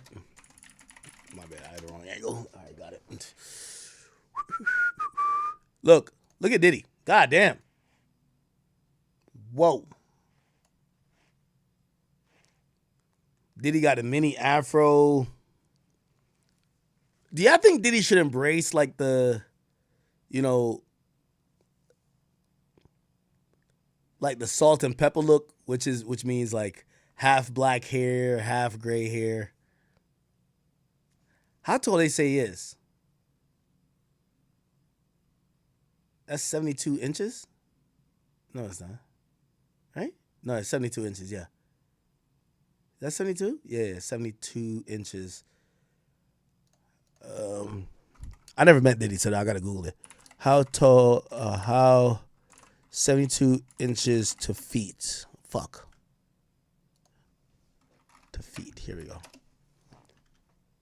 Oh, Diddy's 6 foot. Directly. Yeah, he's 6 foot. Okay, Didster, the diddler. There been mad, like, some AI videos as well of him behind bars. 50 Cent has been gleefully, like, enjoying that shit. He had posted one that was, look at this. This is a real picture, but then he posted an AI one after. You never home, gotta call me on the yacht. 10 years from now, we'll still be on top. Yeah. Now, Diddy's team, supposedly Diddy, a story ran that Diddy was caught with alcohol, right? TMZ ran a story when they said Diddy's sobriety journey took a detour in lockup this week when TMZ learned that he was drinking behind bars and got in some trouble with prison officials. Sources with knowledge tell TMZ Diddy had some homemade alcohol in Fort Dix, the low security prison where he's doing his time. We're told the alcohol is made of Fanta soda and apples, which inmates give 2 weeks to ferment into an alcoholic substance. We're told Diddy got called by jail officials and prison officials, and they plan to move him from his old unit to a new one. 2 sources tell the TMZ prison officials that they've now reversed their decision and Diddy will stay put. So you're going to stay in the same cell or same unit. You may recall Diddy made a big deal about his sobriety to the judge prior to sentencing. Now, here's the thing. Oh, I hear Pluto crying. I'm going to have to move him around a bit. So his family came out and said the rumors claiming Mr. Combs was caught with alcohol are completely false. His only focus is becoming the best version of himself and returning to his family.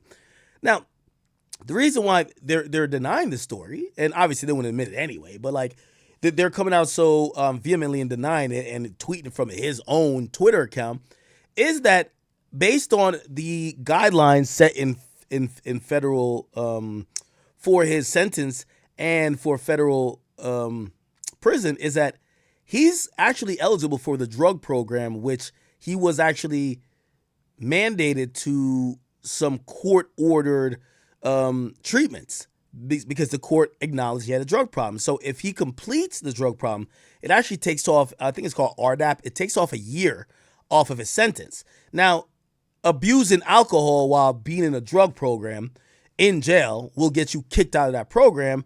So, of course, they're going to deny that he's ever been, involved with taking drugs or drinking or whatever. And who knows? Supposedly, they could order inmate to testing if they feel like he has, so they don't have to catch you necessarily with the liquor, but they could find out other ways if you're taking substances. So, of course, his family, they want that year off. So they're going to come out and say, no, that's not true. Diddy's not doing that. And they've vehemently denied it. They say he's working on himself. Okay? All right. We'll let it rock. All right. Yeah, Diddy was not even on the lineup. Let's see what I could remove.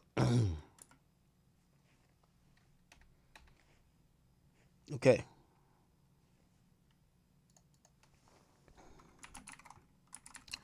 Antonio Brown.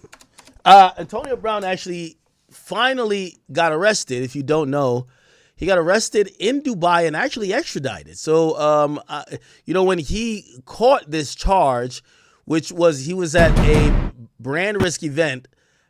This is Aiden's warehouse in the back parking lot.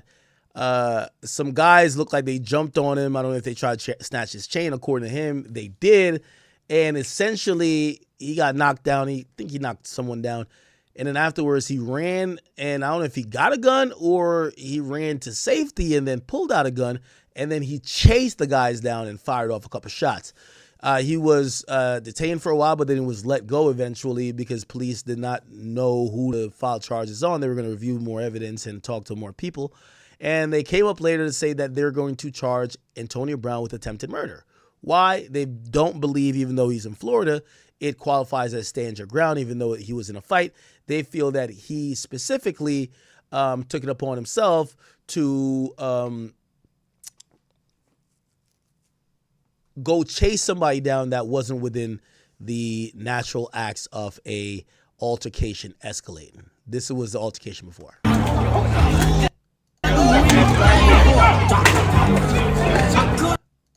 Also, here's the thing too.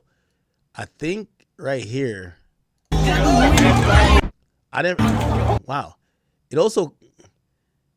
never seen the beginning of this. It looks like he may have been the one who punched first, right? Right? So this is him. So he punches first. It looks like. The other guy's punching. They're trying to break it up. Some people are hitting him. Whatever. Okay. AB is right here. He's getting the security off of him. Now he's over here, and that's when the other guys are being pushed out of the parking area, and he pulled out a gun and brandished it and chased after them. So this is his mugshot. I feel like he had longer hair before. Looked like he had cut it. He has some gray hair here. Okay. He was arrested, and apparently he's now back in the United States. He was accused of trying to shoot and kill a man that was at the event. Now, here's my personal belief in this. I believe that he could take a plea for reckless discharge of a firearm. Like, there's a lot of people around. It's after an event. You shot wildly. Nobody got hit. Attempted murder. I think it's a little bit subjective. Like, honestly, he probably was trying to shoot the guy to kill him. However, I think it's not beyond a reasonable doubt that he didn't believe he was acting in the moment of, hey, you tried to rob me or you took my stuff. And I think that's going to be tough to prove, especially if AB is going to get a good lawyer, which he definitely is. So I think what the charge I would most likely stick would be discharging a firearm. Now, if someone had gotten shot, different story. I was actually surprised he went to Dubai because he was extradited this week, but he was found in Dubai, which is in the United Arab Emirates. And he waived his right to extradition. So they shipped him back to the States where he's allegedly, they're claiming he was allegedly trying to evade the reach of the U.S. legal system. Okay. Now, that's a little bit odd to me. If you live in the U.S., like, bro, you have a house, you have multiple houses in Florida, were you never going to come back?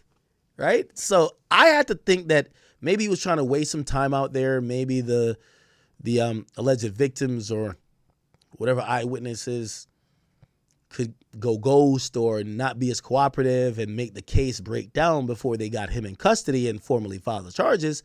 And maybe he was trying to wait time out there because I can't understand why. Is this this might be a... Okay, this is him. And this is why they're saying it's not stand your ground. They feel like everything has been de-escalated. They don't believe that all of the events are sequentially relevant. And they felt like the fight already happened. It's broken up. People are leaving. And now you go get a gun, which starts a new type of thing. And you're trying to kill somebody. Right? And he's supposed to have his gun in hand. Running out. Oh, and it looked like as soon as he turns the corner, he must have remembered how that guy looked.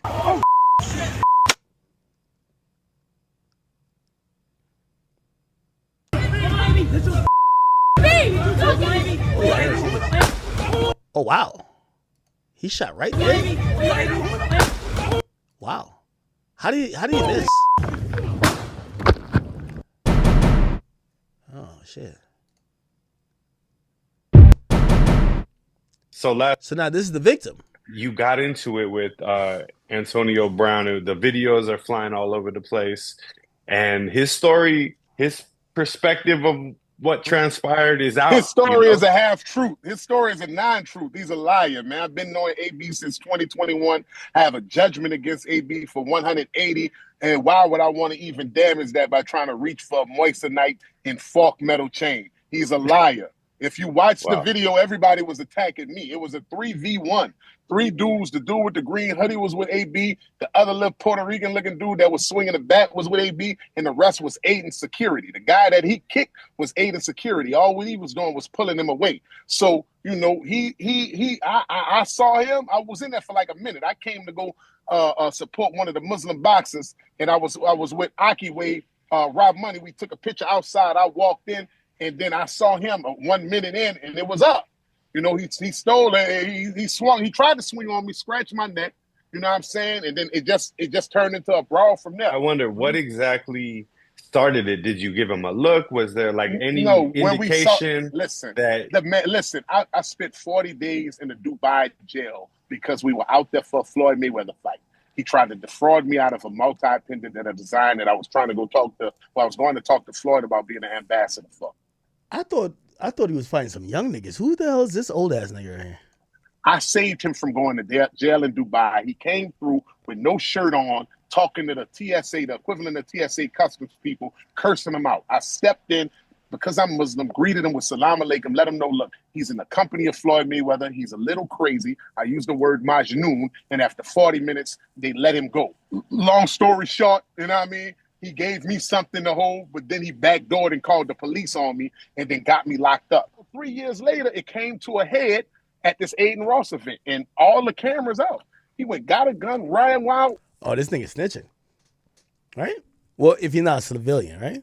Wild gunfire, and alhamdulillah, I was spared. So when he saw me, I just reminded him of the financial failure that he's been going through. And so he tried to steal off on me. His partners, you could watch the dude with the green hoodie taking off, just getting free shots in while me and AB tussling. You know what I'm saying? Then he went, got a gun, ran after me. I'm already put outside. He went, got a gun, shot Wildfire, and we fight. He shot at me twice. Praise be to Allah, I wasn't hit. They got children out there selling candy, bro. He could have hit one of them kids. He runs into me after he shoot me. We tussling for the gun, fighting for the gun, all over the ground. I get There's up. police. There's police here. Police out there, bro. We holding on the gun for dear life.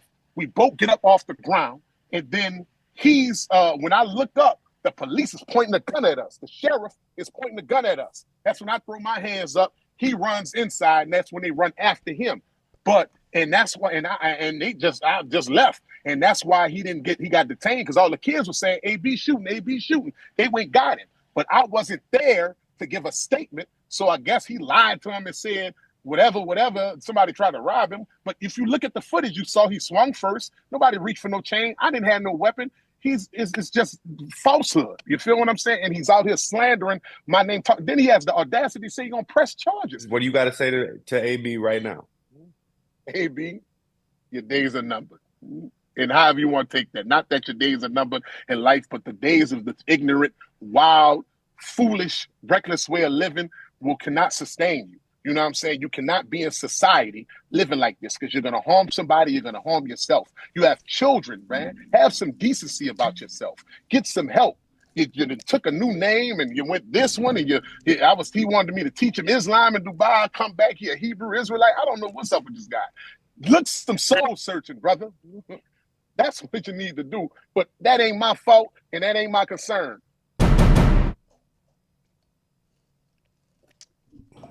Hey, Betty. Okay. There you go.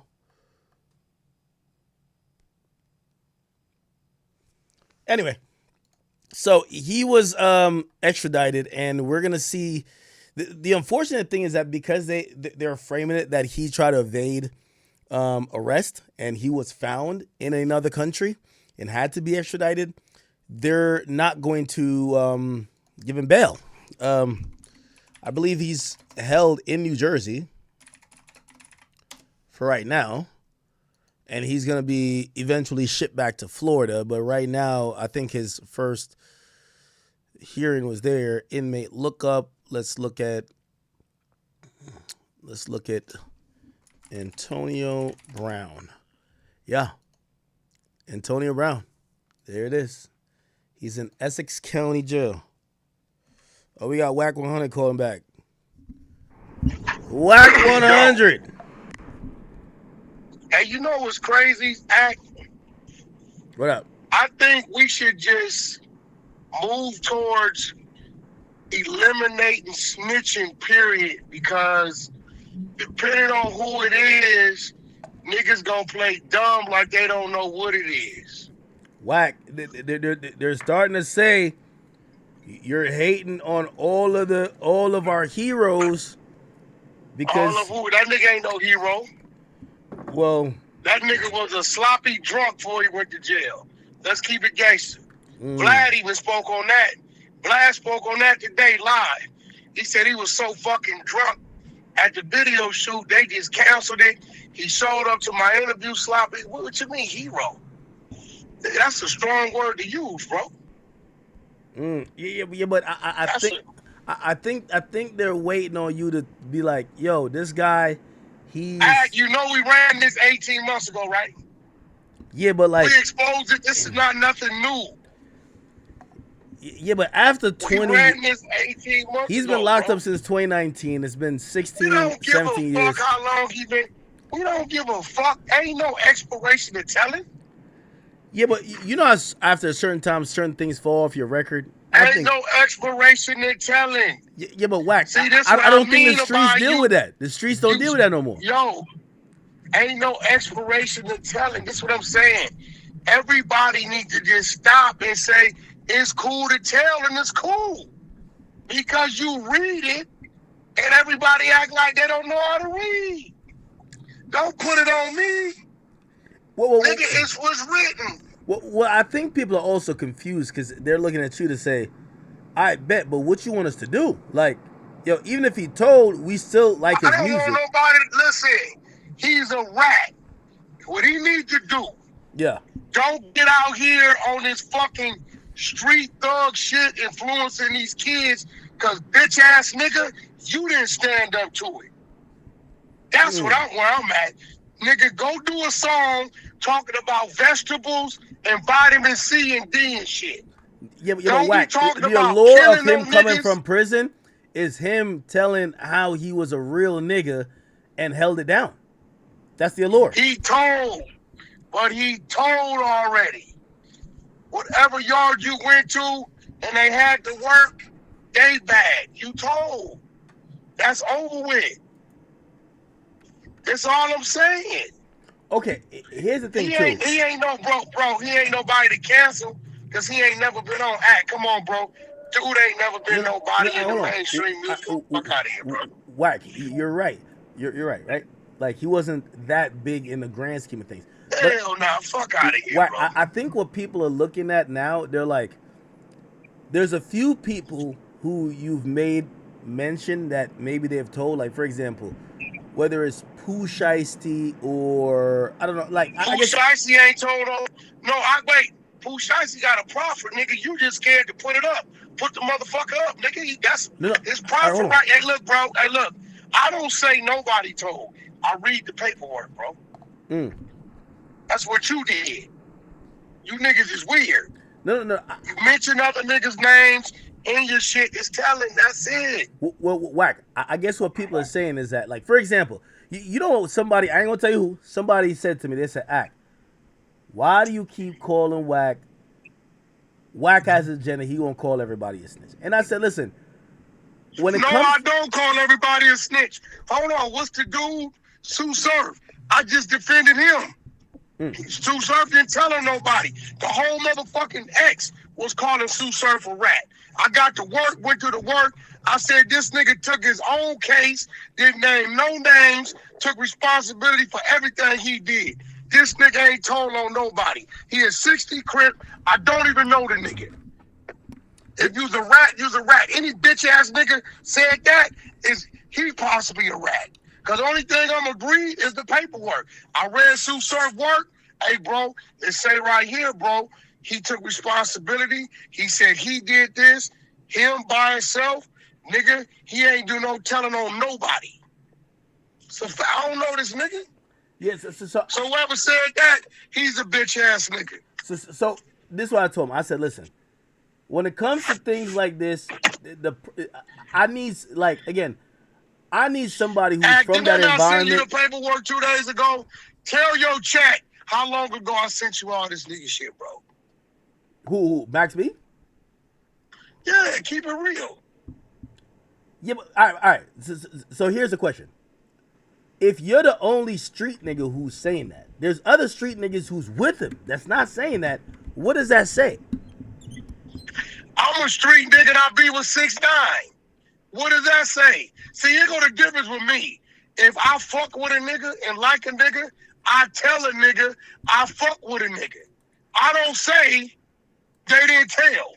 I'm telling you, yeah, he told, but I fuck with him. Whatever you gonna do, do. You see the difference? Okay. I mean, that makes sense. Troy Ave. They all say Troy told, right? Yeah. I fuck with Troy. I let the world know I fuck with him. That's it. But what about the street niggas that's around, like, Thug or whoever, and they're like, bro, these guys niggas, bro, a street nigga ain't nothing. Hey, bro, let me tell you what it is. A street nigga ain't nothing but a motherfucking nigga that grew up with on the welfare and the ghetto side of shit. Man, street nigga don't make no special nigga. Straight up, I'm gonna be real. Any nigga that's still a street nigga today, you a failure. Straight up, nigga. Nigga, I've been beyond the gate 20. I've been on 26 years. I've been beyond the gate 23 of them. Nigga, if you still a street nigga old, you's a fucking failure. So all that street nigga glorifying, all that shit, Tell me you's a business nigga. Tell me you's a legal nigga. I don't give a fuck about no street nigga. Street niggas is fake. They homosexuals. Half of them fuck with punks. Majority of them is dope fiends. This a fact. Nigga, this a fact. I think a lot of them niggas been in the penitentiary act, laid up with homosexuals. Nigga, on my mama. Well, Straight up. I think I'm gonna be honest with you. Well, I think the game has gotten to. I think the game has gotten to. It was okay when everybody was saying there's one snitch, which was 6ix9ine. It's too many now, and now you got. No, what it is because they black. See, if 6ix9ine would have been black, it'd have been cool. They hated on 6ix9ine because he Latin. He was on. The nigga had the popularity vote, and he was a Mexican little Latin kid. He'd have been black, it'd have been cool. Hey, what do you think? By the way, this is hot off the presses. Chat, we might talk about this next. I'm actually posting to the Instagram right now. I got the caption from a guy. Young Thug said he's dropping new music before the end of the year, but it's not hip hop. Maybe he's going gospel. What do you think about this? Who you mentioned? Who was that? Young Thug. He answered a question. Somebody asked him when they're going to get new music. He said, I'm dropping before the end of the year, but it is not hip hop. I don't think nobody give a fuck. What you mean? That's what I said. Don't nobody give a fuck. Now they love Thug. Everybody loves Thug. Man, okay. 50,000 say they loved him after all that shit. Yeah, right. They love NBA. You seen what he just did, right? Yeah. So if Thug is love, NBA must be infatuated. Let me ask you a question. Because, I gotta imagine there's some street niggas behind Max B who's like, man, if Wack come on here talking about that our guy ratted when, they're gonna make a lot of money right now. They might want to see you about this, Wack. I'm gonna be honest. Wait. See, that sometimes I think you just say dumb shit to say it. Make what money? Huh? Make what money? Dude ain't pay. Dude can't get a $30,000 budget, man. Nigga, right now, never had a budget. I guarantee if he went to Vlad right now and said, Vlad, give me I'll say 20. If he said give me 20 bands for an interview, Vlad ain't doing it. Vlad doing it. Vlad ain't gonna do it. You know Vlad ain't gonna do that shit. Vlad would do it. The first interview for 20, he would. He'd be a damn fool. He might, but that ain't no money. Bro, that's a lot of money. So what? No, I'm not saying it's a lot of money. Hold on. Did you see how many people commented? Like the whole game, like all the street niggas welcomed him home. It's the street nigga. I looked under my post. It's the what? I'm gonna read all the people who was under my post. It ain't the street niggas. Let me tell you what it is. Tony Yayo's under there. Fire. I've seen all the street niggas saying welcome home. Tony Yayo is not a street nigga. Tony Yayo's not a street nigga? No, he's not. Stop it, Wack. He slapped Jimmy Henchman's son. That's why somebody's house got shot up. Hey, bro, if he'd have been the one slapped Jimmy Henchman's son, you remember they lied and said the other nigga did it. The street nigga wouldn't have told a lie. Yayo not a street nigga. He'll tell you he not a street nigga. No, he wouldn't. What? He's not. Don't listen. Yo, Wack. No, this is what I gotta disagree with you. Tony Yayo was like, bro, he was, I'm not saying muscle for 50, but like, yo, he was handling business still. Let me re-up my shit. Listen to me, bro. Yayo is just as much of a street nigga as I am. He ain't no street nigga, bro. Okay, see, I both the street niggas. On motherfucking jets. Like Yayo, listen, bro. Listen to me. Oh, you mean right now? You mean right now he's not moving like that? Motherfucking street nigga, bro. I think it ain't. I was talking about back in the day. Okay, I get you right now. Yayo don't give a man. That nigga, Yayo, see what's going on. Put an emoji. He don't give a. Nah, Yayo don't.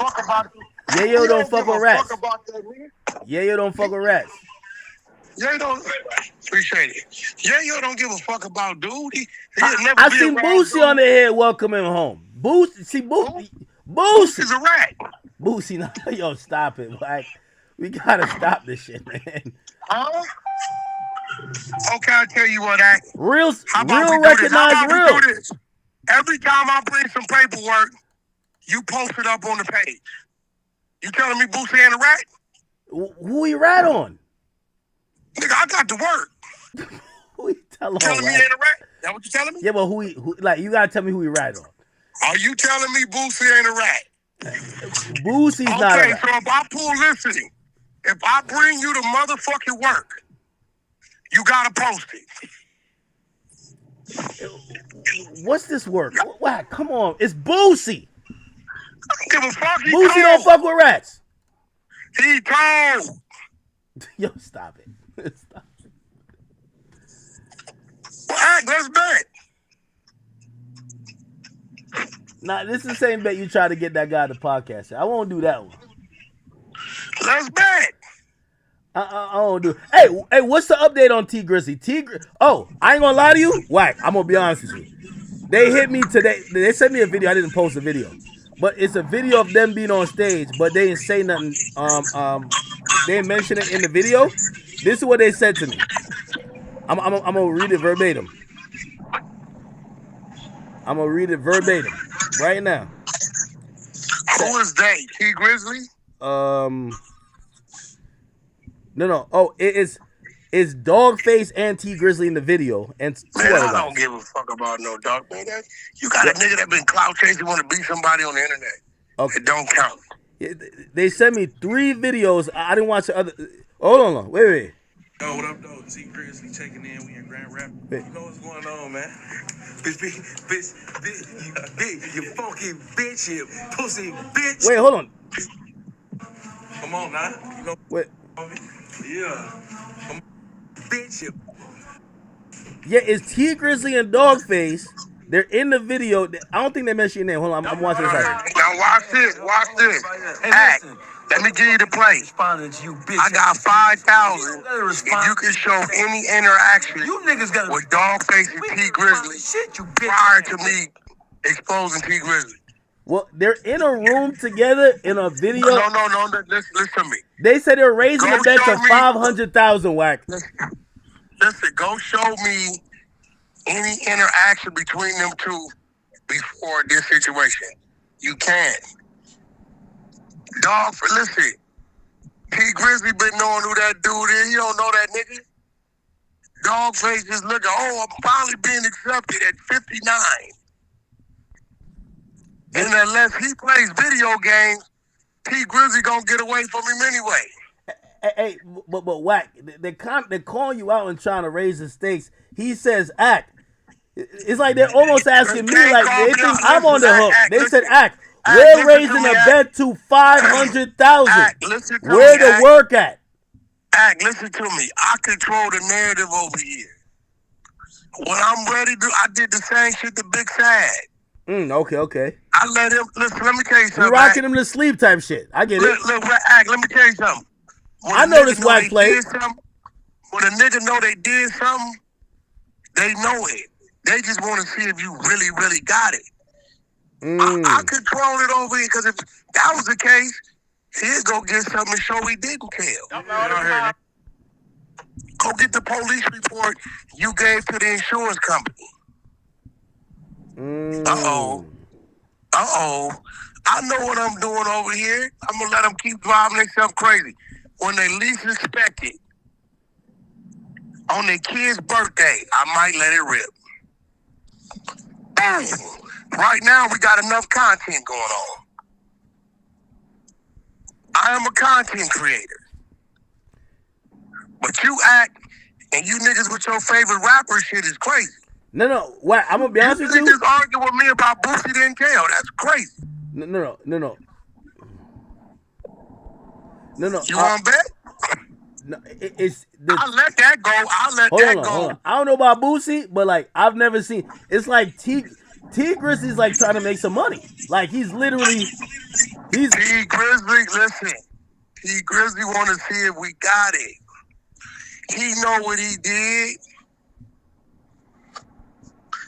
Tell that nigga to send you the police report that he gave to the insurance company. Tell me what? The police report that he turned into the insurance company.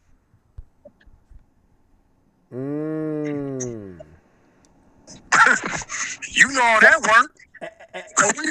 Hey, chat. I'm gonna send you chat.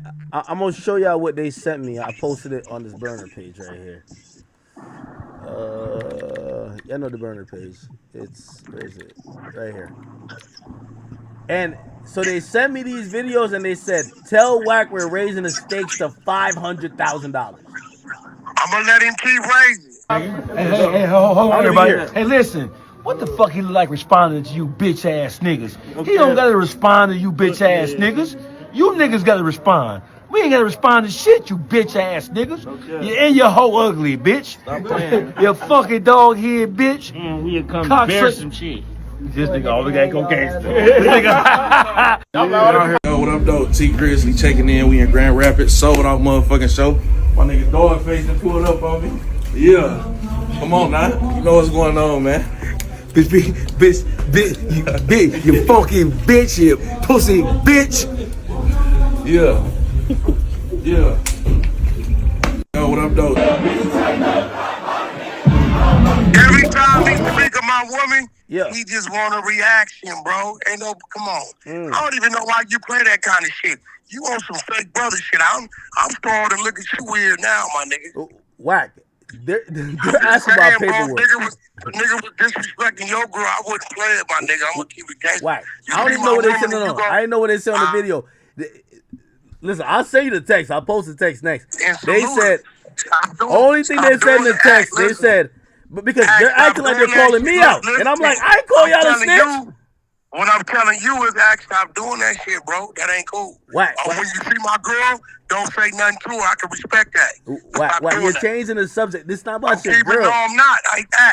I'm keeping it gangster with you. Wack. They're asking. You see my woman and you honor her. Stop doing that. Everybody in your chat knows you's a fake ass nigga for doing that kind of shit. Every time you see R&B, you honor and salute her, Wack, bro. you're changing the. You're changing. No. I'm addressing something as a man. Okay. And maybe one day when you get Okay. Okay, cool. I didn't hear this. Stop here, like. Okay, Wack. I didn't hear the audio. No, Wack, you're changing the subject though. No. Let me ask you a question. What R&B got to do with this? No, okay. Because what I'm gonna do now is fuck over T Grizzly wife. Okay. T Grizzly. This could go both ways. Control your man. I'm gonna fuck over your dog face, rat ass bitch. Nigga, about 8 niggas done ran through that bitch. Okay. Yeah, so what I'm telling you, my nigga, if you see my woman and you respect her the way you do, Wack. Stop playing that kind of shit on your platform. It ain't cool, homie. All right, Wack. Yeah, all right. Okay, I didn't know that. Nigga, I'm coming at you as a man, though, okay, nigga. Yeah, but Wack, I think you're changing the subject in the. I'm not changing it. I'm addressing what a man's supposed to address. Oh, okay. All right, Wack. Me and you supposed to be good. You just seen my woman. You walks up on her, you hugs her, you honors and respects her. What the fuck my woman got to do with this? So why would you play that part of it, homie? Wack, they sent me 3 videos. I didn't even watch it. You don't understand what I'm saying? No, I hear what you're saying. I didn't watch the videos. Okay, well, either you on it or you ain't. I played it live. I didn't know it. I didn't hear it before. What they said in the text message, and I just posted a text message. But I'm on T Grizzly. I'm on this bitch bumper now. Okay. We got all our info. T, you let me play that game? We're gonna bring the women, the kids, everybody. I don't give a fuck. What? You out here off the 118 freeway in Porter Ranch, nigga. That nigga is way in Detroit somewhere. You're out here. You're in the valley. We're gonna play the role. Okay, so they sent me 4 videos. I didn't watch it before. I watched it live.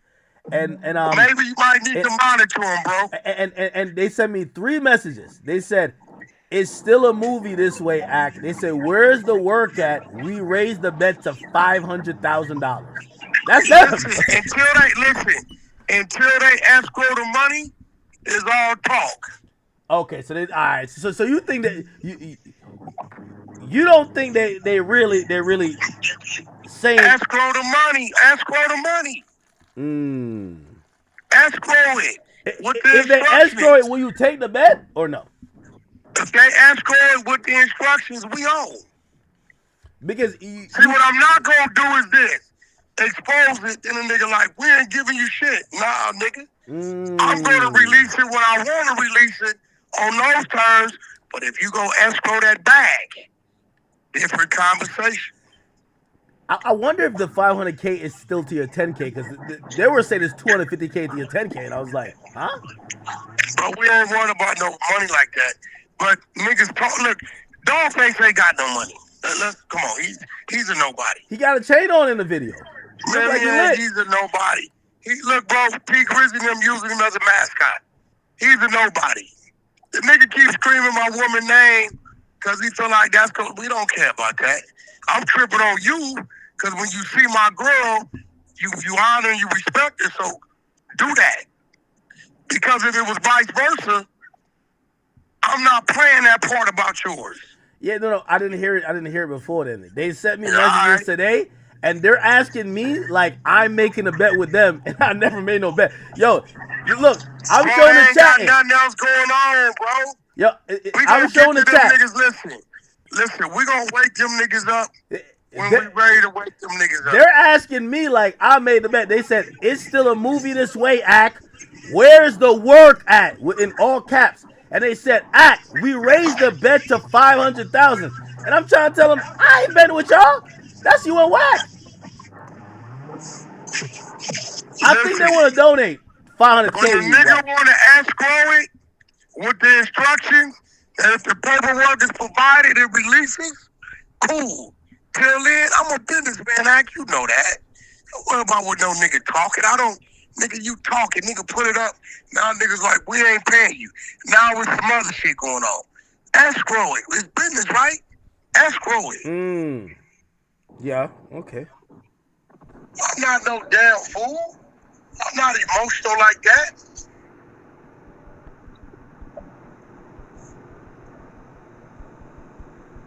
That ain't our business for. You know that. Oh shit! I think they might be. Hold on. I don't know. I think they're watching, Wack. Of course they watching. I'm the nigga to watch. Fuck you mean, nigga? Wack 100.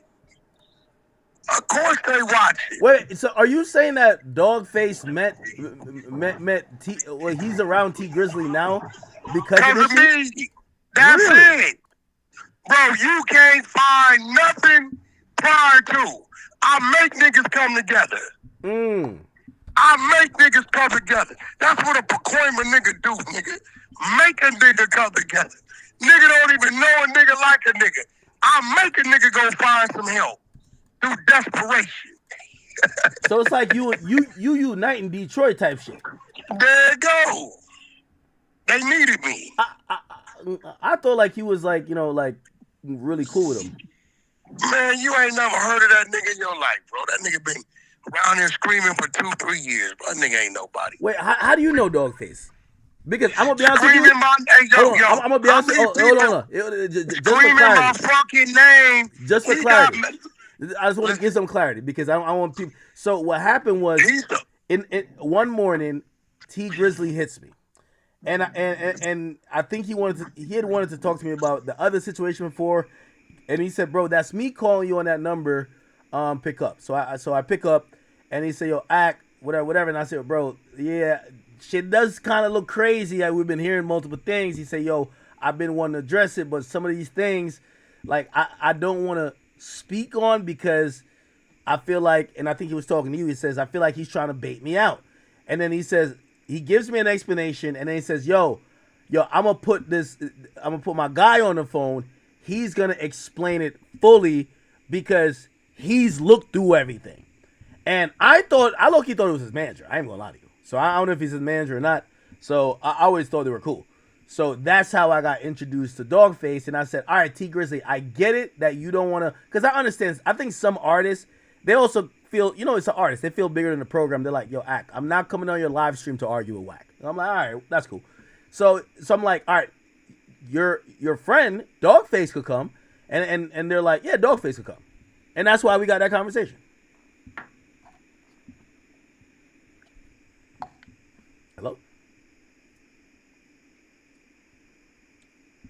Back.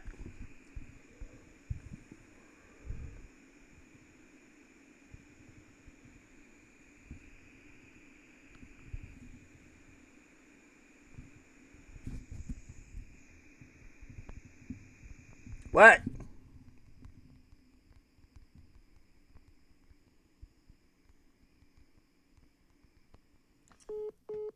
Yeah, I know I have a white phone just now. Oh, man. Holy. Why act like I was? Why act like I was trying to diss this woman? Or was that like a clever tactic of Wack trying to? No, they sent me 4 videos. I didn't even watch the videos. They sent me in text, we're raising a bet. So that's why I was trying to tell him, I'm like, because he said, who said it? Is it Dogface or T Grizzly? I'm like, well, they sent me videos and pictures. They're both together. So I'm like, I'll just play it while you're on here. So I start playing it, and he doesn't really say Wack, but I guess it's assumed it's Wack because he says something about like your girl or whatever. But even then, I'm like, obviously this guy doesn't know your woman. Whatever. Let's put that to the side. It feels like they're pushing this line on. They feel like they got Wack down bad with this take the bet or else. So that's what I was telling Wack. I'm like, Wack, you can't do the distraction thing with me because I'm not in the bet. I'm not in the bet.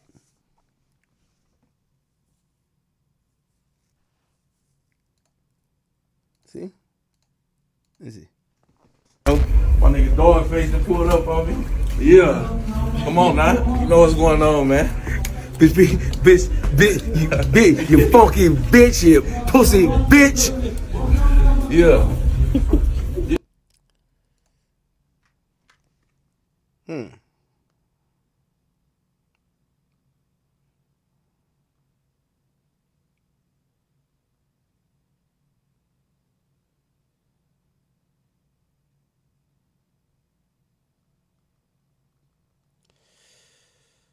I don't know, man. Well, Wack is saying he doesn't want to continue the conversation about this type of stuff because they're disrespecting his woman. So it's kind of like to find a solution to this, you got to tell them like, yo, don't disrespect Wack's girl. I don't know, bro. I don't know. But y'all see the message, right? I cut off the number. You can't see it. Say it's a movie this way, act. Where's the work at? Oh, and here's other videos. I ain't gonna play the video. I think this is the video they start talking about a woman. They don't even say R&B though. His girl name is R&B. They don't say her name. But whatever. But T Grizzly is in the video. This is T Grizzly. And this is Dogface. Oh, what up, though? T Grizzly. And this is them backstage.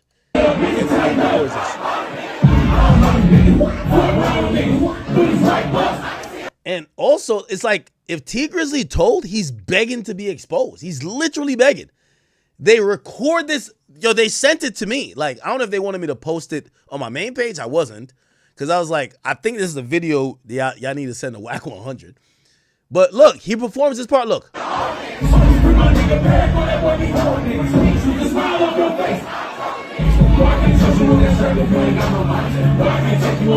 Here we go.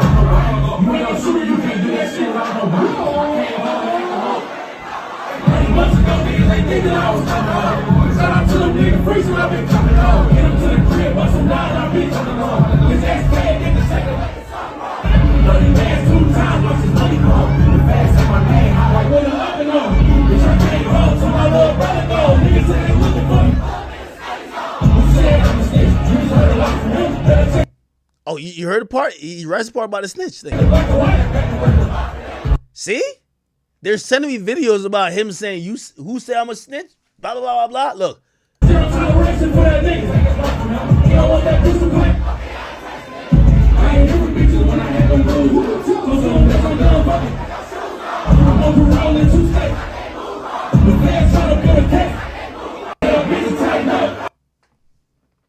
that want me to do? And then they send me this picture. I don't know who this other guy or these two people are. But this is Dogface, and this is T Grizzly.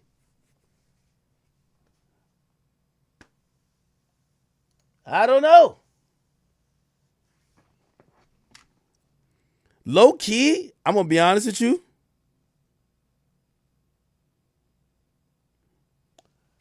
I think T Grizzly feel like they have whacked down on this. And that's why they're pressing the issue. Because I feel like Wack is trying to move on. I feel like Wack was just like, yo, let's talk about Max B. Let's talk about this guy. Let's talk about Boosie. And then T Grizzly's people is hitting me like, no. We're talking about T Grizzly. Get the work. It's like they're begging for it. Like T Grizzly's people are begging to be exposed. Begging. They're like, please expose us. Which I'm telling y'all, if Wack comes back with some proof, like this might be fuck a half-court shot. This is a full-court shot at this point. This is like a dagger to the heart.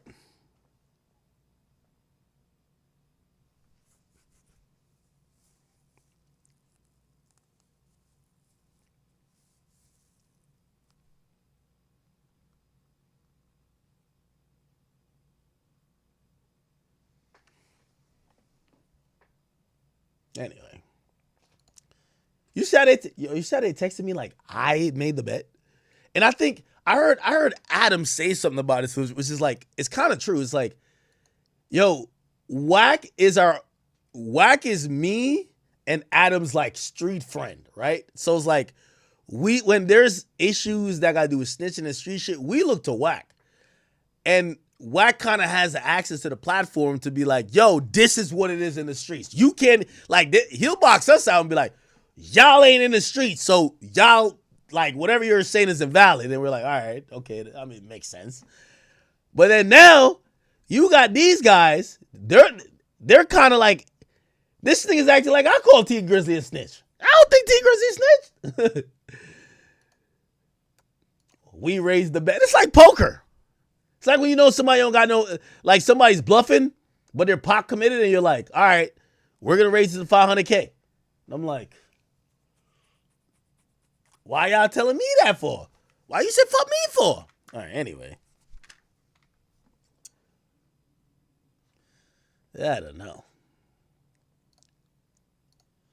Wack showed me something in Miami. He was like, yo, Act, they think I don't got the paperwork here. But I couldn't, it felt like it was like the appeal paperwork.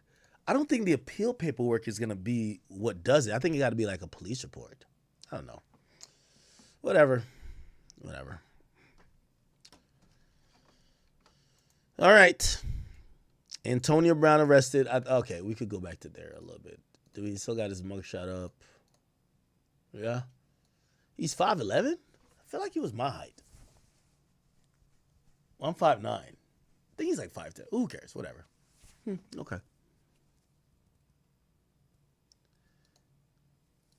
The sad thing about it, he's not going to get bail before he gets extradited to Florida. And then when he gets to Florida, I don't think they give him bail there either. So that's the sad part about him getting found in another country. So we will see. All right. I'm going to remove this off of the lineup. Wow, we're at 5 hours. Me doing a 5-hour stream? This is rare. Yo, why am I doing a 5-hour stream? Okay.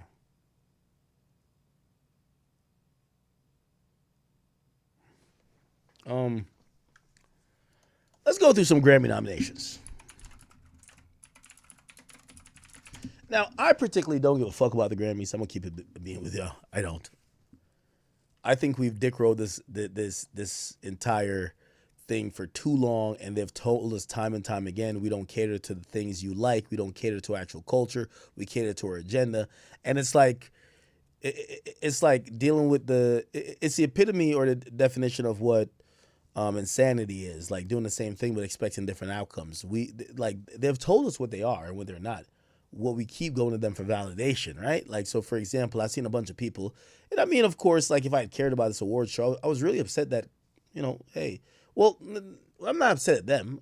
I'm looking at like, yo, how come Cardi's not nominated? But once you know what this shit is for, like, why the fuck are you mad? Like, you kind of look stupid being mad. So me, I'm not particularly mad. But best melodic rap performance, I think these are the rap categories. Let's start from the top. Rap and R&B, right?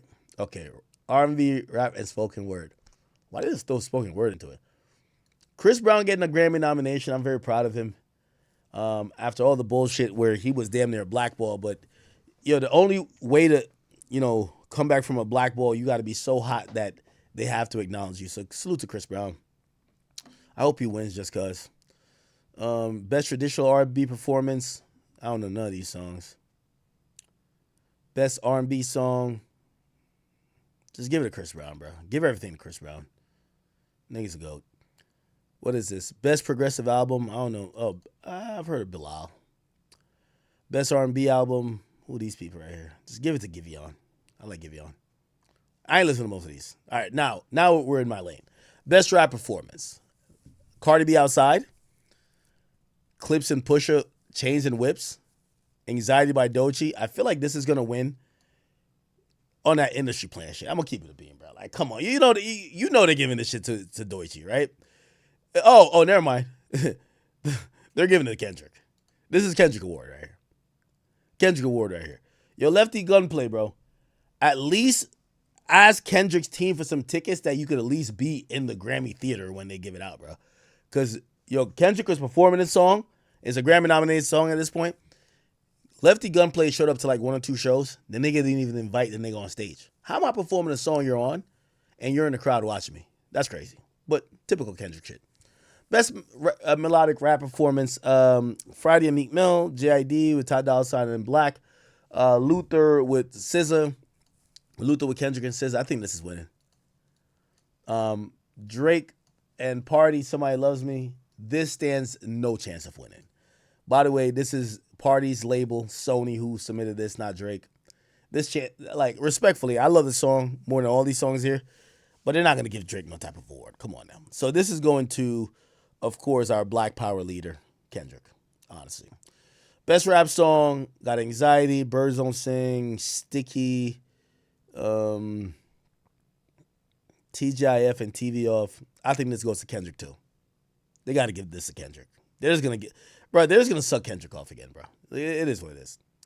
Best rap album, they're giving it to GNX. Like, bro, I don't even know why we even go through these categories, but it's Kendrick's award show, bro. Like, this is like masturbation for Kendrick. He's just putting out categories that he's gonna win. If this doesn't win, maybe they go Chromacopia, but I can't see them doing that. I think they're giving the GNX. Glorilla would be probably a People's Choice Award because she had a good year. Yeah, that's about it. Bro, like, I don't even know why we go over these things. Yo, Kendrick's winning every award, bro. It is what it is. The Grammys love a nigga like Kendrick. I don't even want to look at this somewhere. Oh, for best rap album, all right, hold on. And like, I don't even want to like get mad at this shit. Like, bruh, I don't even want to diss none of these guys because all these people are deserving. But Cardi doesn't get fucking nominated. There's no Playboy Cardi song. Like, come on, bro. Like you feel like an idiot showing up here trying to expect an award. Fuck it.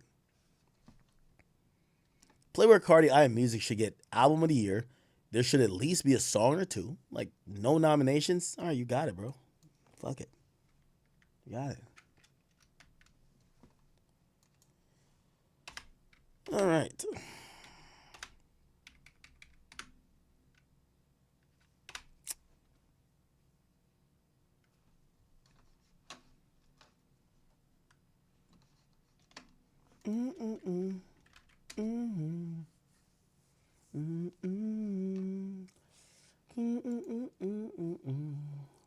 Anyway, all right, chat. I'm calling it here.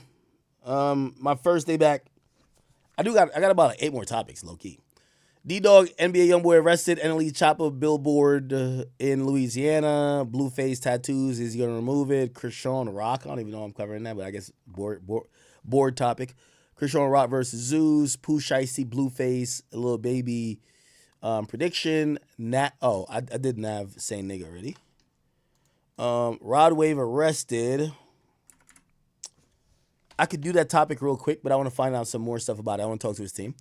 6ix9ine versus YFN Lucci. Yeah. And then Wack and Charleston White. So I'm gonna save these for tomorrow. I'll save those for tomorrow. Yeah. I'll save those topics for tomorrow. I think we're trying to get into a groove here. It's kind of hard. But today's a Monday. Tomorrow's a Tuesday. We could lock back in, give you 5-6 hours or 4 to 6 hours. But I got some topics that I could jump off with tomorrow, all right? I know. All right, people. All right. I think we accomplished some headroom and some space today. Gave y'all 5 hours. Okay? I will be back tomorrow. I know you're saying, no, you won't. See you in 5 days.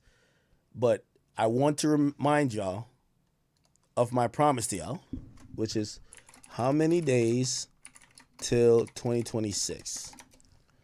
I have 52 days left to stream 30 days in a row.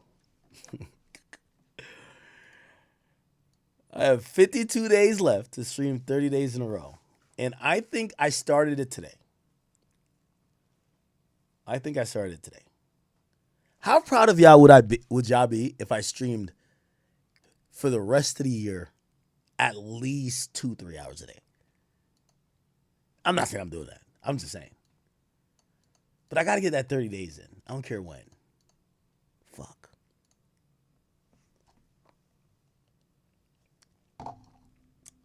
Can I get a W in a chat for the stream? W stream. Can I get a W stream chat? We got 51 days till New Year. Give me a W stream. I'll be back tomorrow. I'll cook up some main topics. And we'll be rocking. Can I get a W stream in the chat? Thank you. Ooh. When I'm saying 2 to 3 hours, because it might be an IRL. Yo, we did our longest IRL at with 6ix9ine and Aiden. Bro, IRLs, you know what I realized? IRLs, I know why people do it. It's the most clippable content. The people who clip desktop streams, you got to watch like 5 minutes or 4 minutes of it to get it. With the IRL stream, 20 seconds is clipped.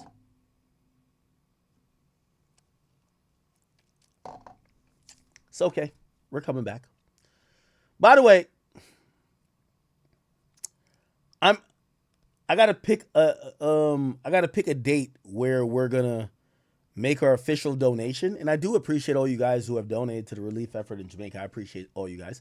It doesn't matter what donation you guys send it in via the Academy page. It will go towards the efforts, and I just want to tell you guys I thank you and I appreciate you guys, and I will be back tomorrow for day 2.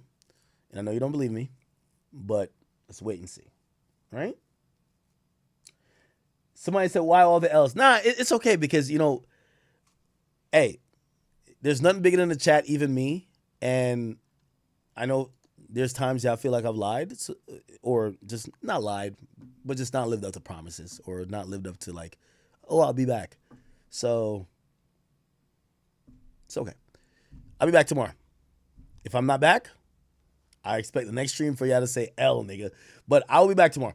Love you guys. If there's any other topics, and this is important, I rely on you guys for the content that we react to, that we get into. This is how we build, okay? Send topics to me via Instagram or anywhere else, and I will make sure I add them into the topic list. And I think today was decent. We'll get better tomorrow, all right? Love you guys. I will see you guys tomorrow. Thank you guys for all the donations. Keep my family and also my people and my friends that are in Jamaica in your prayers, and to any other tragedy happening across the world.